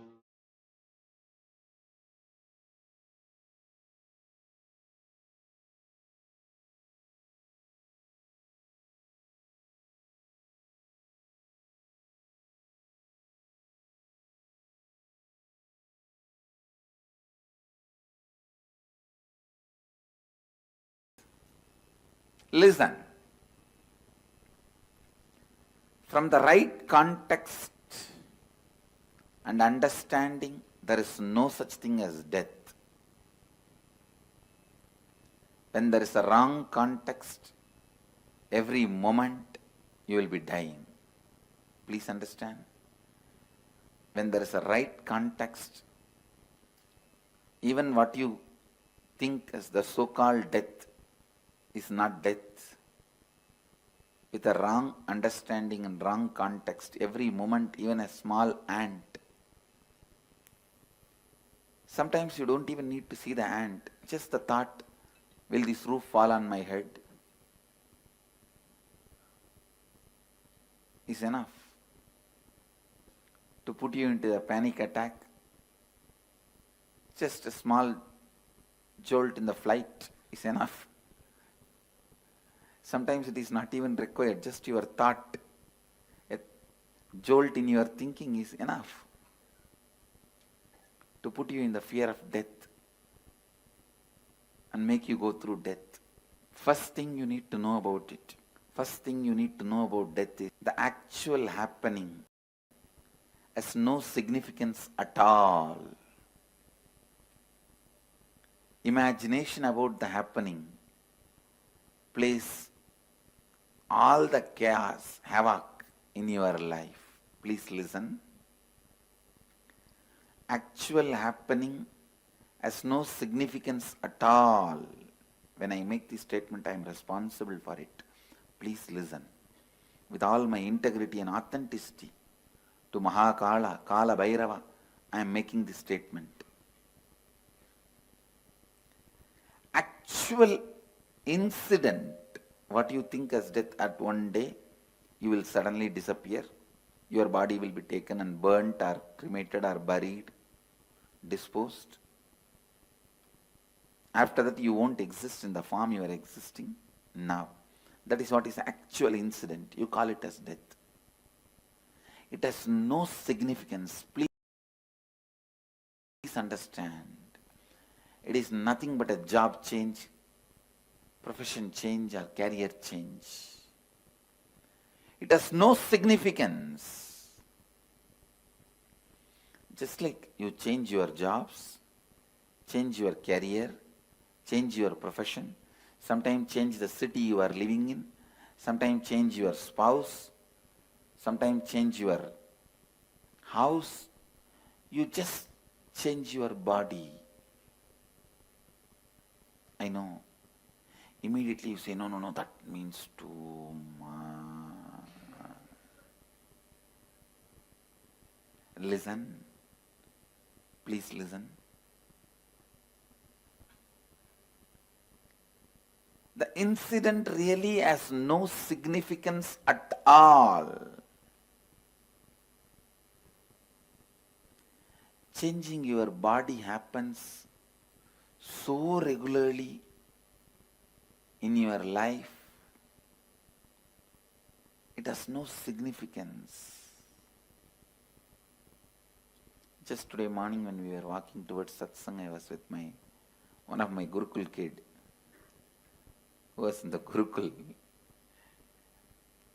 None of my Mahants and Sri Mahants are able to recognize him because he has grown so tall. They were trying to identify who he is. And when I explained, they understood. Understand, body changing has no significance. It is regular phenomena.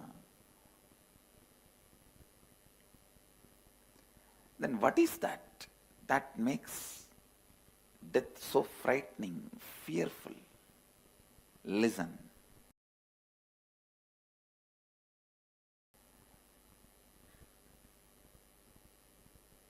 It is cleaning of all the memory. Please listen. There is only one thing in the death actually happening which you are not seeing during the life. That is you forgetting the whole memory. Cleaning of all memories. But I tell you, that is the beauty of death. Never try to demystify that. Because just like once in a while you need stomach cleansing, stomach washing, once in a while you need all the memories getting cleansed. You get the fresh slate. You get the fresh life. You get the fresh energy. You get the fresh space. I can say this is the Hindu way of approaching the death. Please understand. This verse gives so many unsaid, deeper level of understandings. Vayuranilam amritam adedam basmandagum sariram kratosmara kritagum smara kratosmara kritagum smara. Let the vital life energy wind present in the body now merge into the all-pervading eternal cosmic life energy. And now let this grass body along with subtle body disintegrate into its basic elements and be reduced to the sacred ashes. Please understand, each of these verses are very important. The way Sanatana Dharma approaches death. It's very clear. The body has nothing useful. It has no use after death. That is why they say, let it disintegrate. Basmandaggo sariram. This verse declares about the need of cremation for Hindus. Why cremation in Hinduism? It is this verse shows the way. Why cremation in Hindu tradition? Because Vayuranilam amritamadedam. Let the prana merge with the cosmic prana. Basmandaggo sariram. Let the body go back to its basic elements. No use. After you leave the body, it has no use. You don't need this after that. If you want, you will have one more body. You will take a new body, but this itself is not required. Vayuranilam amritam basmandagum sariram om kratosmara Kritagusmara, Kratosmara, Kritagusmara. Please understand the sacred secrets, truths about life and death. Our Upanishadic Rishis know is clearly presented in this verse. Body assumes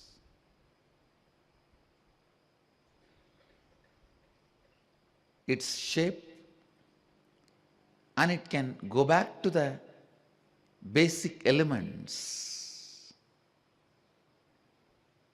See the whole talk here, it says very clearly, let the prana, vayu, relax, merge into the cosmic life, anilam, and let the body retire to the basic elements, become ashes. But you remember what all you did to become one with the cosmos. Oh cosmos, please remember what all I did to reach you. It means what? There is something beyond your life force, prana and body, which is inside you. Whatever that did during the life, only that matters. Understand? There is something beyond your breath and your body. Whatever that did during its existence, stay inside the body, only that matters.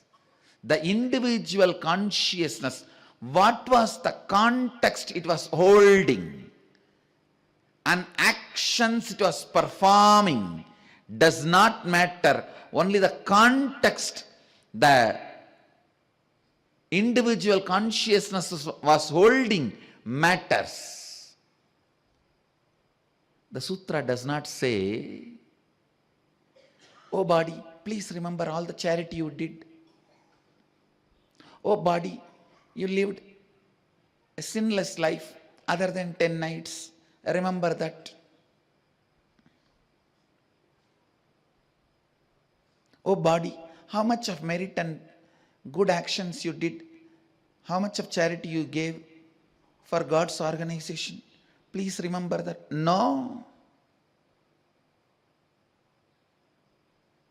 No. You are not asked to remember how much of good things you did.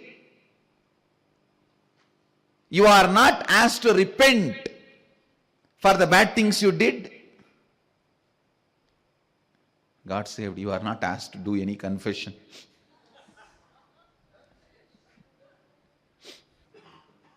You are only asked to remember what all you did to achieve the oneness.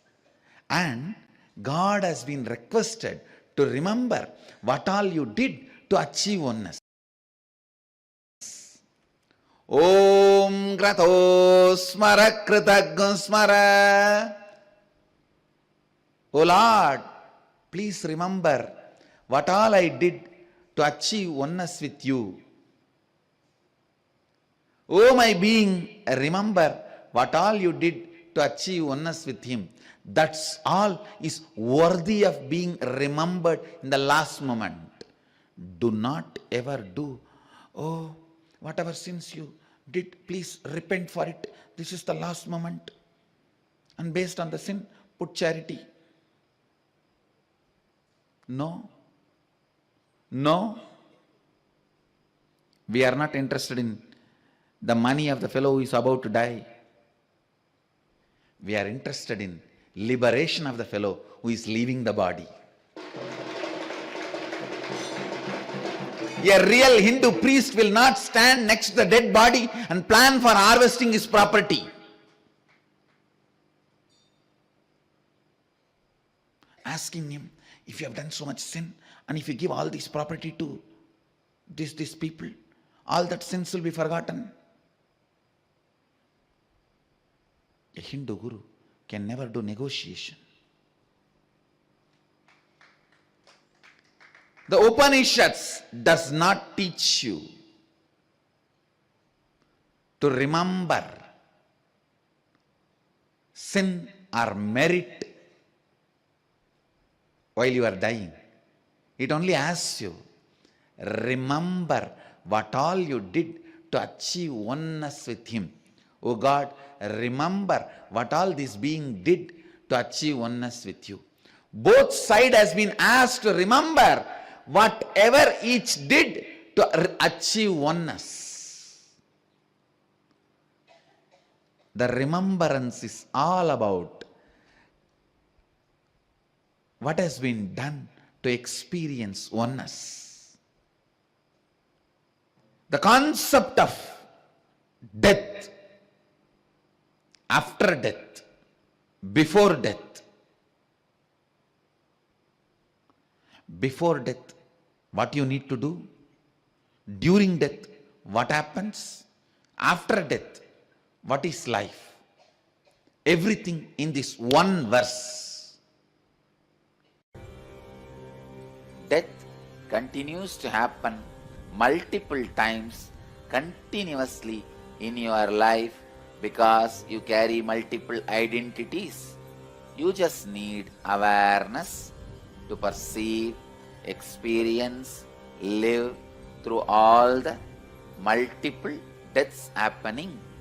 When you have the awareness, consciousness, experiencing multiple deaths in your life, you go through conscious deaths continuously.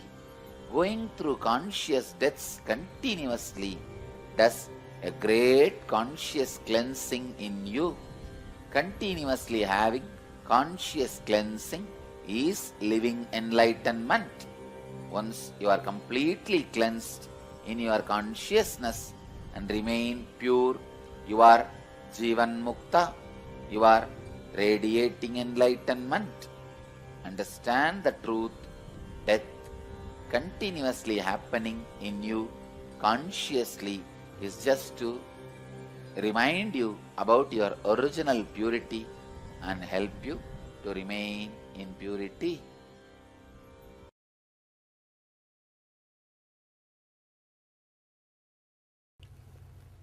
Focus on fire rising through your form from the toes up until the body burns to ashes, but not you. This is again one of my favorite technique, because one of my predecessor, Ramana Maharshi, became enlightened through this technique. Let me describe Ramana Maharshi's experience in his own words. Then you can understand this technique. He says, around the age of 16, suddenly one day, very strong feeling or the fear of death started happening in him. A 16-year-old boy, fear of death means first thing what we would have done, hey, call doctor, we would have shouted 911, this, that, everything. Of course, fortunately in India, no 911 and nothing can be called. And he was not even bothered or perturbed. He did not even bother about calling or telling the family or even the relatives who were there in the same house. He was in Madurai at that time. Just he stretched his body straight and decided to go through the experience.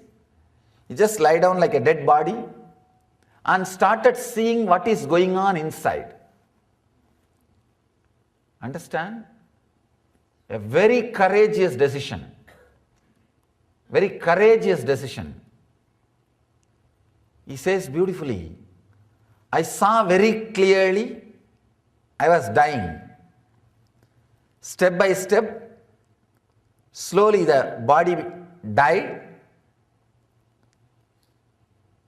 Suddenly I remembered, yes, only body is dead. I am alive. I exist still. I am there. And he says in the experience he saw very clearly as if his body being carried, burnt, reduced to ashes. Everything happened. In few seconds, everything happened. But suddenly he says something opened, clicked. Yes, body has disappeared. I died. It is burnt. Everything is over. But I exist. I exist. I am not dead. This was such a strong experience. Bhagavan says, once for all, the death fear left me. The fear of death has left me. And that experience, I exist, stayed forever. Once for all. Understand? In half an hour, you can become enlightened. That is what Bhagavan is saying by expressing this. All it takes is half an hour. Logical mind, an ordinary mind, very difficult for the mind to understand. How can just one simple experience give so much of clarity and courage, an experience, transform the whole life? He says within that after that experience happened, within few days he left the house all alone and travelled and came and settled in Arunachala and never left the Arunachala after that. Maybe Ramana Maharshi should have practiced this technique for many janmas before that birth. Whatever he practiced, that experience only just automatically opened up and pulled him inside and gave the truth. Let me repeat the sutra and we will try to understand.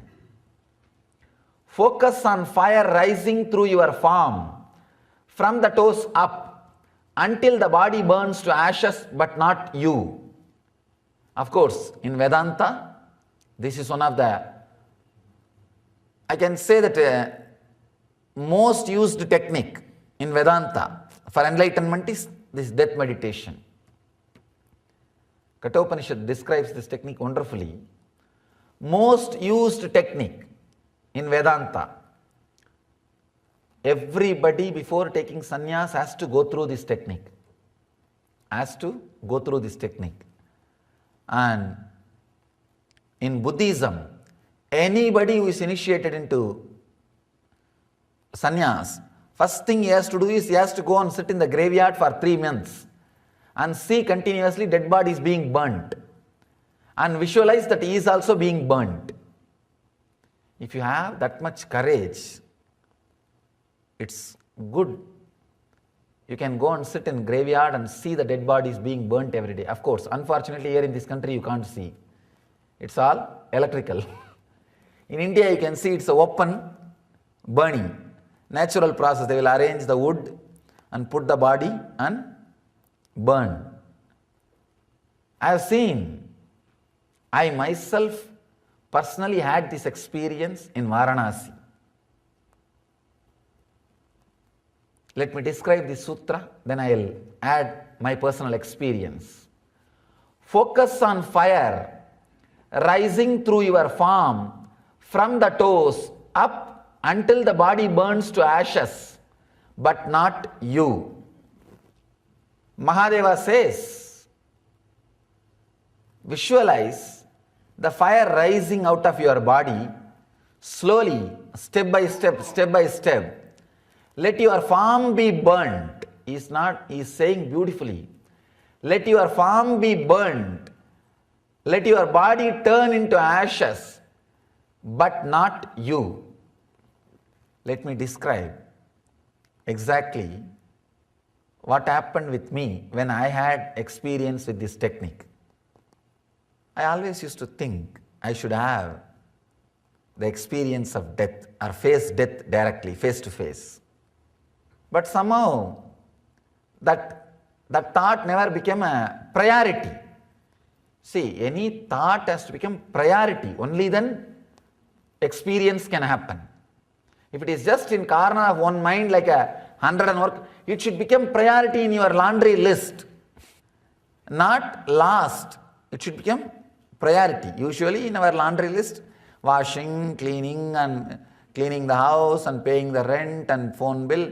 If time permits, enlightenment also. If time permits, meditation also. That's all. But here, that way things will not work. Only when it becomes top priority, when urge becomes urgent, things starts transforming in you. Otherwise it is okay, but nothing much can be done.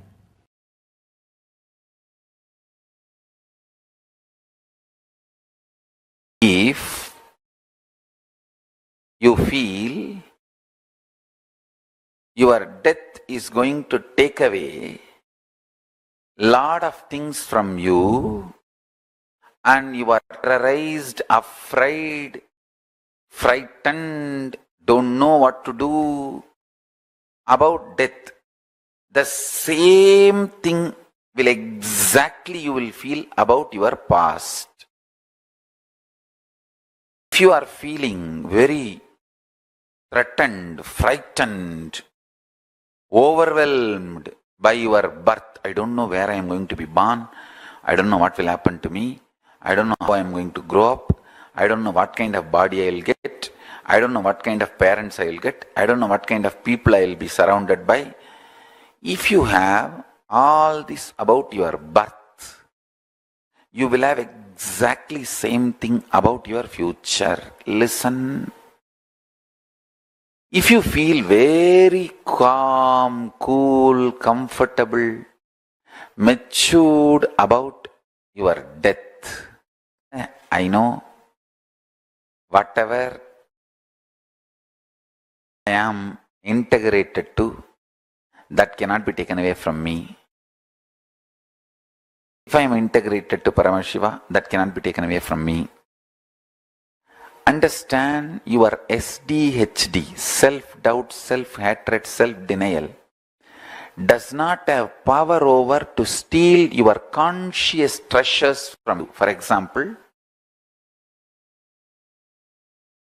every day you have done sincerely Shiva Puja and lived very joyful, sattvic, vegetarian lifestyle. Suddenly your self-doubt or self-hatred, self-denial cannot take away that whole spiritual understandings and powerful cognitions you had. Maybe this SDHD can cloud your spiritual powers and sun, but cannot take it away. Please listen carefully. I made one statement just few minutes before. Life has nothing to do what you do. It has something to do about what you experience. This is what I mean. Your powerful, conscious understanding. For example, when you are cool, calm, meditating, connecting with me, listening to satsang, you feel like, what death? I know Swamiji will simply come. It's like a department change. And I'll hold his hand and I'll have a private time with him. Now, all the time people are around him. I can't talk to him what I want. I can't spend time with him. I think at least after I leave the body, I'll be just alone with him. If you feel that way, there is no fear instigated in you by the remembrance of the death. Marana smarana, listen to this word. Marana smarana, what it kindles in you is your natural organic existence. Listen. Marana smarana, what it kindles in you is your natural organic existence.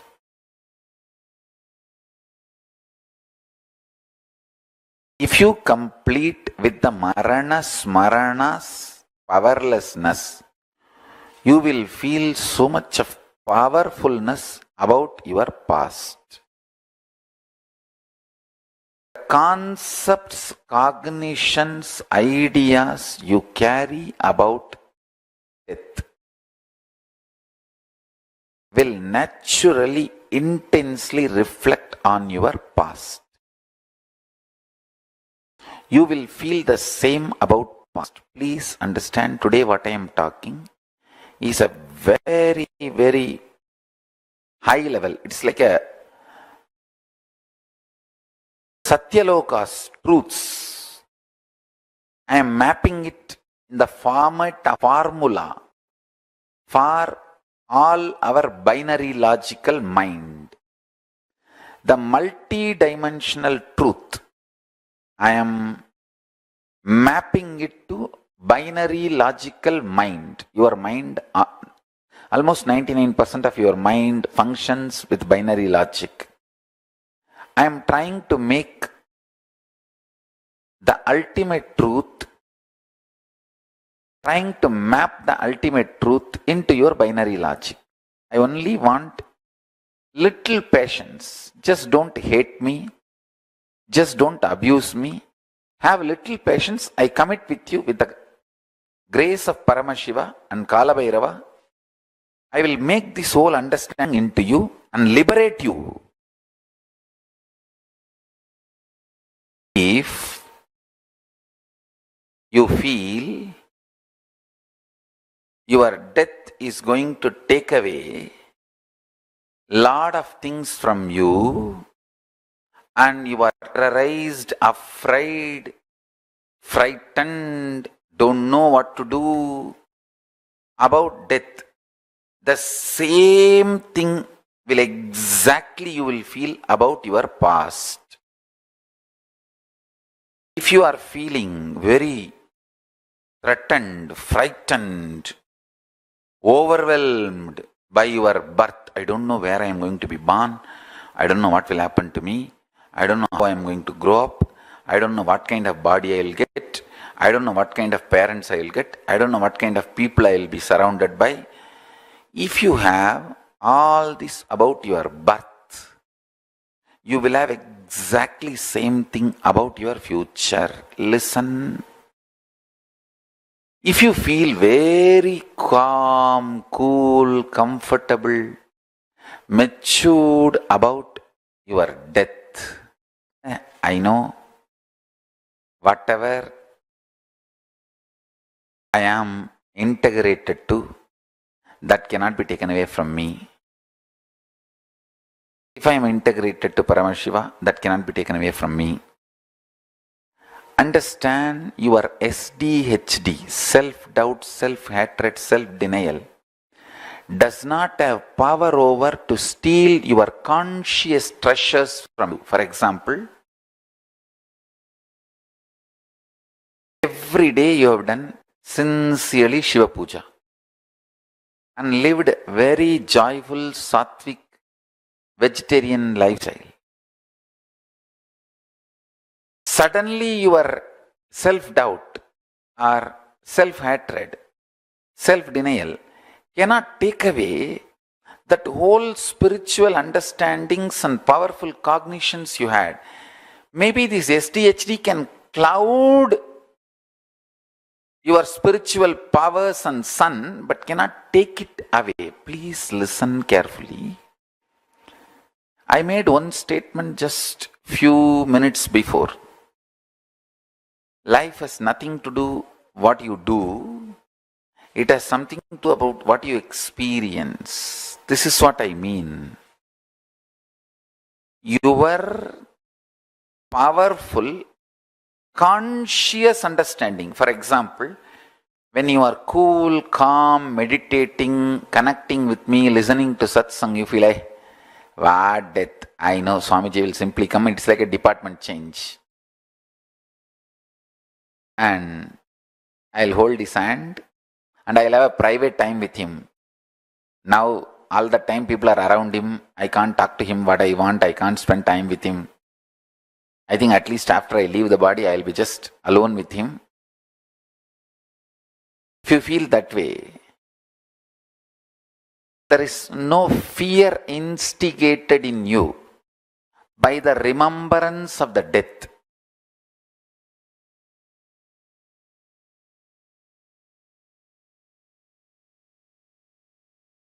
I tell you, if you feel these three statements, I think Swamiji loves me. And I know for sure Swamiji knows the ultimate truth. And I think Swamiji tells the ultimate truth to me. If you believe these three statements, or even any one of these three statements, just stand up and do a pradakshina. Namaskar means circumambulation of yourself. Atma pradakshina. Just love yourself. Celebrate yourself for being yourself. You are worthy of namaskara, pradakshina namaskara. That's a powerful blessing, I tell you. If you cognize even any one of these three statements, now what I am telling you will straight go into your system. I'll just nail it straight on your brain. Decide, be arrogant. I am disciple of Nithyananda. எங்க சாமி எவனையும் care பண்ணாது. அத மாதிரிதான் நாங்களும். This clarity, deny the existence of all kinds, types, dimensions of pain and suffering. Even if your brain tells, even if your mind tells, you are sinking in the ocean, the lava is surrounding you, burning your skin. Just tell, pain doesn't exist, suffering doesn't exist. I'll throw my jata and just lift you. Don't worry. Just lift you to Kailasa. And I tell you, death is not end. Mental breakdown is the greatest loss in the life. Death. Be very clear. Death is not end of the life. It's not full stop. It's just a comma. Greatest loss in life is collapsing from powerful cognition, not death. Fools are those who teach death is the loss. Collapsing from powerful cognition is the greatest loss. Hold on to this powerful truth. Be very clear inside you. Powerfully deny the existence of suffering and pain. This is the truth. This is the truth. This is the truth. When you decide with this clarity and truth,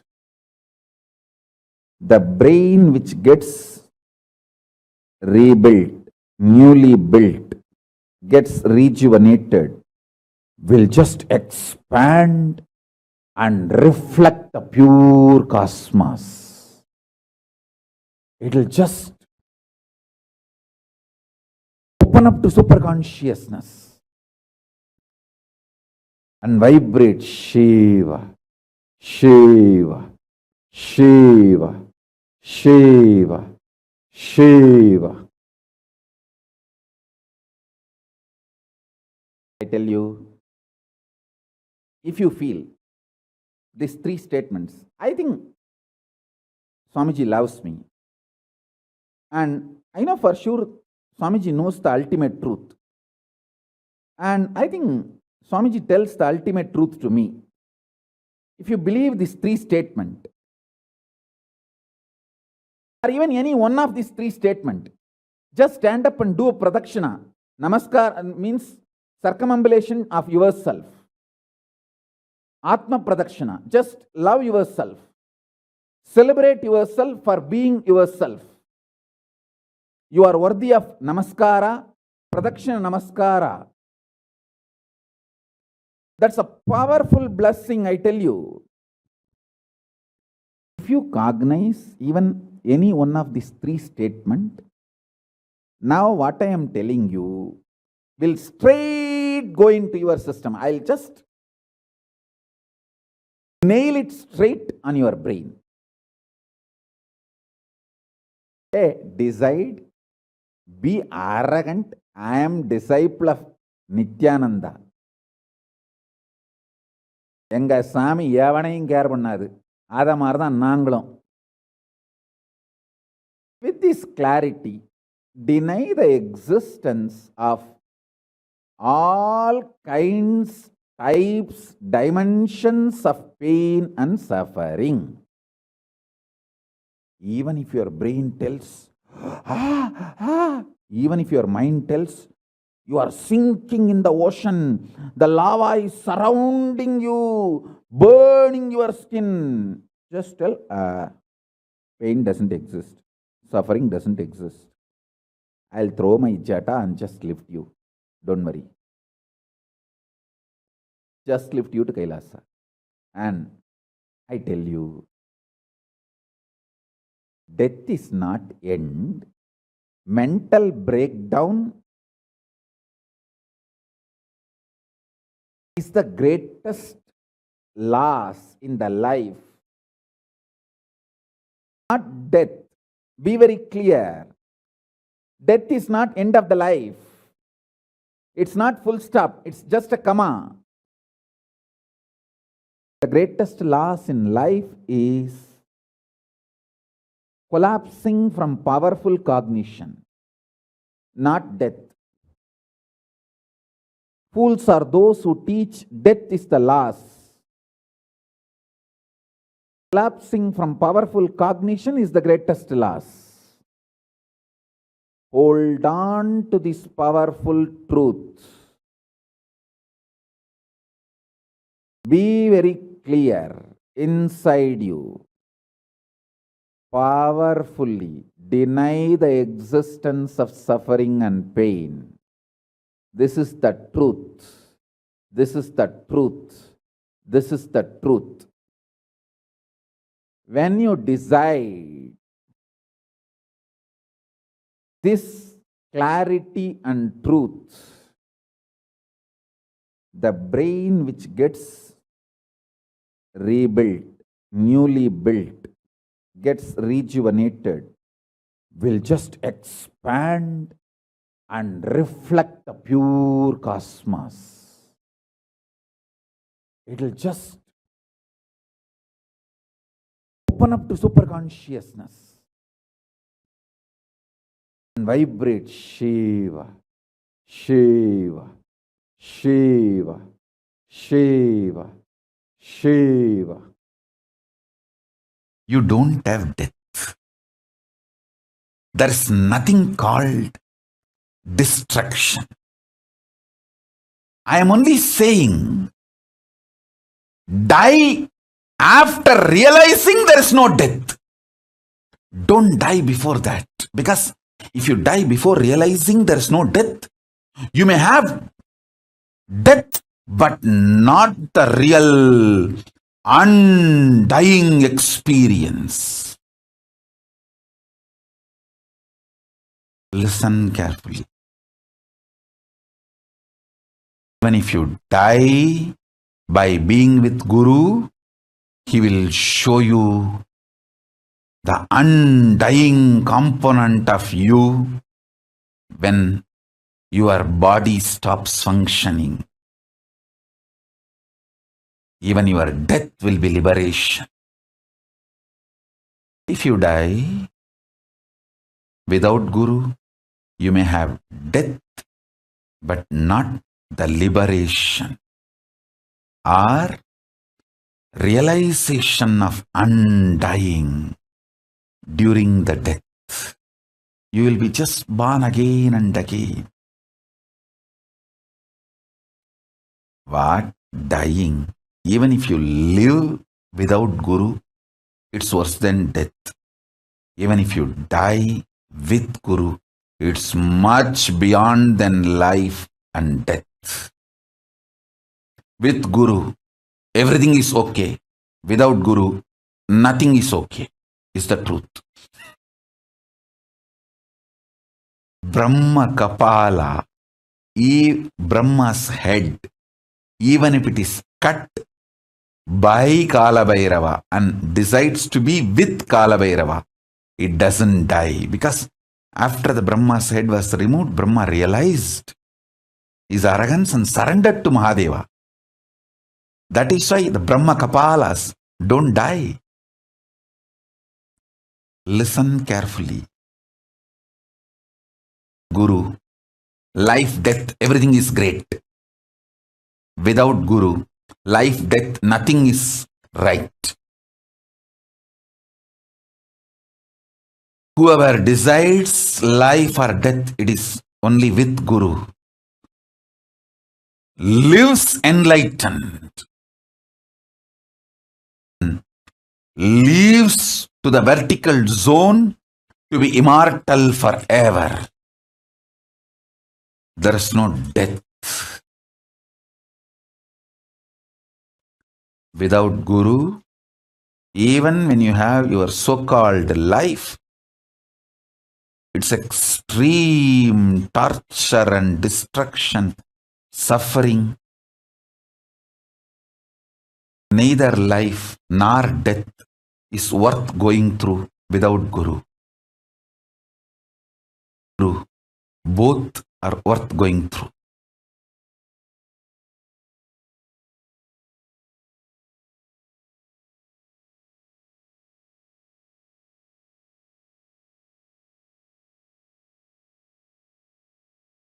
You don't have death. There is nothing called destruction. I am only saying, die after realizing there is no death. Don't die before that. Because if you die before realizing there is no death, you may have death, but not the real undying experience. Listen carefully. Even if you die by being with Guru, he will show you the undying component of you when your body stops functioning. Even your death will be liberation. To die without Guru, you may have death, but not the liberation or realization of undying during the death. You will be just born again and again. What? Dying? Even if you live without Guru, it's worse than death. Even if you die with Guru, it's much beyond than life and death. With Guru, everything is okay. Without Guru, nothing is okay, is the truth. Brahma Kapala, Brahma's head, even if it is cut by Kalabhairava and decides to be with Kalabhairava, it doesn't die. Because after the Brahma's head was removed, Brahma realized his arrogance and surrendered to Mahadeva. That is why the Brahma Kapalas don't die. Listen carefully.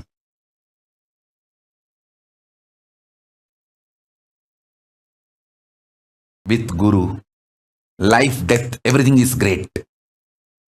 Without Guru, life, death, nothing is right. Whoever decides life or death, it is only with Guru, lives enlightened, leaves to the vertical zone to be immortal forever. There's no death. Without Guru, even when you have your so-called life, it's extreme torture and destruction, suffering. Neither life nor death is worth going through without Guru. Both are worth going through.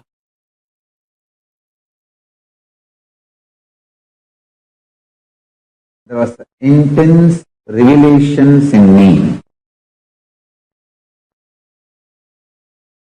to be shared with you all. I'll share these 5 statements. Ask all questions about these 5 statements and have Vakyartha Sadas for next 48 hours. Literally you will get enlightened.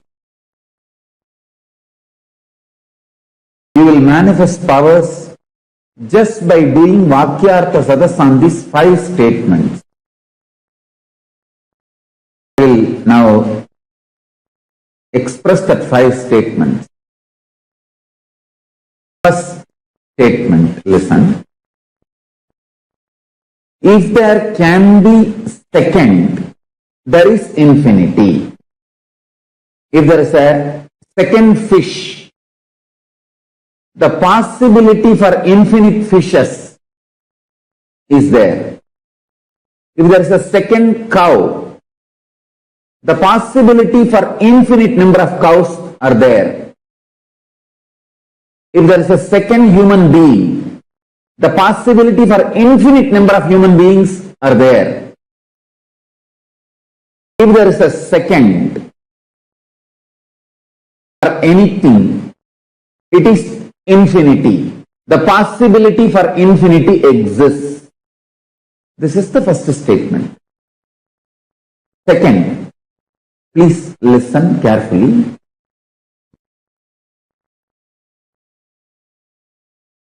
Each one of you are universe.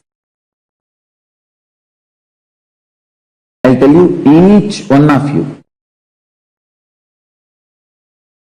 Each one of you. I can read out the names.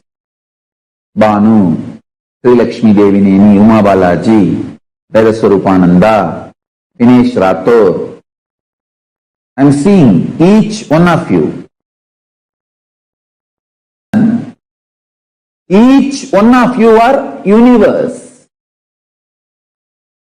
This is the second statement. Understand? Ask all questions you want to ask about these 5 statements. After I finish making, now listen and internalize. Each one of you are a universe.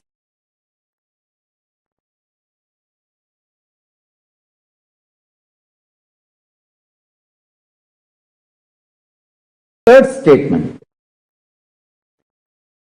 All of you have the seeking for something unique only you have. All of you, deep in your heart, believe there is something unique only you have. And seek that. Search for that. Try to discover that. Try to find that. This is the third statement. Listen, all of you, by your nature, by your simple existence, you are searching for what is unique in you. What makes you the ultimate unique? which nobody else has, only you have. All of you have confidence that there is something only you have, others don't have. And all of you are seeking what is that. This is the third statement. Listen. The fourth statement. What is in you that is seeking your uniqueness, that is unique, means your consciousness is unique only for yourself. Fourth statement. Your consciousness is unique only for yourself. Now, listen to the second statement. Each one of you are universe. Listen to the fourth statement. Your consciousness is unique to yourself, which no one has it. Now listen to the fifth statement. Listen to the fifth statement. This can make you enlightened just like that. Just by doing Vakyartha. Listen to this fifth statement.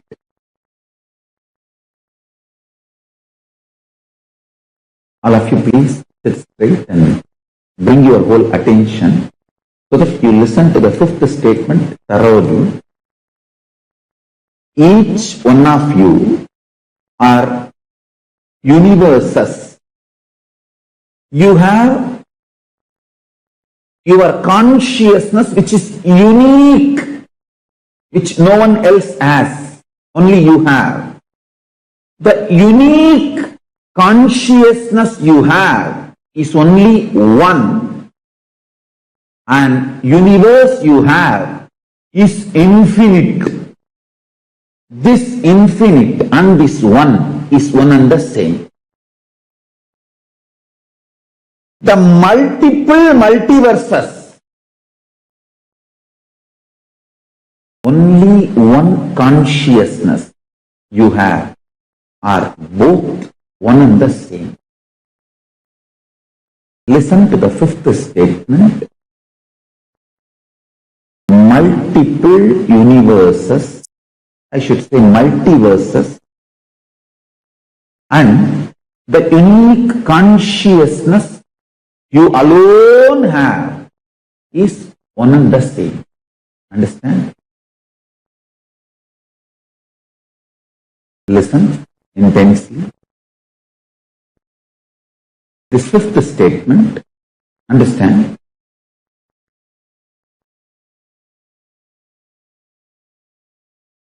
Just this five statement, if you understand, you don't have death. Hey, I am Paramashiva, I am telling you. I am here to give you ultimate immortal life in a very simple way. I tell you, immortal life is not difficult.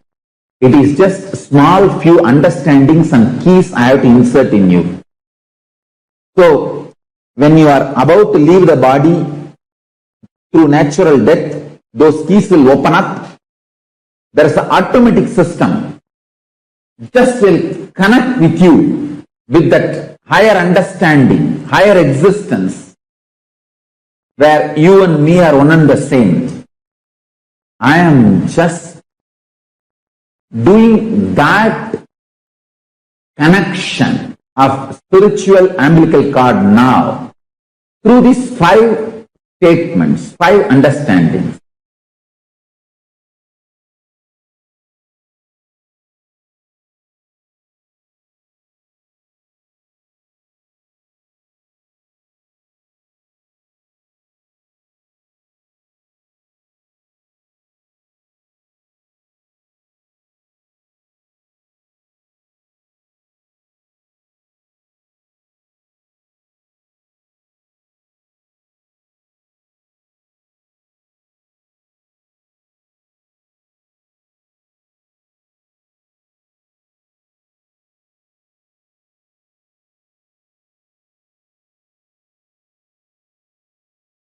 Paramashivoham Om Nithyananda Paramashivoham Om Nithyananda Paramashivoham Om Nithyananda Paramashivoham Om Nithyananda Paramashivoham Om Nithyananda Paramashivoham Om Nithyananda Paramashivoham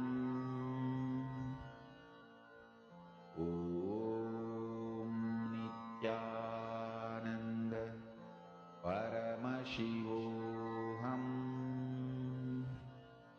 Om Nithyananda Paramashivoham Om Nithyananda Paramashivoham Om Nithyananda Paramashivoham Om Nithyananda Paramashivoham Om Nithyananda.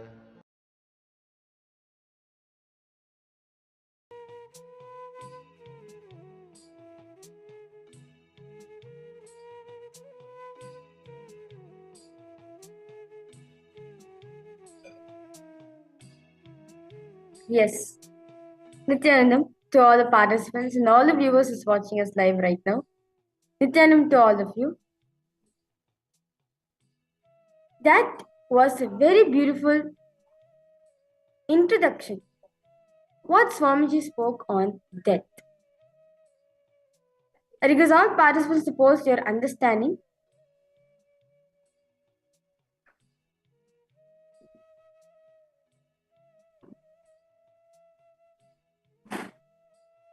As understand, most of the time we feel death is something which takes away our beloved ones.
Yes, I complete with all the participants for the introduction during the session. So we'll be continuing back right now. So I request all participants to post your understandings on that, as this is a very important segment, as the most important topic all of us need to understand. That death is not something which takes away our love, takes away our near and dear ones. That most of the time we feel that is something where we lose our near and dear people, or even your precious item. We feel that is always a negative person that takes away our happiness. But Swamiji says very beautifully, that is not like that. That is a beautiful way of rejuvenating your whole system. Like how every day you wake up in the morning, you change your clothes and you have fresh clothes. The same way, that is the same thing. You just change a new body. It is just that because of intense pain and suffering we go through at that point of time, we are not able to remember what actually happened to us in our past life. But understand, that is only a thing to rejuvenate ourselves. Yes, this body needs to get rejuvenated. How long this body which we all of us are carrying can continue? Well, it has its own limit. So understand, that is a celebration. Swamiji says very beautifully, that is celebration because you're rejuvenating yourself. You are rejuvenating your whole body, your whole system. I request all participants to post. If you have any questions, doubts you have, please feel free to post in the chat section, as this is a very important topic all of us need to understand. I see Ma Miriam Kra, Ma Rosita Chang, Ma Elizabeth Silva, Ma Yona Catherine, Ma Isabella, Ma Tanja Devane, Ma Yama. I request all participants to post your understanding. If you have any questions, doubts you have, please feel free to post in the chat section.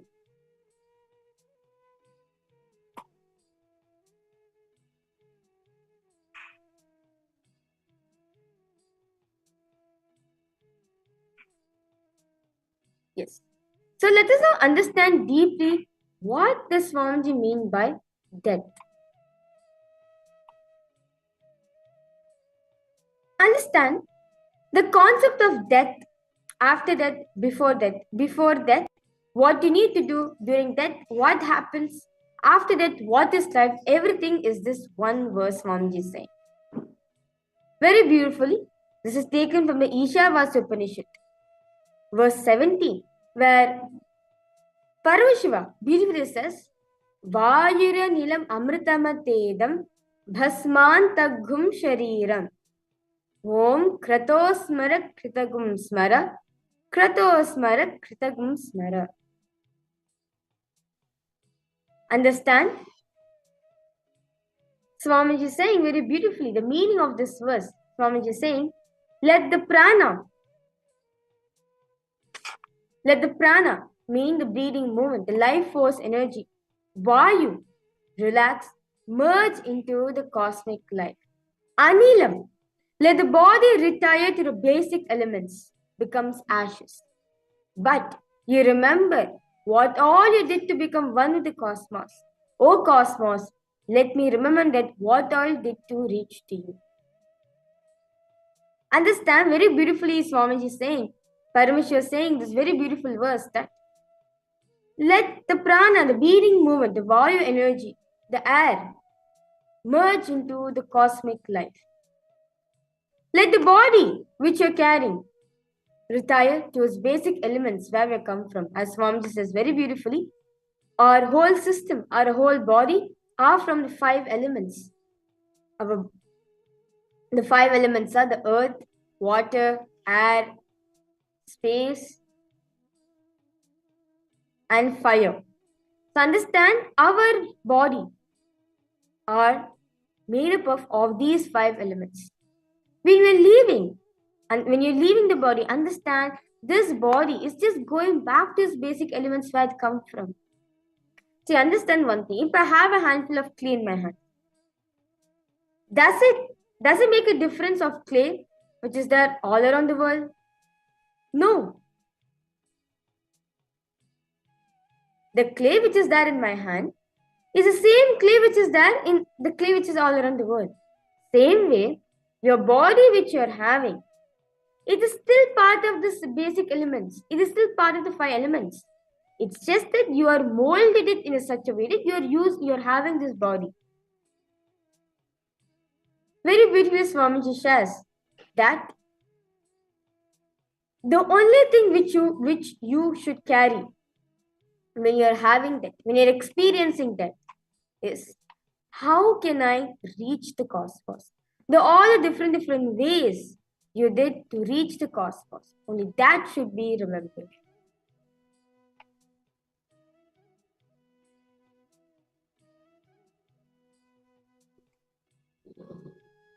So, very beautifully Swamiji has given 5 statements. If you listen, you won't have death.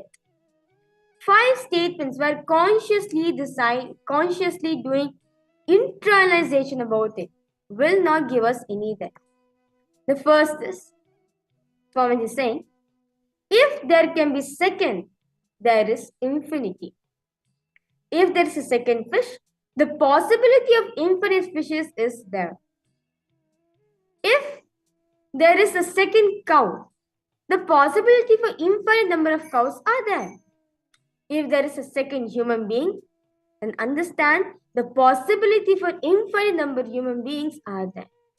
If there is a second for anything, it is infinity. The possibility of infinity exists. They understand if you're able to reproduce something, obviously you will know the method to again and again make it. Like for example, if I make one machine right, let's say I'm making one computer. If I know how to make a second computer, that means I can make n number of computers I can make because I know the software how to remake it. So understand, if there is something second existing, if there's second existing, understand there's a possibility of infinity. There's a possibility of it being thousands. Infinity for it to be existing.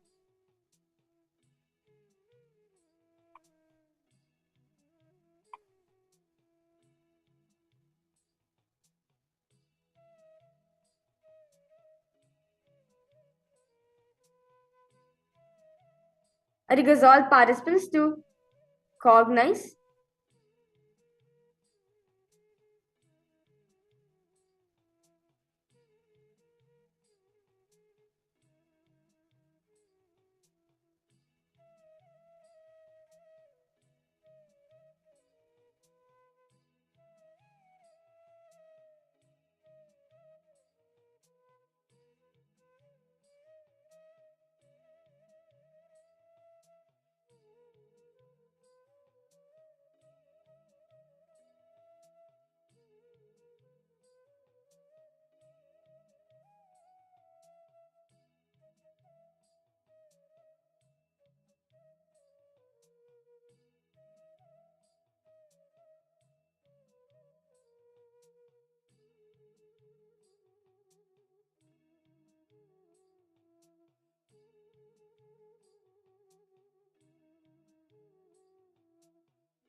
Now the second statement in Swamiji is beautifully saying that each one of you are a universe. Each one of us are a universe. We are a different universe. Each one of you are a universe. And the third thing that Swamiji is saying, all of you deep in your heart believe there is something unique that only you have. Seek for that. Understand? Most of the time, always Swamiji says that each one of us are unique. There is something unique which only you have. Seek for that, search for that truth. Try to discover and try to find out what is it, that unique thing which I am having in my life.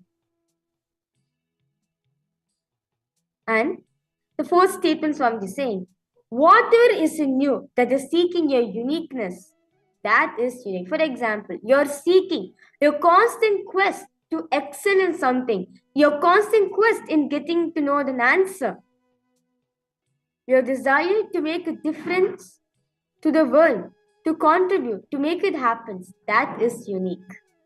Understand? You're seeking for making things happen, or your quest to excel in something, or for you to get an answer for something. That is unique by itself.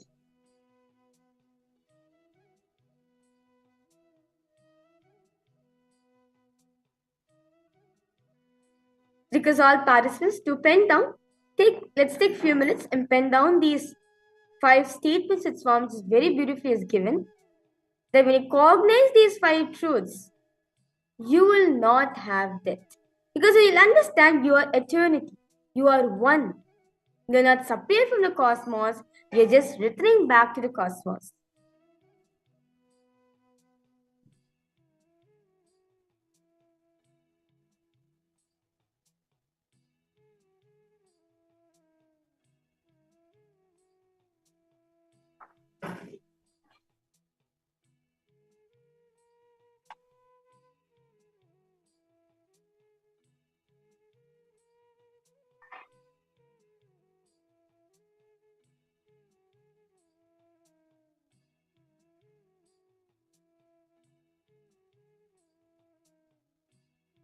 Now, the 5th statement Swami is saying, each one of you are universe. You have your consciousness, which is unique, which has no one else, only you have. The unique consciousness you have is only one, and universe you have is infinite. This infinite, this one, is one and the same. The multiple universes, only one consciousness you have, both are one and the same. Understand? There's one Paramashiva, but there's many consciousness. There's many universes. Same way, there's same one consciousness, but it is multiplied in multiple universes, which is multiplied to multiple bodies. So understand, each one of you are part of the universe. You're not separate from the consciousness. You are one with the consciousness.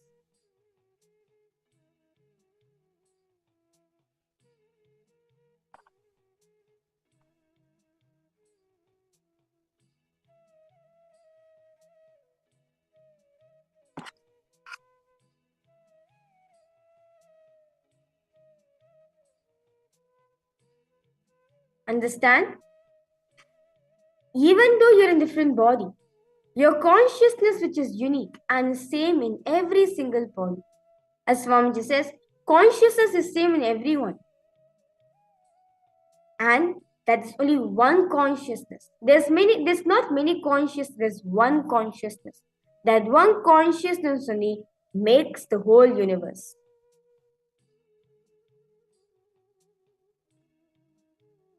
I request all participants to take few minutes, pen down this very beautiful, powerful cognition Swamiji has given, and request all participants to pose any questions, doubts you have. Please feel free to post in chat section. Ma Rosita, Ma Miriam Craft, Ma Anandeshwari, Ma Elizabeth, Ma Karni Shunitrajan, Ma Ilka Oliveria. Because all participants to post any doubts, any questions you have, please feel free to post in the chat section.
Yes.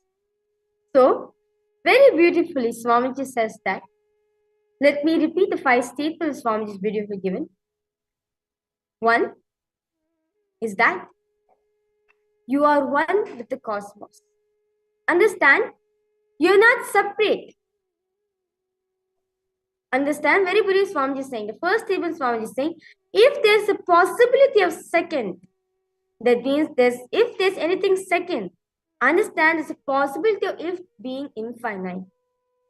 If there is second of anything, there's a possibility of it being infinite.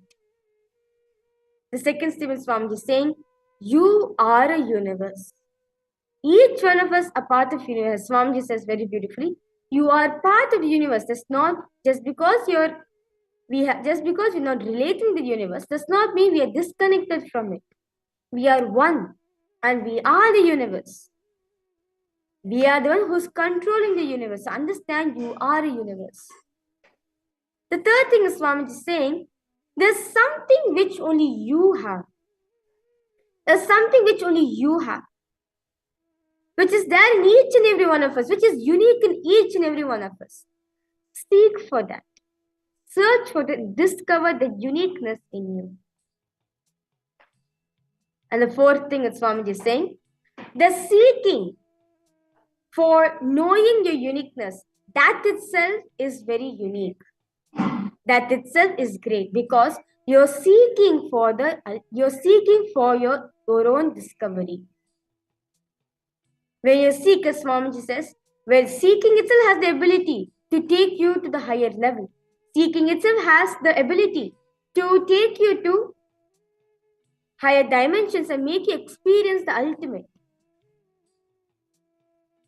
So, seek for it. Seek for something that is within you. That itself is unique. And the fifth thing that Swamiji is saying is,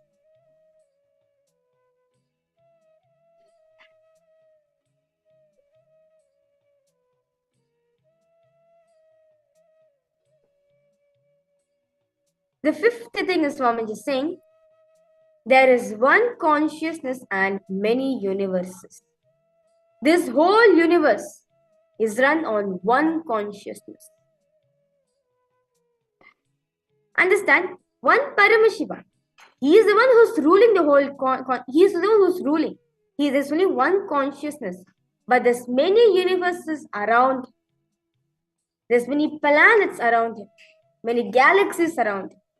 Same way, there is one you. There's one consciousness.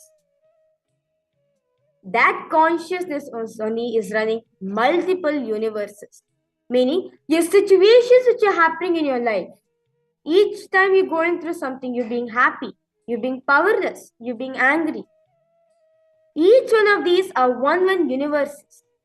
But there's only one you. There's only one consciousness. It is beautiful. Understand we got from this session.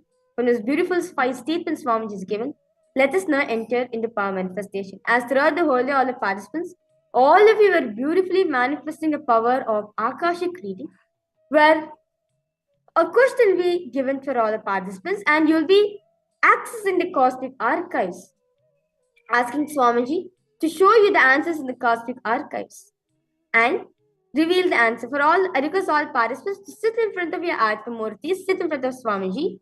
Make sure you apply the Aushada, the energized Aushada which all of us have gotten. Please apply it on your Atmamurti's third eye and on your third eye.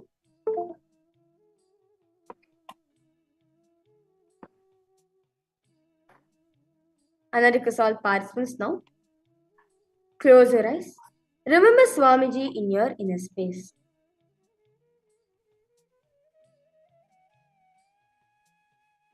Ananda Paramashivoham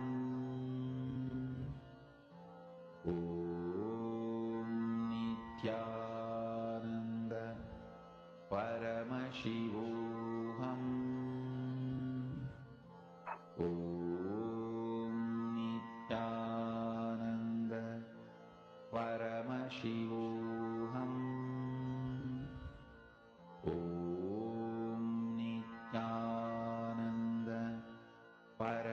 Paramashivoham Om Nithyananda Paramashivoham Om Nithyananda Paramashivoham Om Nithyananda Paramashivoham Om Nithyananda Paramashivoham Om Nithyananda Paramashivoham Om Nithyananda Paramashivoham Om Nithyananda Paramashivoham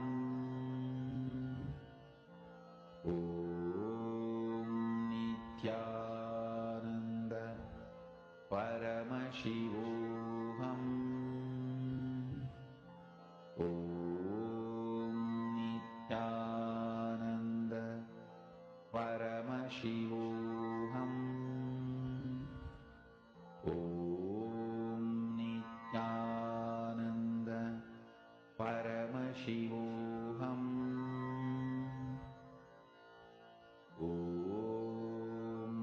Now, for all the participants, now once you've connected Swamiji, I'm going to be giving a date for all of you to scan and reveal what happened on the day. Okay? So now I'll be giving the question for all of you. Connect the Swamiji, chant the Mahavakya. You will see on Swamiji, golden letters will be appearing. Only read out the golden letters which you're seeing. And because all participants, suppose if any question and doubts you have, you need help during the power manifestation, request you to immediately post in chat section. As this is a very beautiful power, Swamiji is making us to access the cosmic archives. So because all participants, now all of you have connected Swamiji sitting now in front of your Atmamurtis. Now, on Swamiji, now that oneness space all of us are established now. So now on Swamiji, golden letters will be appearing. The answers will be coming in golden letters. Only read out the answers which is coming in golden letters. Okay, for all the participants, only read out the answer which is coming in golden letters. As Swamiji says very beautifully, the cosmic archives actually appear to all of us in a golden letter. In golden letters, it will be appearing the answers. So because all participants only to type out the answer which is coming in golden letters for all of you. The first question for all of you is, on my 6th birthday, when I was 6 years old in 2011, what was the gift my mom gave me on that birthday? On my 6th birthday, what is the gift my mom gifted me? And I request all participants to scan and reveal. Just now this question you have put. Just dissolve this question into Swamiji. Dissolve this question into Swamiji's inner space. As he is sitting near inner space right now. Understand? It is Swamiji who is manifesting through all of you. You are Swamiji right now. So, just dissolve this question into him. With all your 3 eyes. Stare at Swamiji's 3 eyes. And type out whatever answer Swamiji is showing you. I repeat myself. The question for all the participants is, on my 6th birthday, on my 6th birthday, what was the gift my mom had gifted me on that day? So now, request all participants with all your 3 eyes. Look at Swamiji's 3 eyes. Connect with his 3 eyes and reveal whatever answer Swamiji is showing to you.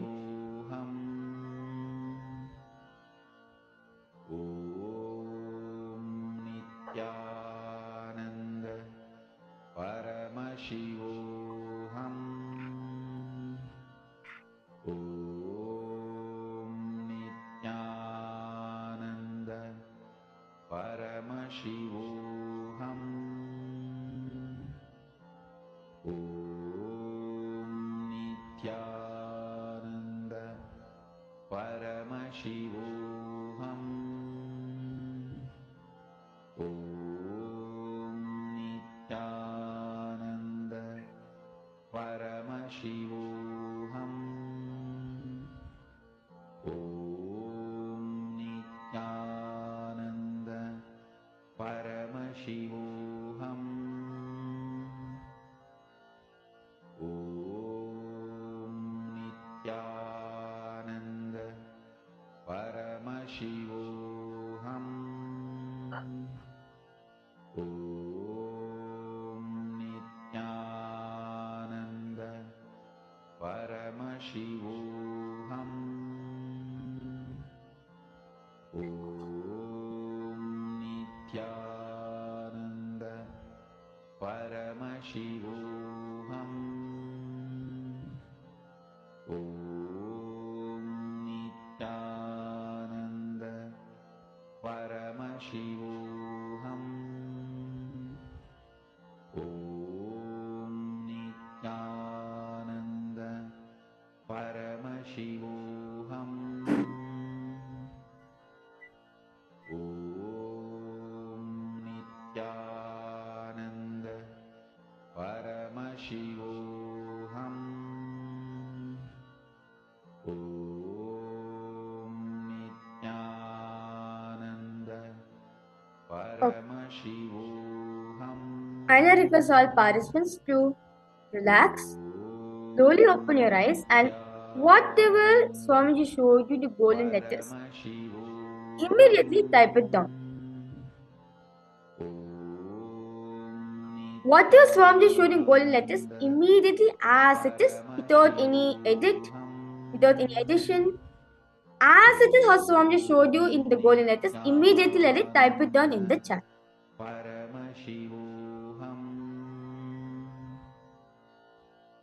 Ma Miriam Kra, Ma Elizabeth Silva, Ma Karnish Rajan, Ma Rosita Sang, Ma Ananda Parameshwari, Ma Anandeshwari, because all participants post whatever Swamiji showed in golden letters, exactly like that, type it down in the chat.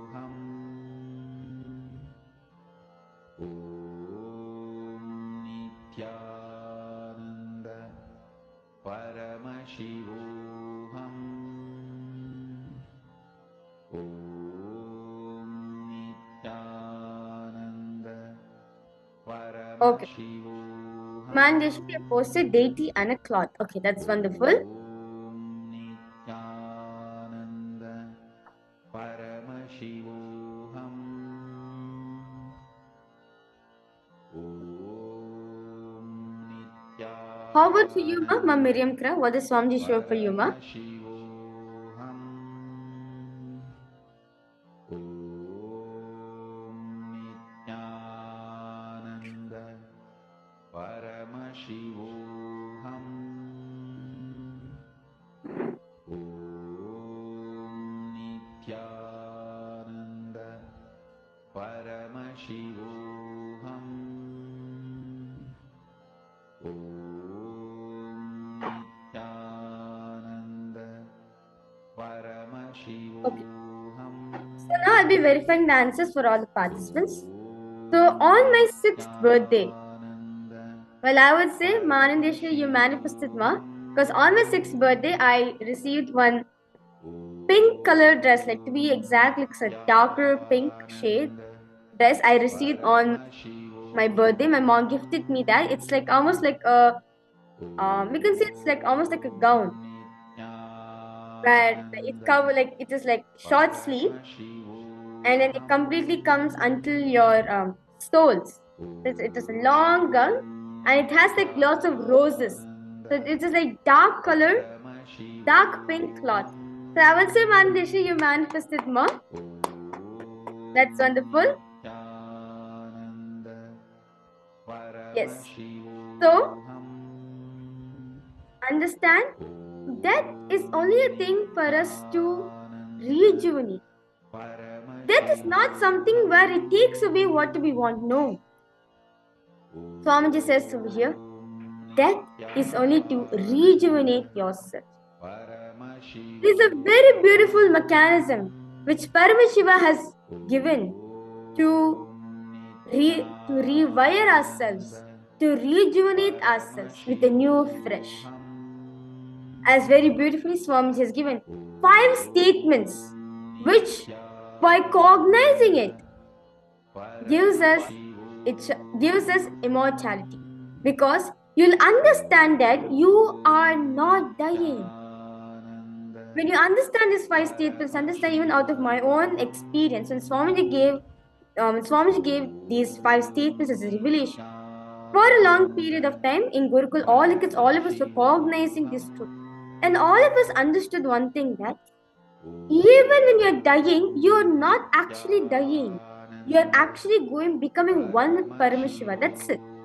Like how when we fall into sleep, we go back to that space. We become one with the cosmos. Same way, death is nothing but you going back to the cosmos. You're not going anywhere. It's not like end of life. No. You're just returning back.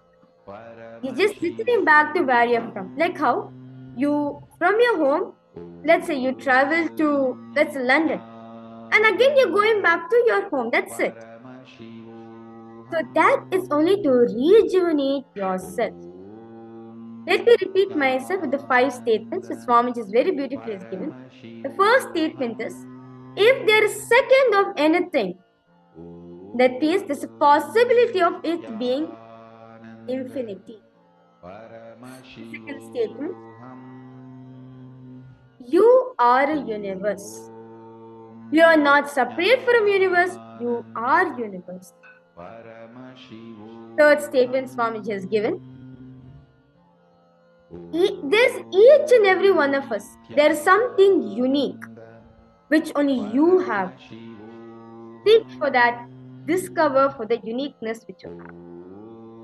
Fourth statement Swamiji has given, the seeking for you to discover the uniqueness, that itself is great. That itself is unique. Because, as Swamiji says, seeking itself has the ability for you to experience the truth. So seek. Seeking itself is the greatest unique thing you can have in your life. And the fifth statement Swamiji is saying, that there's one consciousness and there's many universes. One consciousness only everything is centered on. It is one consciousness all of us are centered on. It is same one consciousness which even the universe is centered on. So because all participants, even during the breaks time also, continue to cherish on these 5 beautiful, powerful qualities Swami just given. As now, we'll be entering to one of the most interesting segment, where Swamiji is going to share his experience. The 6th that Swamiji says very beautifully, 6 times Swamiji experienced death. Each 6 times, Swamiji got a new awakening. Swamiji experienced something new. Let us directly listen from Swamiji on his death experiences.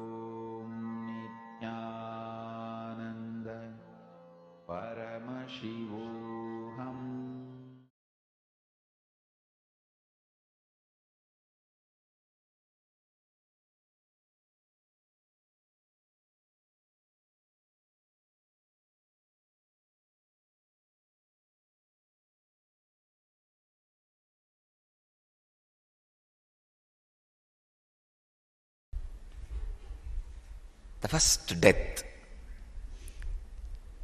I faced in my life. My father's elder brother's son, elder son, he died. He fell into the village well. He went for a vacation to one of his relatives' house. You all know in Indian villages, if the school holiday, immediately we'll pack and go to some aunt's house, uncle's house, 2-3 days run around there and come back. It's the only way of vacation. He went to a vacation nearby village. My family is a tight-knit family. They don't marry outside not even outside community, not even outside the family. They'll marry inside. If you pick up one person, he will have 10 way of relationship with other persons. So, this boy used to be dumb and deaf little. So, he can't speak fluently. He went for vacation and the villages will have a wall, the well without wall. So, this guy was running around and fell into that well and died, unfortunately. So, when his body was brought, first time, it's reality for me, somebody whom you saw till few days before will not be there with you anymore. I can say in a way he was my first devotee. He used to have a great devotion for me. He is the one who will bring water, flowers, everything for my puja. He had a tremendous love and respect for me. Even though I am younger, to him, he will bring all the things necessary for my puja, help me in puja, assist me. Very religious person. And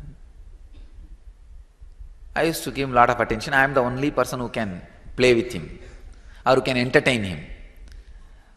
You see, in all other play, you need to talk, you need to interact, you need to be equal. But my play is sitting with the deities and playing, doing puja. There you don't need to talk much. And only I will be able to accommodate him in my play. Nobody can accommodate. So I used to have a tremendous love for me and my first assistant, maybe I can say. And a great devotee. Suddenly, he is not there. Apart from my practical problems of who will assist me in my puja and all that, who will fetch me water, who will get me flowers, who will get me sandal paste, then with that only you can do puja. I was thinking, who will do all this work? Such a big shock. The basic understanding that death is inevitable got drilled in me. Actually, I can say, this awakened the sense that I have to be dependent only on me, only on my body and mind for anything I want to do. Society will not be a permanent help. That reality was completely experienced by me. I can say, surely it has awakened a very deep next level strands of DNA in my body. So, independence. I can say, this was one strong shift in my body. My body has started becoming yogic body. See, my whole idea of depending on somebody was lost. I have to be completely dependent only on the 6 feet frame for anything I have to do. And he was one more close disciple of Raghupati Yogi. Raghupati Yogi was actually working on him to make him speak. I have seen Raghupati Yogi actually made him speak at least on 3 occasions very fluently. But that boy finally asked Raghupati Yogi, no, I think I'll be better if I just live the same way I came, so that I will not have much responsibility in the world. Again, the conscious decision. I have seen Raghupati Yogi made him speak at least on 3 occasions, very fluently. He gave some herbs and asked him to keep on the last part of the teeth and hold. And he started speaking fluently. That funny thing is, holding his teeth, he was speaking fluently. That's the most funny thing. Still I remember, the jaws are completely holding the herb, but he is speaking. He is able to create the sounds very properly, very clearly. That was the most funny part. Still I am not able to understand how Raghupati Yogi made it. Anyhow, the first death, that is responsible for my body becoming yogic body. So God, because He used to bring me the Nagalinga flowers, which will grow, the flowers will happen in the tree at least some 6-7 feet high. He is little taller than me, he will climb that tree and get that flower. The flower will be like a 1,000 hooded snake, and inside there will be Shivalinga. It's called Nagalinga flower. So he used to climb the tree and bring the flower. First time I realized, oh God, now I have to climb by myself. Even though Raghupati Yogi has trained me, climbing pillars and all that, the necessity to become an independent yogic body has happened in me with that first death. The second death was my grandmother's, my grandfather's elder brother's wife. She lived the ripe age of more than 103. And till the end, very healthy. The funny part in this is, please understand, the most funny part in this is, all these deaths I am describing happened like a process, one by one by one. Now if I look back, it was such a great preparation.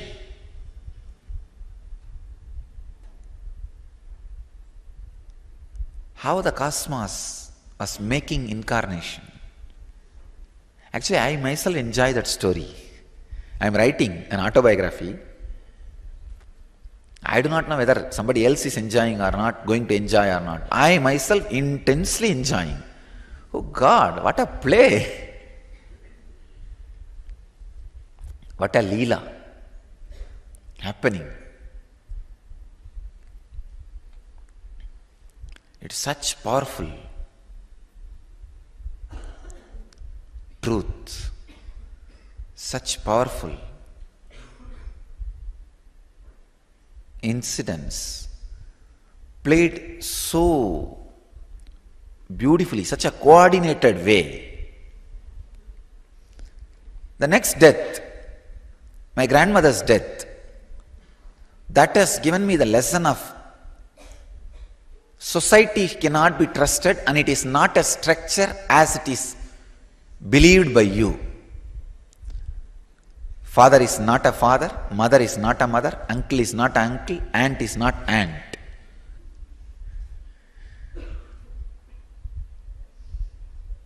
Things can be completely different.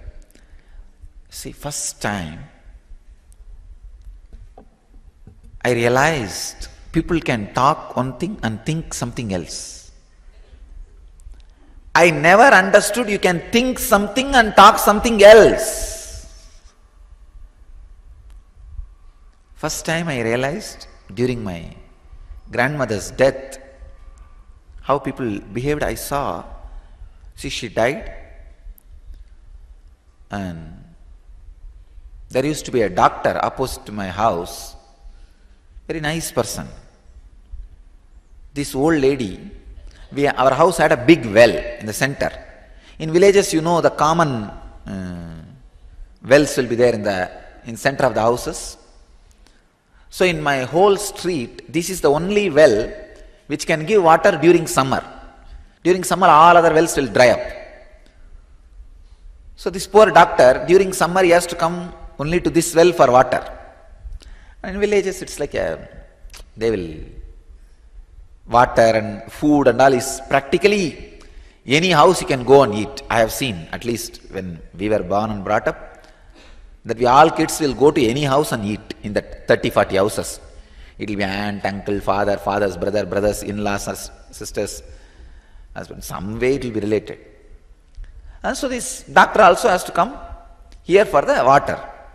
This old lady who died, my grandmother, she had a strong belief that after the sunset, the needle, water, fire, all these three should not be given. So, for some urgent thing, after sunset, if they come for the water, this lady will shout and she will take away that vessel with which they fetch water from the well and hide it. Once the doctor came for a very important, urgent reason,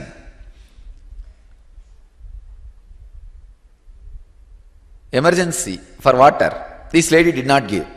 She quoted the proverb, needle, water and fire should not be taken out of the house after the sunset. It's a village belief.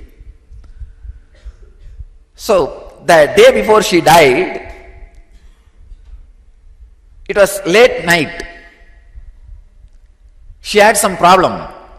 She need to have injection. Some injection. So the doctor was called. The doctor came and checked everything and he said injection has to be given. Then that old lady said, go and bring from your house. An opposite house. This doctor said, you only used to tell water, needle and fire cannot be brought outside the house. After the sunset, how can I bring?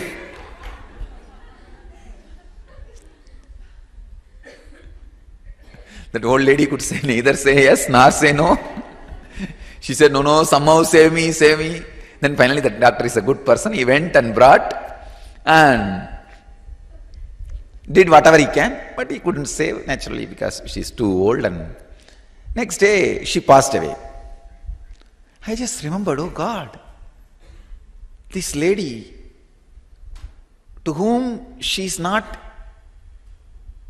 giving, but that guy is giving so much. That's one understanding. Second, when the death was declared, I saw my family people, they were all sitting and they were all very normal, happy, actually waiting for her to die because she had a lot of money, jewelries. Those days, that silver coin, in India we had a habit of silver coin, pre-independence, silver coins. A lot of those coins she had under her bed in a trunk box. So now all these fellows will get a share. But she herself did not have any kids, but her brothers and their kids, many, and finally each one will get one, maybe little. But they are all waiting for their share. They are waiting for her death. The moment she died, I saw these fellows were very cool. They did not cry immediately. They went to their rooms. Each one will be given one own room, usually in the joint families. They all went to their rooms and changed the dress, put on very simple clothes, removed all the costly jewels and put on simple jewels, came and assembled in the hall, center hall, as if like a scene. And the first one say, start, oh, they started crying. It's almost like a Divya Shariri. The moment I say, they start jumping.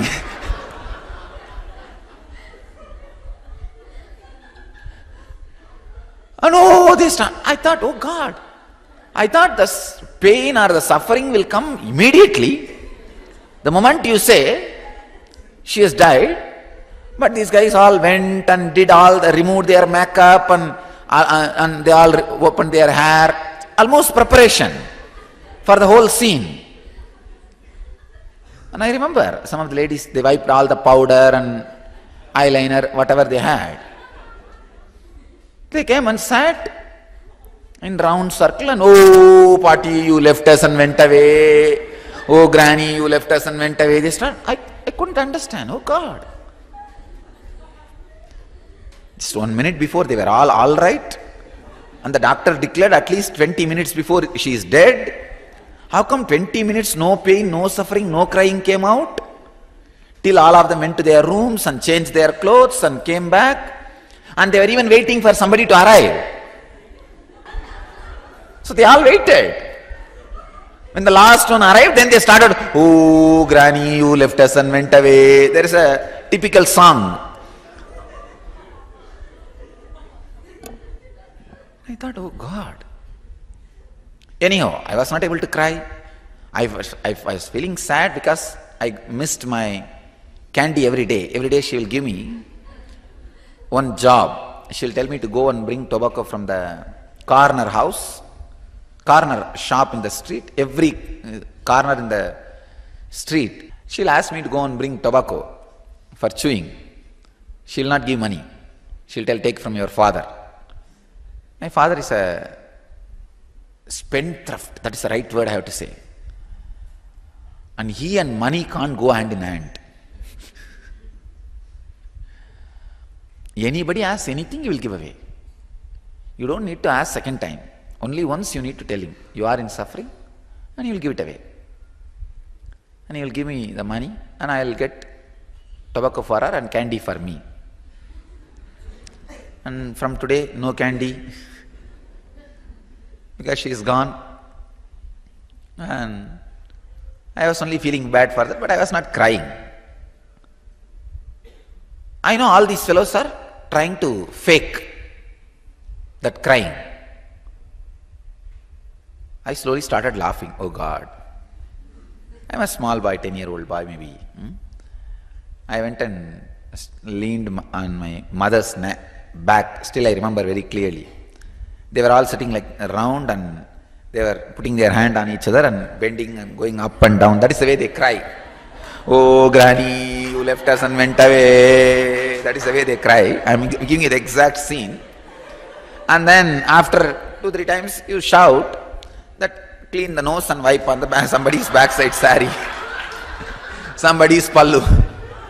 And then, oh, the milk which we boiled for yesterday got spoiled. That's all verses. And the buttermilk which we kept for you is drank by the cat. Then we realized you are not going to be here to drink that milk, to drink that buttermilk. These are all, I am giving you the exact translation of the village verses. When somebody dies, how they sing, it's called Oppari in Tamil. And then after a few minutes, when it becomes tired, you see how many times you will bend and up and down, up and down. And after a few minutes, they will sit and they will wipe their face and they will talk. What happened to your mother-in-law? She did not come. Hey, this saree I never saw. Where did you buy? And they will be talking all very relaxed way. If some new relative comes, then, oh mama, our granny went away, leaving us. And that guy also will take the kerchief very seriously. We don't know whether he is hiding his laughter or crying. No, really, see, really, how many of you felt when you went to a death house feeling like laughing? Raise your hand. See? But you can't laugh there. What to do? Take the kerchief and hide the face. No, I saw the whole fun happening. And I was actually leaning on my mother's back. She was doing that same exercise of up and down. Now I remember leaning on her back and holding her head. Ma, you were not crying earlier. I asked, hey, she said, hey, keep quiet. Now cry. Then I peeped my head between the heads and looked into my aunt's face. She also, when she comes up, she is showing the face. When she goes down, she is okay. When she was going down, she is okay. She is just wiping the face and she is not showing any face. When she comes up, when others are able to see, she starts crying. I thought, oh God, how can this be? And still I remember very clearly all the scenes, very vividly. And these guys were not crying earlier, now they are crying. How can this sudden? And not only that, after a few minutes they settle down, and only when the new relative comes, again the bust. And that guy also will sit in that circle and he will say, okay, what to do? After all, she lived her life completely. And then after 2 minutes he will wipe the face and then ask, so everything, what else is going on? What is growing in the land, in that farmland? Is all the properties in our name or shifted to somebody else's name? They'll start inquiring. And after dropping that body, after 1 hour I saw all these fellows got into our room and locked themselves. And I also somehow sneaked into the room. I saw they are sharing the wealth under our bed. Now the fight started among the family. Who will get that? She had a pavala mala, the pearl mala. Who will get that mala? Who will get this coin? Who will get that jewelry? Who will get this jewelry? And they are cutting all that mala and jewels into pieces and weighing. And dead body is lying down in the hall, but already the sharing has started. When I looked at all that, I thought, oh God, this lady had so much under her cot and she will never give a penny for the tobacco. First thing I thought, if she would have given a little bit of this, I would have given it to the chettiar, and whole life she would have had tobacco and I would have had candy. And neither she enjoyed nor she gave me, and she just left the whole thing and died. Then I suddenly realized, even these fellows who are fighting and sharing, they are also going to live and die like this. Same thing is going to happen. They take from her after her death. Somebody else is going to take from these guys after these guys' death. I thought, oh God, that's right. So, what is the use of this whole thing? Then what is happening in this whole thing? Just somebody steals from somebody, legally or illegally. But it is all just stealing. If you are caught, it's illegal. If you are not, it is legal. That's all. Otherwise, from here to there, it's all just stolen. Nothing else. First time, my idea about society crumbled down. Because one of my uncle was forcing me. I cry. I said, no, I don't feel like crying. He said, no, everybody is coming, cry.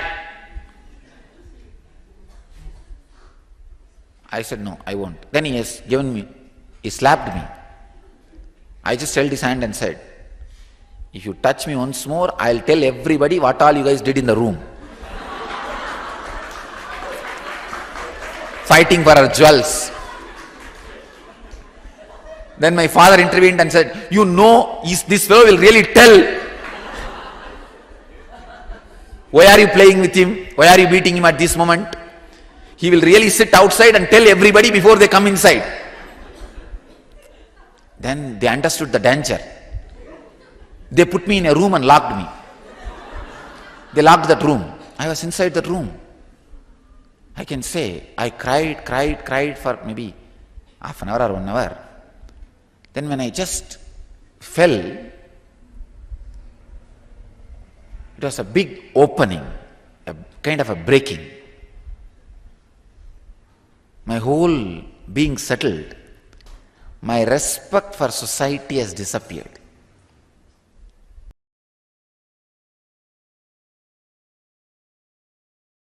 I was living near a place called Varanasi, one of the sacred pilgrimage center of Hinduism, place called Ghazipur. I was serving a sadhu, old monk, who was very sick. It's a small town, a small hospital. a small ward, some 2-3 steel cot and bed and few old steth and BP machine and a green screen. You can visualize an Indian village hospital, you can imagine. This sadhu whom I was taking care, next bed, the patient was about to die. This old doctor and that old nurse, both of them are trying to revive him, support him. He was, the patient who was dying must be less than 50. So they were trying to help him. But I could see he's already started dying. Please listen. First time I saw death in 4 dimension. I'll describe as much as I can. You have 7 parts in you. Your body with flesh, blood. This is the first part. Second is your breathing. Your breathing, that's the second part. Third, you are thinking. Fourth, you are feeling. Fifth, the area you experience during deep sleep, from where you are experiencing feeling. Understand? First, this flesh, blood. Second, breathing, prana. Third, thinking, mind. Fourth, feeling, emotions. Fifth, the deep sleep state, which is called causal layer, from which all this feeling, thinking, everything happens. Sixth, the soul, your individual soul, consciousness. Seventh is the cosmic soul, Paramatma, Nirvana, enlightenment. All these 7 put together is you. Please listen. If the cosmic soul is an ocean, your private beach is individual soul. Clear? If cosmic soul is ocean, your private beach is individual soul. So you can't say individual soul does not belong to cosmic soul. Your private beach is also ocean. You can't say you are having ocean. It's your private beach. How many of you understand? So all these 7 put together is you. I could see this guy moving from one to another. First, in his body, the heavy pain chemicals are released. How many of you experienced scorpion bite in your life? Scorpion bite. Scorpion bite. Any? Usually, if the scorpion bites in that area, for you not to feel the pain, your body will release the painkillers, anti-pain chemicals. That will only make that whole area swell.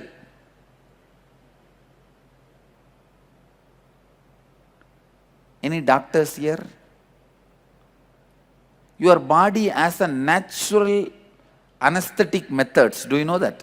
If the pain goes beyond certain limit, your body itself will release automatically painkiller inside, the anesthesia, and you will fall into unconscious state, coma. First, exactly that is what has happened to that guy. There was so much of pain in the body, as if his skin is being peeled. So much painkiller was released inside the system, he fell into coma. Automatically. The moment he fell into coma, all his patterns become alive and vital. It is like 25 kids are in the house and parents are not there. What will happen to that house? 25 violent, wild kids, and parents are not there in the house. That is the way, if your consciousness is missing, and that is the way your patterns behave.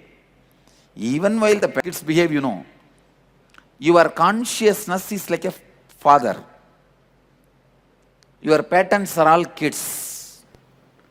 When your consciousness is not there, when you become unconscious, coma stage, patterns just make ruckus. I could see his unconscious soul was kicked like a football.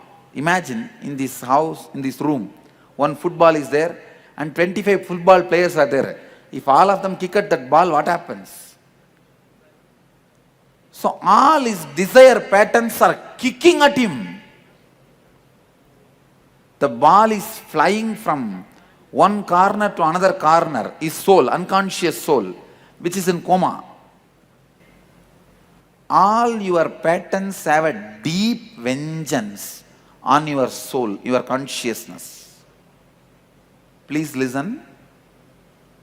Please listen.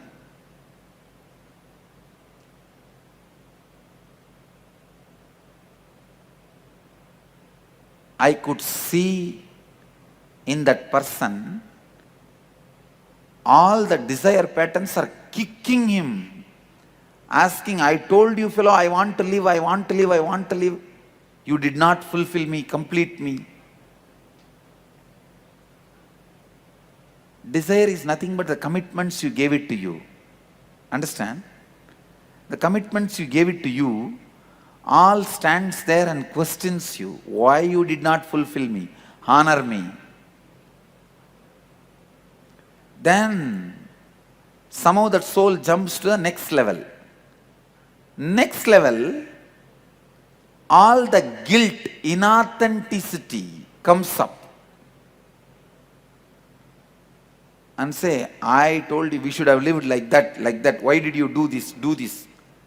The first, the lack of integrity patterns are kicking you. Desire. Next, inauthenticity. The guilt patterns. I can say this is the space when the individual soul feels hell. So individual soul experiences hell. Getting it? Hell is not actually separate. Geographical, it is psychological.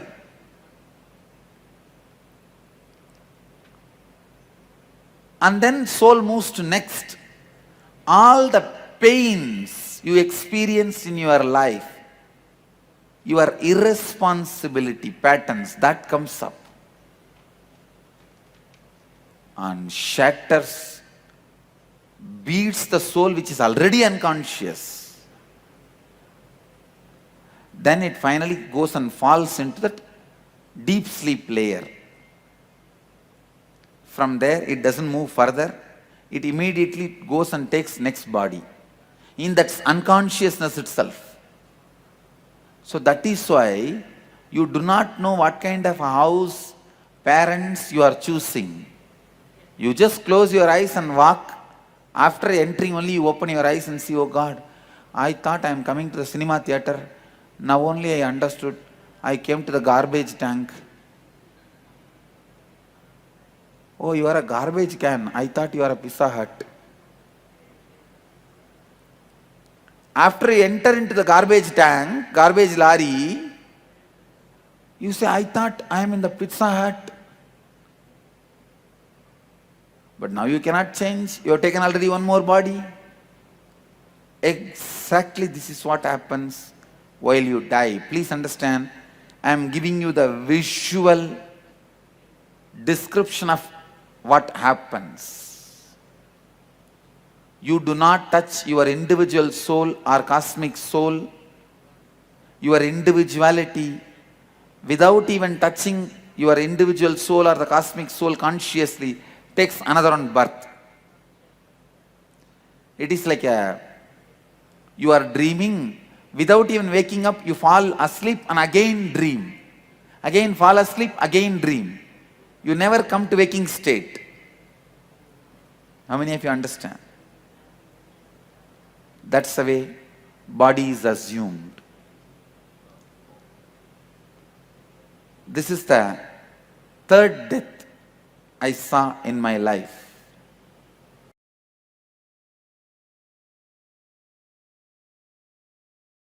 When you remember that death is going to happen to you, the respect which you carry for your ego will come down. Because whatever you think should not leave you is ego. When you know for sure everything is going to leave you, then the respect for ego just drastically drops. And especially, I'm a kind of a too sharp, straightforward guy. So straight away the respect for ego dropped. Then I decided, after all I'm going to die. Either I should have a death experience now itself and live without the death fear, or die and see. That's all. But I have to see the death. There is a small Shiva temple in one corner and a small tower above the temple. I went and sat in that tower so that nobody will disturb me. In one corner I sat. If you see in the biography souvenir, you will see the photograph where I had the death experience. I sat there. From there I started seeing the dead bodies being burnt. Still I remember the strong click was when an elderly lady's body was being burnt. I saw her, she had a big belly. The cloth burnt and the fat which was there in the belly started burning and melting and flowing. Sorry for describing too vividly. I could see very clearly because the cloth got burnt, the body is there and the fat is burning and melting and flowing. Because the fat is flowing, the fire is still burning with a full speed. That gave a very strong click into me and said, oh God, yes, same way it is going to burn. And same thing is going to happen to this body also. Let it happen. That click opened up a deep fear of death. And that fear, when it spread all over the body, when I faced it consciously, I could see very clearly that fear spreading all over the body. When the fear met my awareness, hit my awareness, that became death experience. Understand?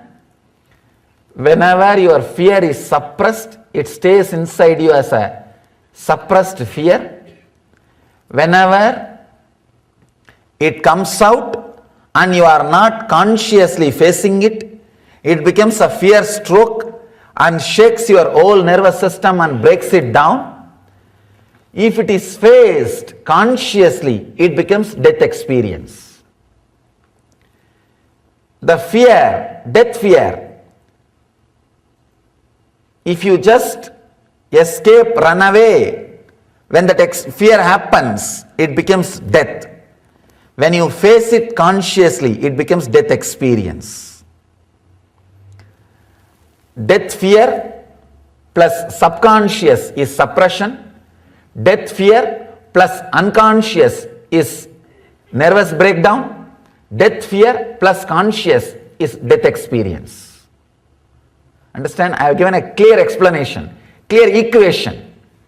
Death fear plus subconscious is suppression, perversion. Death fear plus unconscious means you don't suppress, but neither you face. You just get shaken, frightened, fear stroke, nervous breakdown. Death fear, conscious awareness is death experience. I was able to see very clearly the fear which rose When I faced it consciously with awareness, became death experience, means I saw clearly the body is dead. It's not moving. 2.5 days, no food, no water, no thought, no question, no doubt, body was there. Only after the experience I realized 2.5 days passed. It was there. I could see with closed eyes, the body is dead and there is no movement. Suddenly, after 2.5 days, the click happened. God, body is dead, but I exist still. I am there. That clarity, that click, when it clicked, it became such an intense ecstasy. The fear of death left once for all. And it has become such a deep ecstasy, such a joy, such bliss. And slowly opened the eyes. I was able to move the body. First thing I felt was such a deep ecstasy and gratitude. I went down to the Ganga. It was just a few feet. Sprinkled little Ganga water, took the Ganga water in Kamandalu, little ash from the pyre, straight went to Vishwanatha and put that ash and did the puja. That was the first thing. It was such a deep gratitude. I saw Vishwanatha was alive. Understand? Because I died, Vishwanatha became alive. Till the day before, because I was alive, Vishwanatha was always dead stone. Because I was alive, Vishwanatha was just dead stone. Because I died, Vishwanatha is the Shiva in Varanasi.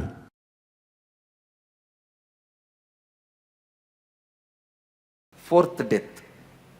Fifth death is in Bangalore. See, after my own death experience, I came to Central India. In the Central India, I realized my incarnation hood. In 2000, then 2001, I came and settled down in Tamil Nadu. And 2002, I came to Karnataka. 3, I started this Sangha organization. In 2002 end, or I can say 2003 beginning, I think. In Bangalore, I was attending a patient, one of our devotee. To heal, I went to hospital. In the hospital, the next bed patient was dying. That time I watched. The patient was dying without any pain, like a knife in the butter. He was very smoothly leaving the body and disappeared into the ocean, enlightened. I was shocked when I investigated. I did not see any special reason why this guy became enlightened, because he was not a meditator, he was not a religious guy, no guru. I was wondering how come he became enlightened. When I contemplated, I realized he was dying in the presence of an incarnation. So naturally, my presence has contributed for his peaceful passing away. Then I meditated, how can I give this help to people? If there is any way I can help people to have this peaceful death,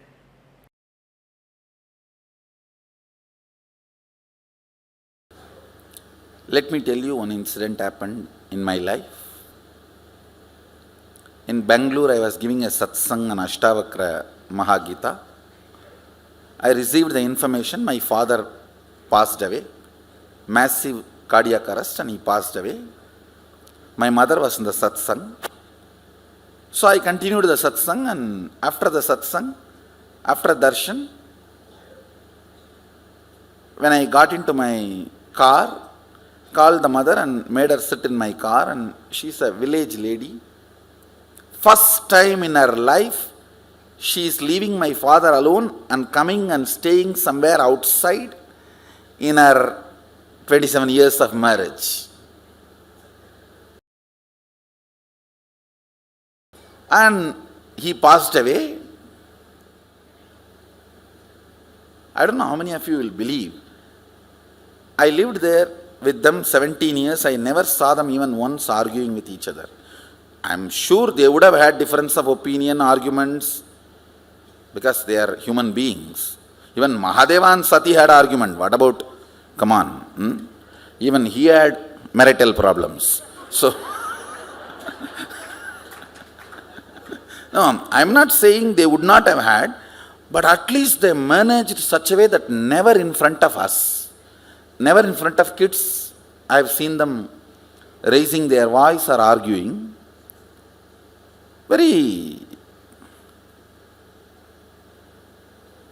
happily they lived. So she's sitting next to me, and I'll tell you exactly just few words I told her. First word I said, Ma, I think father is not feeling well, he's in serious condition. She just looked into my eyes. Next statement I said, I think he is dead. She looked into my eyes. Third statement I said, please understand, I'm talking to my mother inside the car where nobody is there. It's a complete private conversation. I told her, you know, I can bring him back. Do you want? That's all I asked. You know, I can bring him back. Do you want? The statement she made, I tell you with all my integrity, Swamiji, that is between you and his soul. I will not interfere. That is between. Just now she received the news, and she knows I can bring him back. She's a village lady. She did not have time to think and answer, spontaneous, straight answer. I know how dependent she is on him. She said, in Tamil she said, Swami, அது நீங்களும் அவரும் முடிவு பண்ணணும், நான் தலையிடக்கூடாது சாமி. I just hugged her and said, that's why I chose you as my mother. There are many moments you are proud of me, now I am proud of you, I told her. There are many moments you are proud of me, having son like whatever. I said, now I am proud of you. I told her in Tamil. பல நேரத்தில் நீ பெருமைப்பட்டிருப்ப, இப்போ எனக்கு பெருமையா இருக்குமா?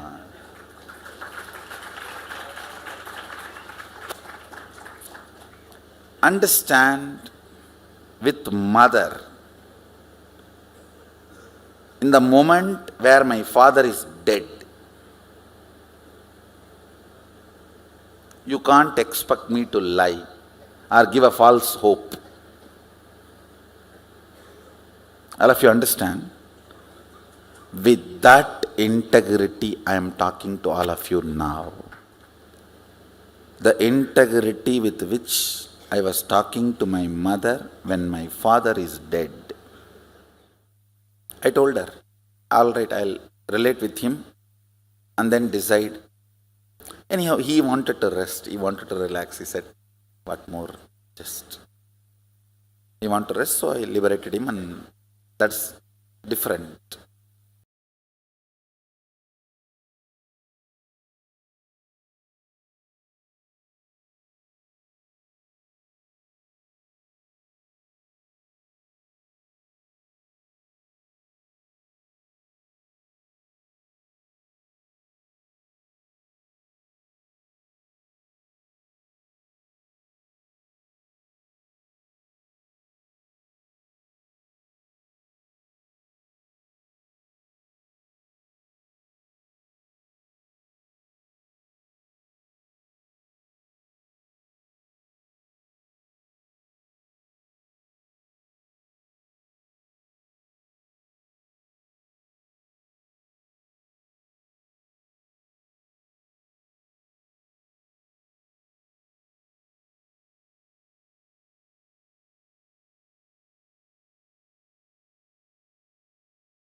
Yes.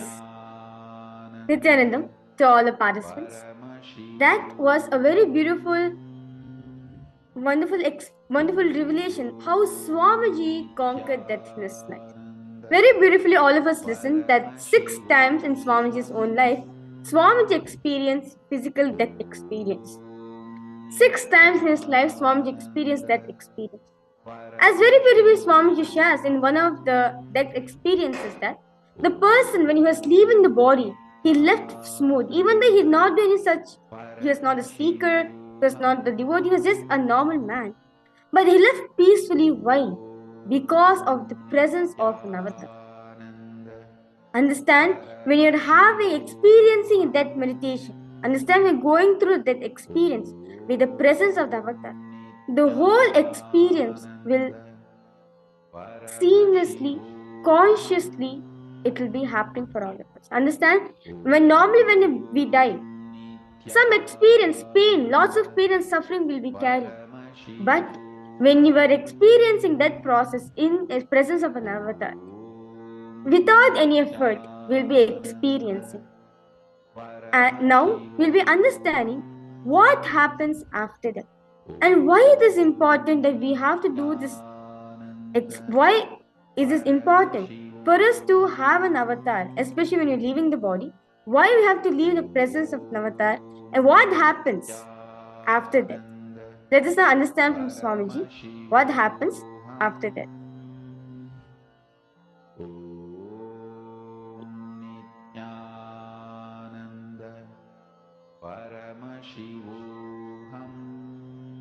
Yes.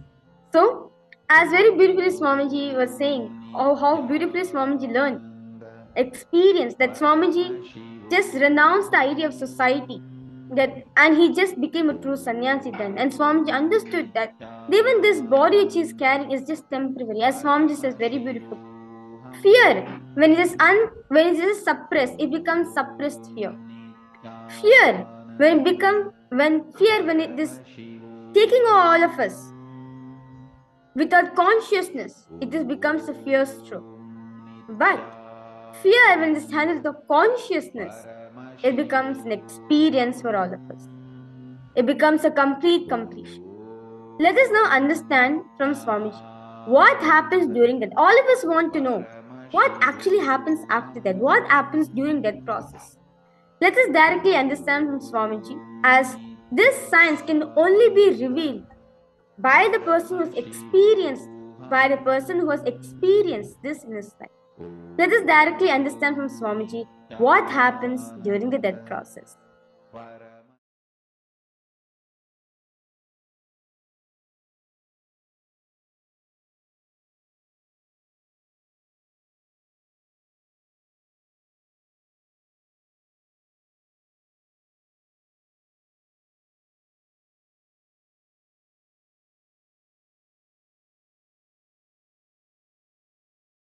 Listen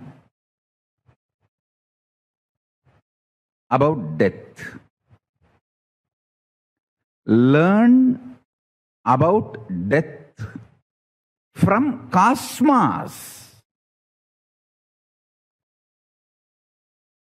Who knows you before your death, during death, after your death, and what is death process? Learn everything from cosmos. Beautifully, cosmos has revealed all the sacred truths in Upanishads and Vedas and Agamas. I tell you, when you learn, understand, internalize Shravana, Manana, Nididhyasana, listening, internalizing, manifesting. These great truths from cosmos, your consciousness becomes enlightened consciousness. You just know life as it should be known. It's like the whole 6 feet was being, whole body was being toned. That's what I felt, that consciousness. See, if you are a small finger, if you have a cut, how you feel the pain. The same kind of cut is happening in the whole body. The skin is being peeled. That's what exactly. No, I saw that consciousness. Please understand, whatever I am talking is truth. I have to describe. It's like thousands of scorpions biting at a time. Have you had scorpion bite? Anybody? So 1,000, just multiply it. Every pore, the scorpion is bitten.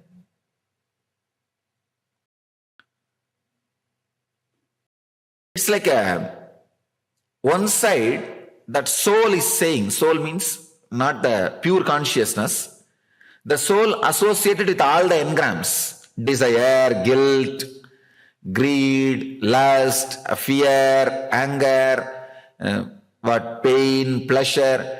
You see, when the pure soul added with all these engrams is called individual soul. Individual soul, when all the engrams are taken away, called pure soul. Pure soul is the cosmos. I can say individual soul. The individual soul was having a terrible suffering. The individual soul wants to stay in the body and enjoy.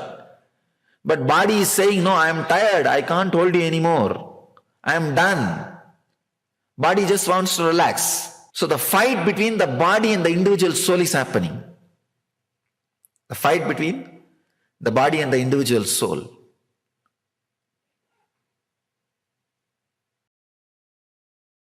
Every inch the fight is going on.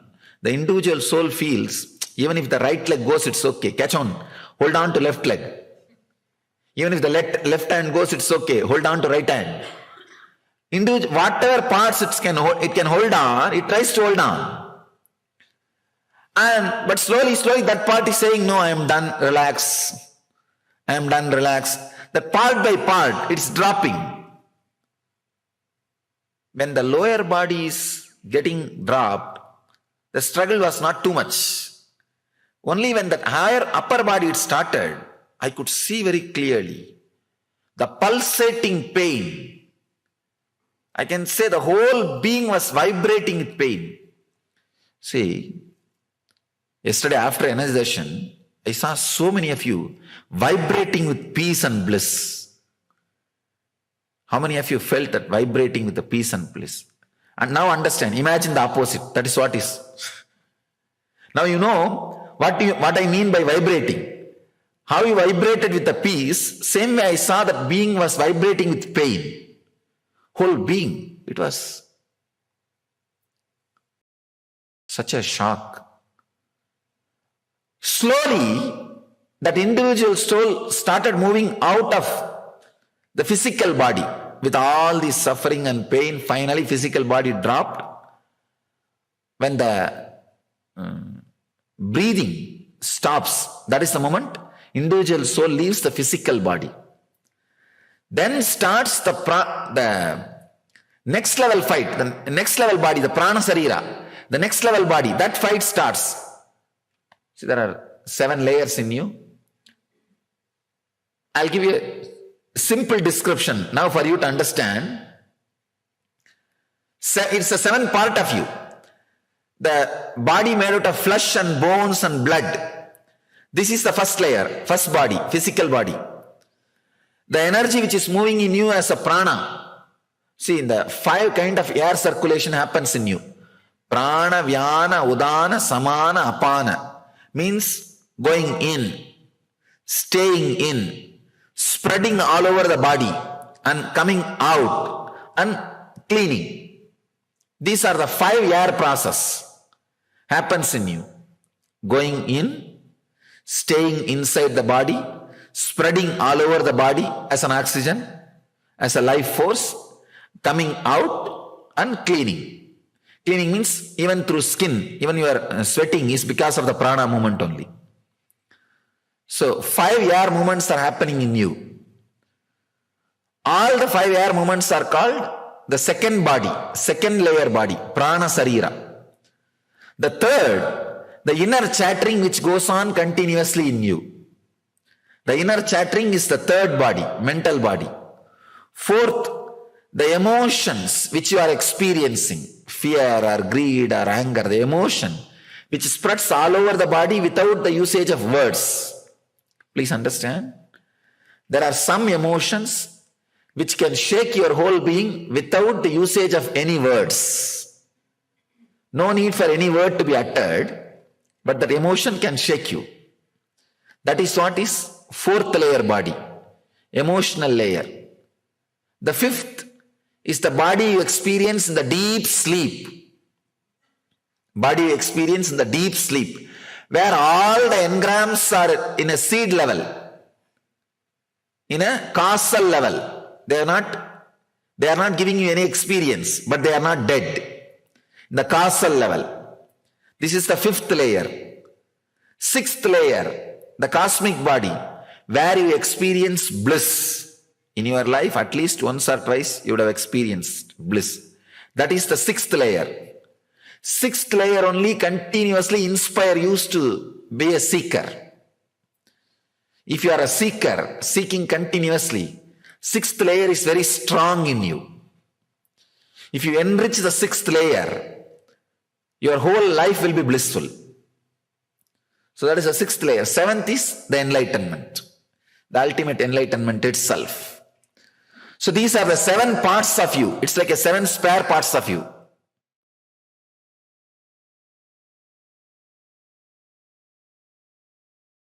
Almost all spiritual tradition stops with awakening the non-mechanical parts of your brain. That's all. They stop with it. Siddha tradition is the first science. Nithyananda Paramashivoham Om Nithyananda Paramashivoham Om Nithyananda Paramashivoham Om Nithyananda Paramashivoham Om Nithyananda Paramashivoham Om Nithyananda Paramashivoham Om Nithyananda Paramashivoham Om Nithyananda Paramashivoham Om Nithyananda Paramashivoham Om Nithyananda Paramashivoham Om Nithyananda Paramashivoham.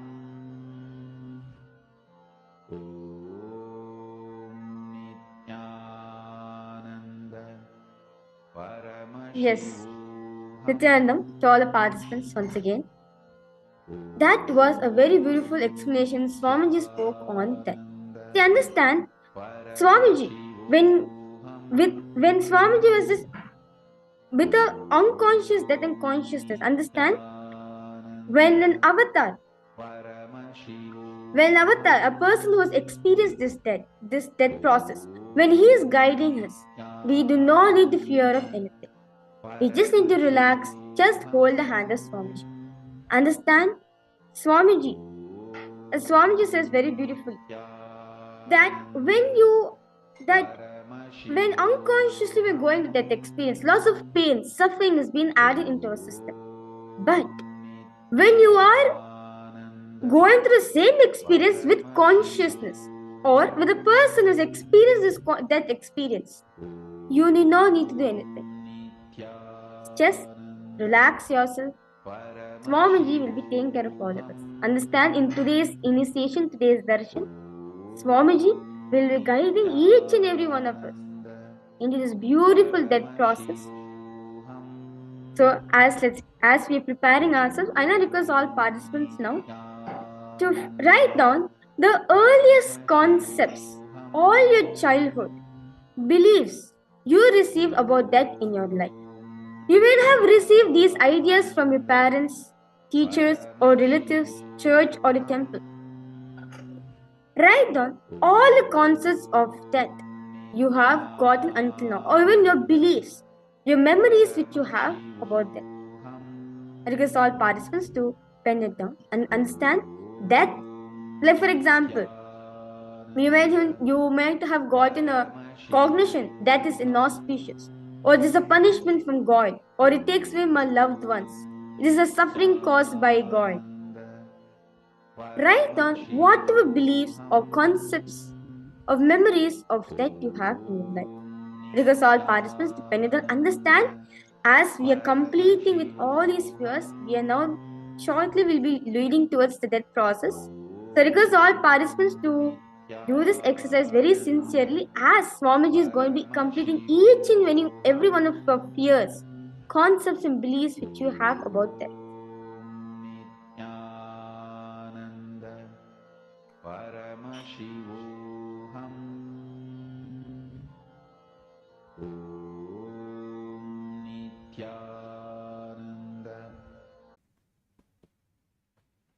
Make sure that you have your head, neck and spine in a straight line. Bring your awareness to your breathing. Inhale and exhale deeply and slowly.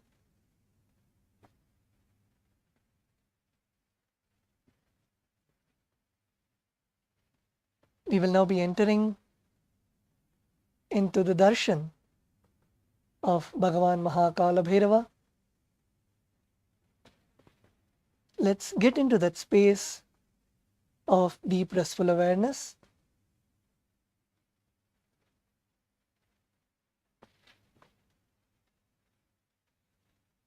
As we prepare ourselves for the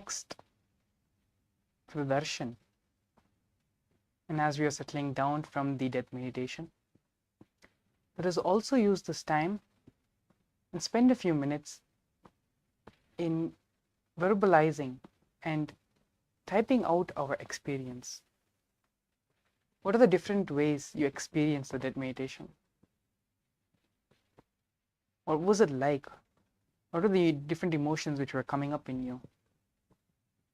How did the breakthrough of going into death and coming out and now being Dvija, being reborn, what was this experience like?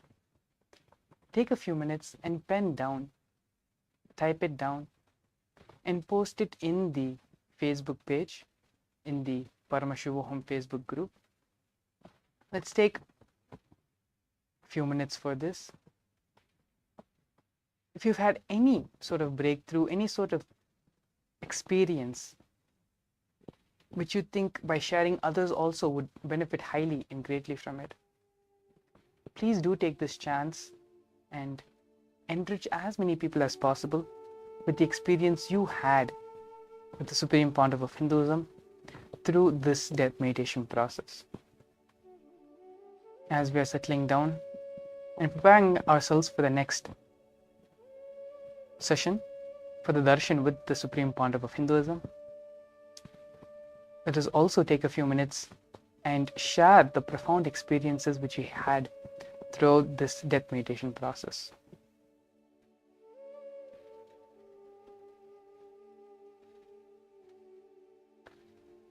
As we saw in the various sessions today, death is rejuvenation, it is a celebration. And celebrating that part of you, either the part which has the fear or the part which has all the incompletions, the patterns, the sufferings, when that part of you is now dead, and the part of you which emerges, the complete part of you, the part of you which is no more afraid of death, the part of you that knows that death is a liberation, it's a celebration. By voicing out your experience, by even writing down and sharing with others, it becomes a higher reality, it becomes an experiential reality for all of us.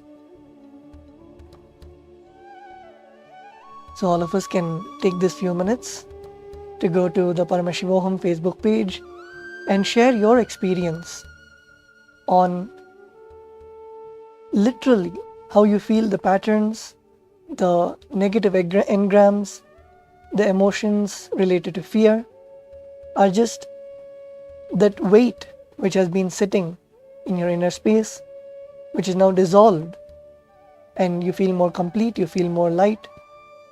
You can share that experience.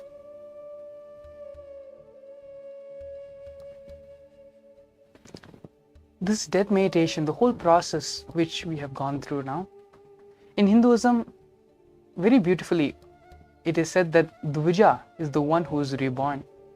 And so what does exactly reborn mean? Having the initiation from the master, from the guru. Once you have the initiation, you become a new person. You become a completely different being.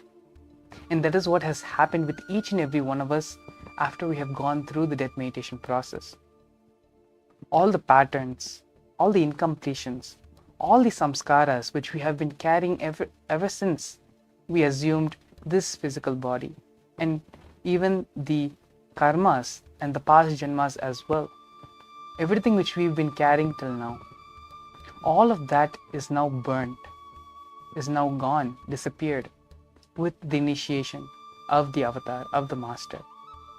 And this death meditation process has cleansed us completely of all of our incompletions. So now we are all truly Dvija, truly reborn.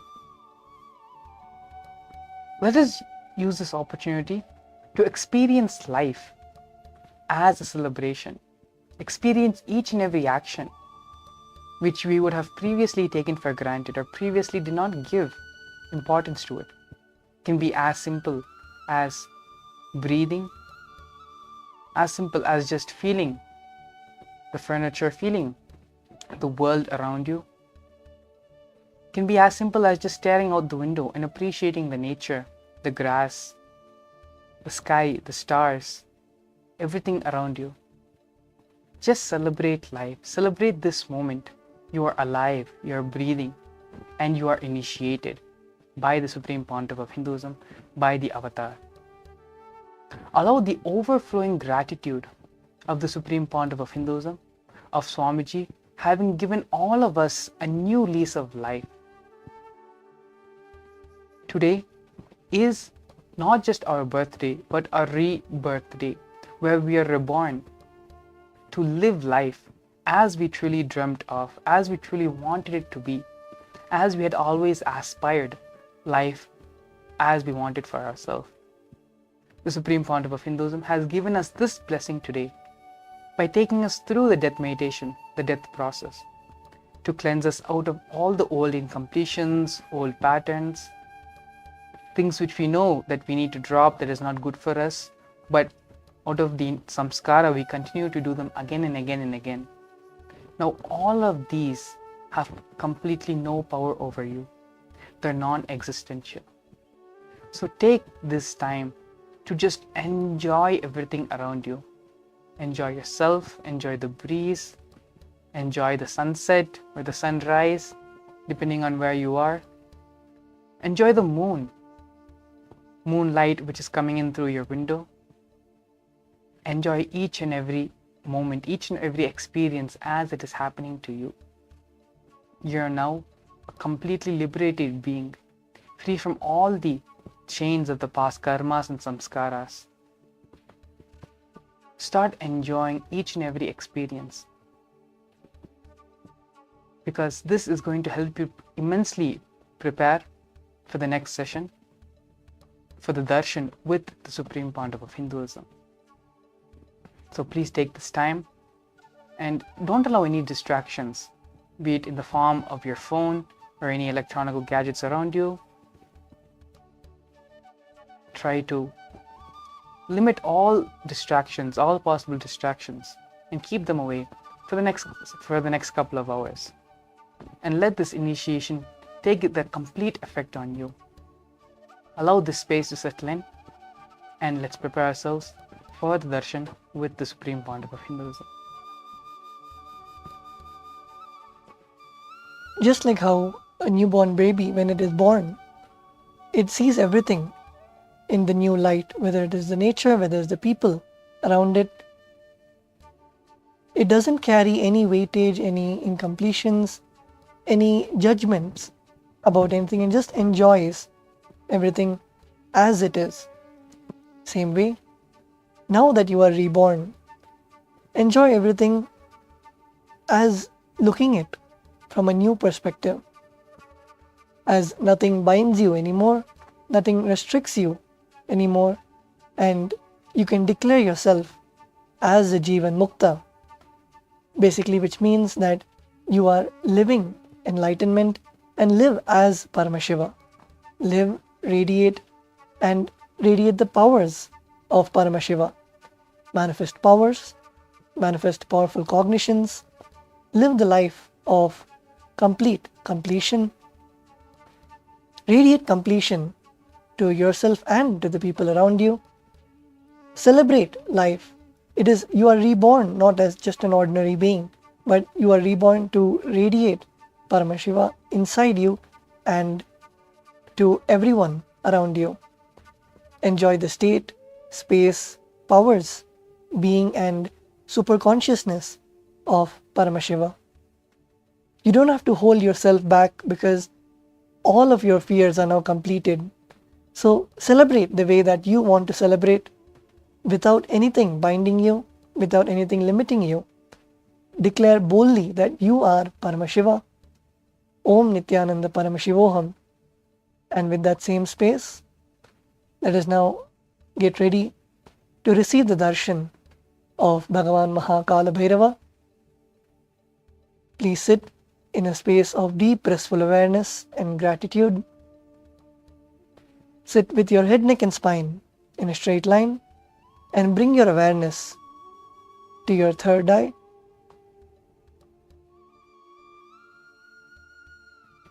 Let us get ready with the Panchopachara Puja, the offerings of the sandalwood paste, the flowers, the incense, the lamp, the food offering, and the arati.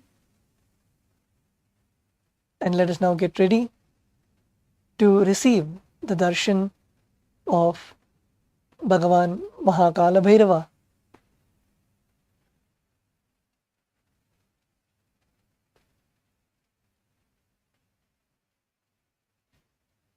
As you're preparing, once you've settled down with the Panchopachara kit, with all the offerings needed to be made to Lord Kalabhairava, as he lands in the form of the avatar, Supreme Pontiff of Hinduism, let us now start chanting the Mahavakya mantra.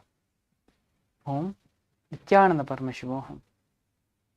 And allow ourselves to get into the space of deep restful awareness, in the space of complete receptivity, so that we imbibe the darshan completely. Om Nithyananda Paramashivoham. Om Nithyananda Paramashivoham. Continue chanting the Mahavakya mantra as we get ready to enter into the darshan and welcome the Supreme Pontiff of Hinduism for today's live Kalabhairava Bhava Samadhi Darshan.